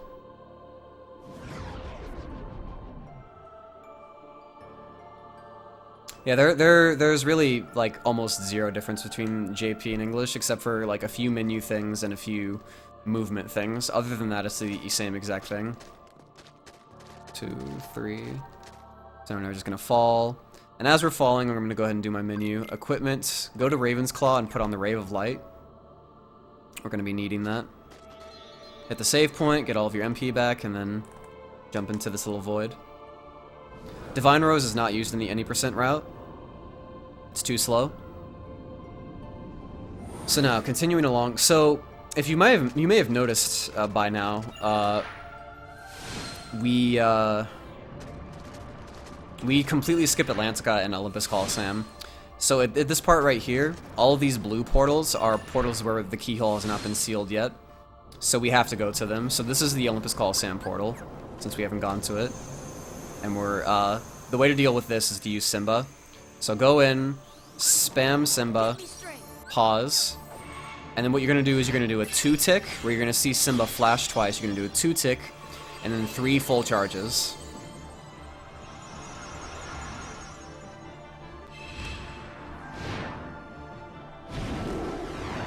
So just hold triangle during all of this, then 1, 2, let go.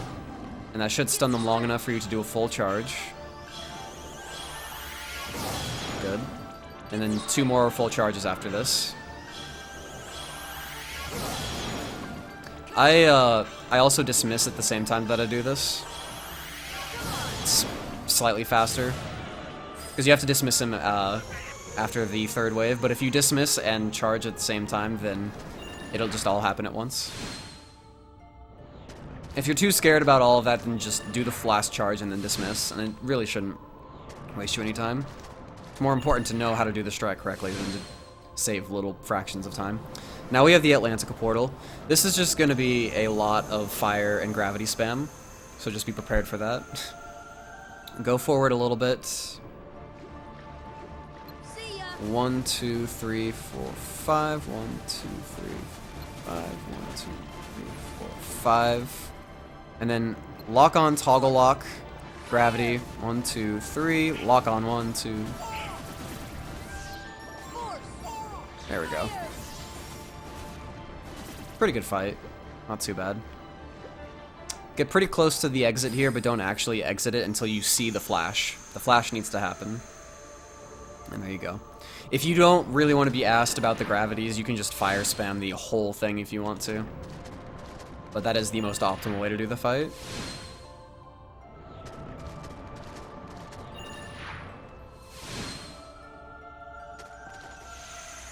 Alright, now you need to hit this portal. This is the 100 Acre Wood portal. It'll give you a Mega Elixir and a save point to restore your MP. And now we have more invisibles to deal with. I don't really find this fight to be that terrible. Get to the side of the room, like right here, and then lock on to the first guy and just gravity spam like your life depends on it. And then just kind of trap them to the ends of the room. This fight is going absolutely atrocious. Ugh, Jesus. I say that it's an easy fight, and then the moment I say that, I have, like, literally the worst fight I've had in fucking months. Whatever. Anyway, after you've killed all of them, then go in here, mash through all the text, lock onto him, gravity, hit gravity this guy, kill him, and then just go over to this guy. Easy squeezy.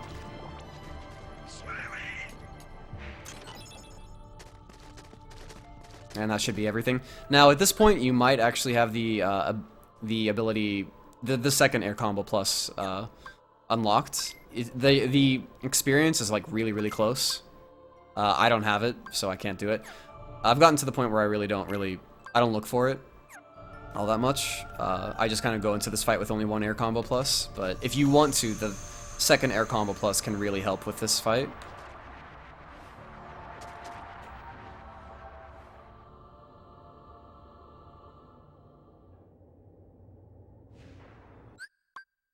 I don't really know what softlock you're talking about, Airfire. So now we have the Chernobog fight. A lot of this is just straight up going up to him and air combo spamming this guy. But a lot of the fight can be changed based on what he does. Alright, so he does the fire pillar first, so it's whatever. Oh, wow. This is awful. Get behind his head when he does the fire breath. So you're looking for a certain amount of health for him to have. I need to get him under the orange bar. Oh god, come on. There we go.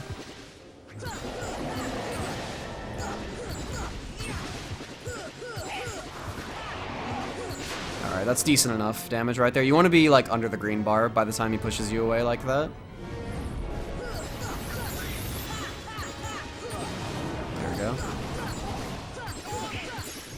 There we go. Once he's dead, land on the volcano, and you'll, when this fight is over, you'll actually spawn at the very like, top of the volcano, which is optimal. Like, the Chernobog fight is really just, like, air combo spam, and there's really not much you can do to speed it up, unless you are going, like, insanely crazy and you just aren't missing any air combos. But anyway, once you've done that, go to your abilities and equip the Super Glide ability. That's what I would do. And then just kind of continue falling down this little ridge.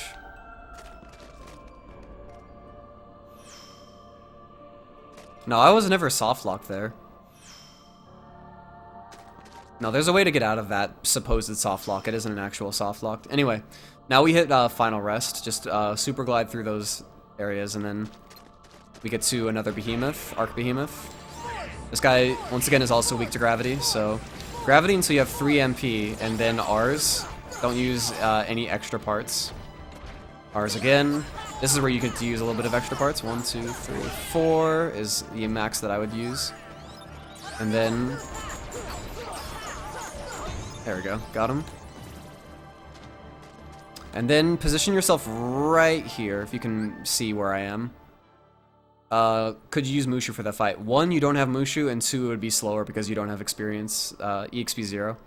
So from here, all you really need to do is use the cottage. That's all you need to do. But if you want to be super safe, you can also throw on a Mega Elixir, because you're going to be needing to summon Simba, and you might not have enough MP. So that's like just a safety thing if you want to. If not, then don't worry about it. For beginner runners, I would do it personally. But yeah. Now we have Final Rest. So Final Rest has 2 waves. So we have 1 wave of Dark Balls and 1 wave of Invisibles. We want to kill the last Invisible and then use Simba to kill the last 5 waves. So we have to set it up very, like, specifically. So just kind of, this is really important. Just pay attention, I guess. Otherwise, you'll lose a shit ton of time for not using Simba. It's like a huge time loss. These guys die in 2 Firaga hits, so just spam Firaga on these guys. For the most part. Make your way towards back towards the entrance. Also, I would put, get arrow ready to go. Oh my god, dude. Stop it. Now use arrow, get back here, press mash triangle to get Sora, Donald and Goofy close to you, and then start spamming gravity.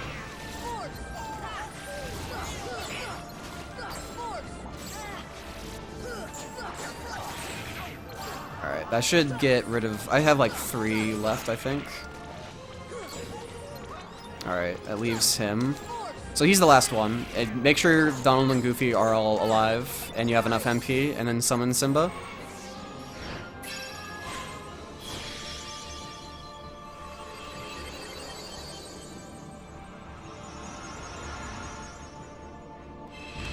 and then from here just use all 5 of your charges. Just make absolutely sure, even like if you need to be super safe, use stop on the last guy and make sure he's dead and make sure you have enough MP and Donald and Goofy are both alive. You don't use gravity on the first behemoth because he resists it a lot more, being a boss in this game. So you have to use a lot more Rs.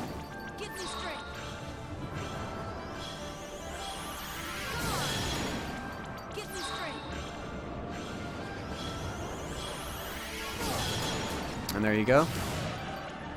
From there, just glide straight over to the entrance. Arrow cuts by like 50%, I think.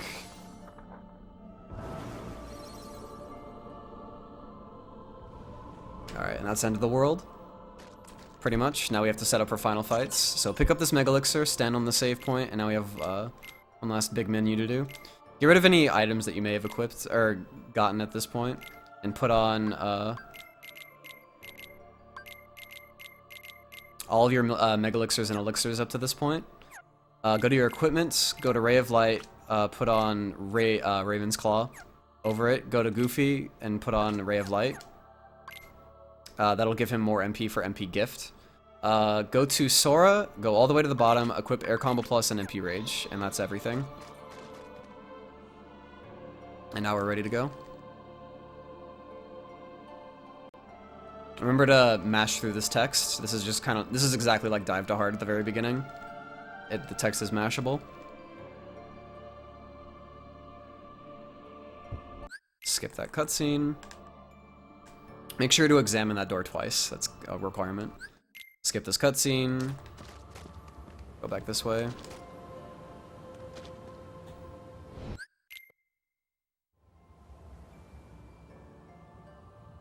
Alright, now we have the Ansem 1 fight. So, Ansem 1 is a pretty horrible fight because he can float wherever he wants, and this entire terrain is just like it's just at different elevations, so he can get away from you super easy. So the goal of the fight is just keeping him in the corner. So a lot of the R's that I do don't have triangle hits, and I always position myself so that I'm facing him and he's backed into a corner. So at the very start, I lock on and I go to the right. If he does Destructo Discs, just... okay. Now he's kind of like close to a corner. This is good. After about a full combo, he'll call out his Guardian. You can R's through the Guardian, so that's kind of when you would use R's.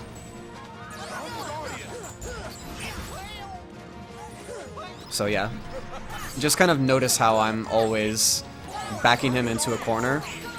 His back is never faced towards, like, open area. Well, that time, I guess in that situation, he was either paying attention to either Donald or Goofy, so they knocked him back into that area. If he submits someone, this is actually like a good chance to R spam. Oh my god.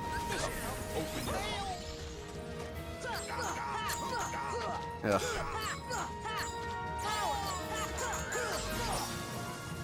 Alright, this is a pretty good corner. I like this one.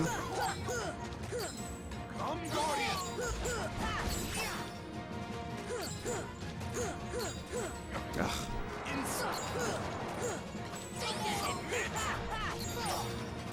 Alright, not too bad.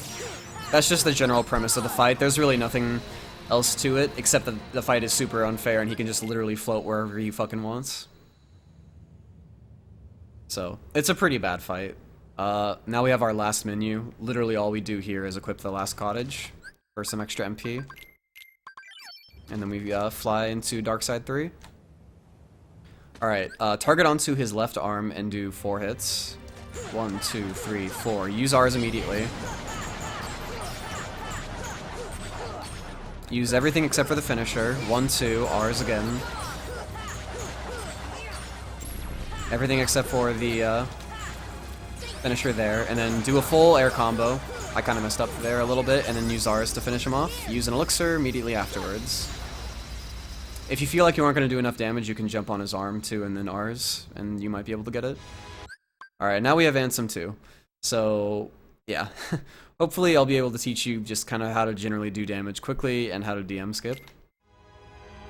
Jump forward immediately and attack, so that way you can get in damage like that. Go behind him during that. Okay. Ugh. Okay. Basically, get behind him, and regardless whether or not he does... Alright, so that's like enough damage right there. He's gonna do the stupid thing, isn't he? Yeah. So he's gonna shoot he can shoot lightning, but if he does anything else, then you want to 1, 2, jump, 1, R's. That is setting up for DM skip, and that is gonna be terrifying to deal with. Okay, good. And then R's. And that should DM skip him again. So yeah, I didn't do like the best job of explaining, but once you get to like, once he's almost at 2 bars, then you want to do the 1, 2, 1 to get him into that DM skip, and then a lot more goes into it. Basically, to do the most amount of damage, get behind him when he summons the Guardian, hit him twice, then use R's, and that will get him usually stunned into the next combo that you can do. Anyway, we're going straight into this next fight. Get arrow ready, fly up to him, 1, 2, 3, 4. If he does the long combos like that, try and deflect them like that. Like the last hit, and then go in for combos. Boom. Alright, that's 3. After he says that, welcome the darkness in your heart, use arrow, get hit a couple times, cure. Deflect this hit. He's gonna shoot a lot of lasers. When he shoots lasers, just try and combo him across his body so that you don't get continuously hit in one spot. Now he's charging up his like really big lasers, so cure, arrow, and then just do the same things before. Combo him across his body. You should be able to get like 3 or 4 hits in. Alright, that was a good fight. Continue comboing. Just continue comboing. That's a decent amount of MP, and you should have about 5 or 6 MP to use. Dodge roll straight into the middle where you got these shadows. Now we're going to spam a shit ton of R's.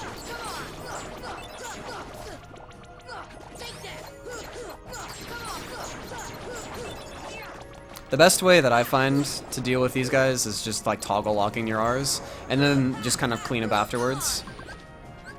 Alright, once they're all dead, use an elixir and a potion. Mega potion. Alright, now we got the artillery to deal with. So, this is going really fast, but this is exactly what Final Battles is. So, we glide back here, land really quickly, use R's on this, then run this way, R's these 3 cannons. Ugh. Combo this main cannon. Land, R's, and you're good. That'll make it so you never get knocked away. Alright. Now just glide up this way. Now go and use a Mega Elixir as quickly as possible. Or Elixir. And these Dark Balls die in 2 fires, so just kind of 1, 2 toggle, 1, 2 toggle, 1, 2 toggle. Then they're gonna come like that to you, straight to you. So R's when they're really close by. And just kind of R spam and fire spam as you see fit. That should be everybody. Just R1 to make sure that nobody else is alive. Alright. Now just cure after this. That's really all you need. You don't need to use an item. Make sure you have arrow ready. And now we have face. We used to use R strats here, but it really isn't worth it. So we're just going to be using normal combos. Target, arrow, and then what I would do is 1, 2 to start, and then 1, 2, 3, 4, and just keep on going across his face and doing 1, 2, 3, 4. If you ever get hit by like those big lasers, like you'll see him squint like that, and then you'll get hit. 1, 2, okay. 1, and then just to avoid these constant lasers from hitting you, just go across his face constantly. Leaf Bracer when you need to. It's a good ability. It's there for a reason.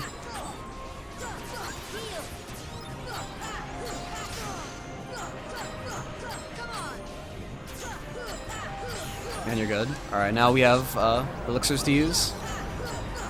Use 1 Mega Elixir. Get yourself ready to go. So this last core has invisibles. And getting DM skip here is also just incredibly impossible. Well, not impossible, but it's just never consistent. So just kind of, this is what I do. I flick backwards, and then I do gravity, big jump gravity, and then gravity spam. Once I see the rest of them come in like that, then attack in R's. And that should be everybody. There you go, you did it. DM skip, it's so easy, every time. Alright, now you notice that I have an extra Mega Elixir. I don't really want to use that until maybe later. We're right before the very, very final fight. We're almost there. We only have 2 fights to go until the game is over. So now we glide. We want to use 3 gravities on this main core. It's super, super weak to gravity. 1, 2, 3, and then go for combos. Now would be a good time to use that Mega Elixir. And we have 1 left to use in the middle of the fight. Alright. And now the main fight is pretty easy. Target, and then he's gonna shoot lasers. Time it so your arrow, like, summons while you get hit. And then combo him across his body just like usual. This is pretty bad damage, to be honest. Just hoping for better damage. Just keep on comboing. After he says real power, get like 1 last combo and then cure. Now you want to hold square so that you continuously like don't get sucked in by his big gigantic attack. Try and get in stray hits if you can. When you get really sucked in, use the Mega Elixir because he's pretty much done with his attack. That'll heal Donald and Goofy so they can help you damage him at the very end. If you ever get hit by that like quick 2 swipe right there, just always never forget to cure if you need it. And then after that, you should have this little grace period where you got him.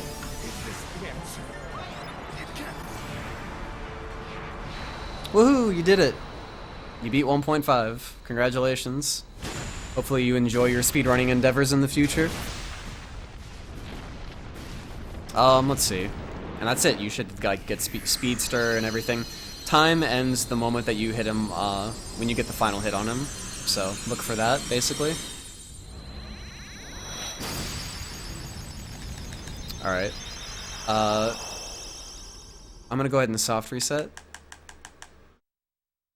I'm gonna soft reset and I'm gonna show off Tiger Head because I completely botched that fight.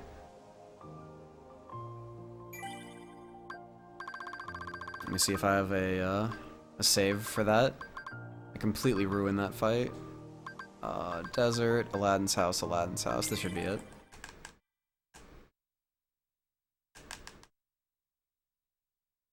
Congrats on tutorial world record.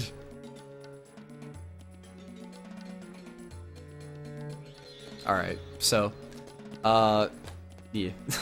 We're gonna go and we're gonna do this fight again and we're gonna try and explain it again how to do it. Oh, to soft reset the game, you hold L1, L2, R1, R2, start select. All of the shoulder buttons plus start select will be a soft reset. Really easy to do. Alright, so now we're going to try and fight him again. So, it's the same as I explained earlier. You want to dodge roll 5 times towards like his left main and jump on it. After you skip this text box. 1, 2, 3, 4, 5. Jump, jump, jump, jump. Wait for him to reel back. 1, 2, 3, 4, 5, 6, 7, 8. After the 8th hit, get on his nose. 1, 2, 3, 1, 1, and then just spam combos on this. God damn it, what the hell? Okay, for safety, I'm just gonna sit here on the nose until he gets up. But you should be able to kill him before that. But yeah, there you go. That's the fight. You should be able to do it now. You should be able to do pretty much every fight now. That's everything. I think that's the tutorial. Honestly. I can't think of anything else really to do. So, yeah, thanks for watching. Hopefully this was helpful. If you have questions, let me know. And yeah, this should be a basic way to just get into 1.5. And for people that are doing the 12-hour challenge, speedrunning challenge, this should hopefully help you get started and get you places, let you know what to do, where to go, etc. Hopefully you won't be lost for 12 hours, like Asa. Anyway, yeah, I will now end the recording.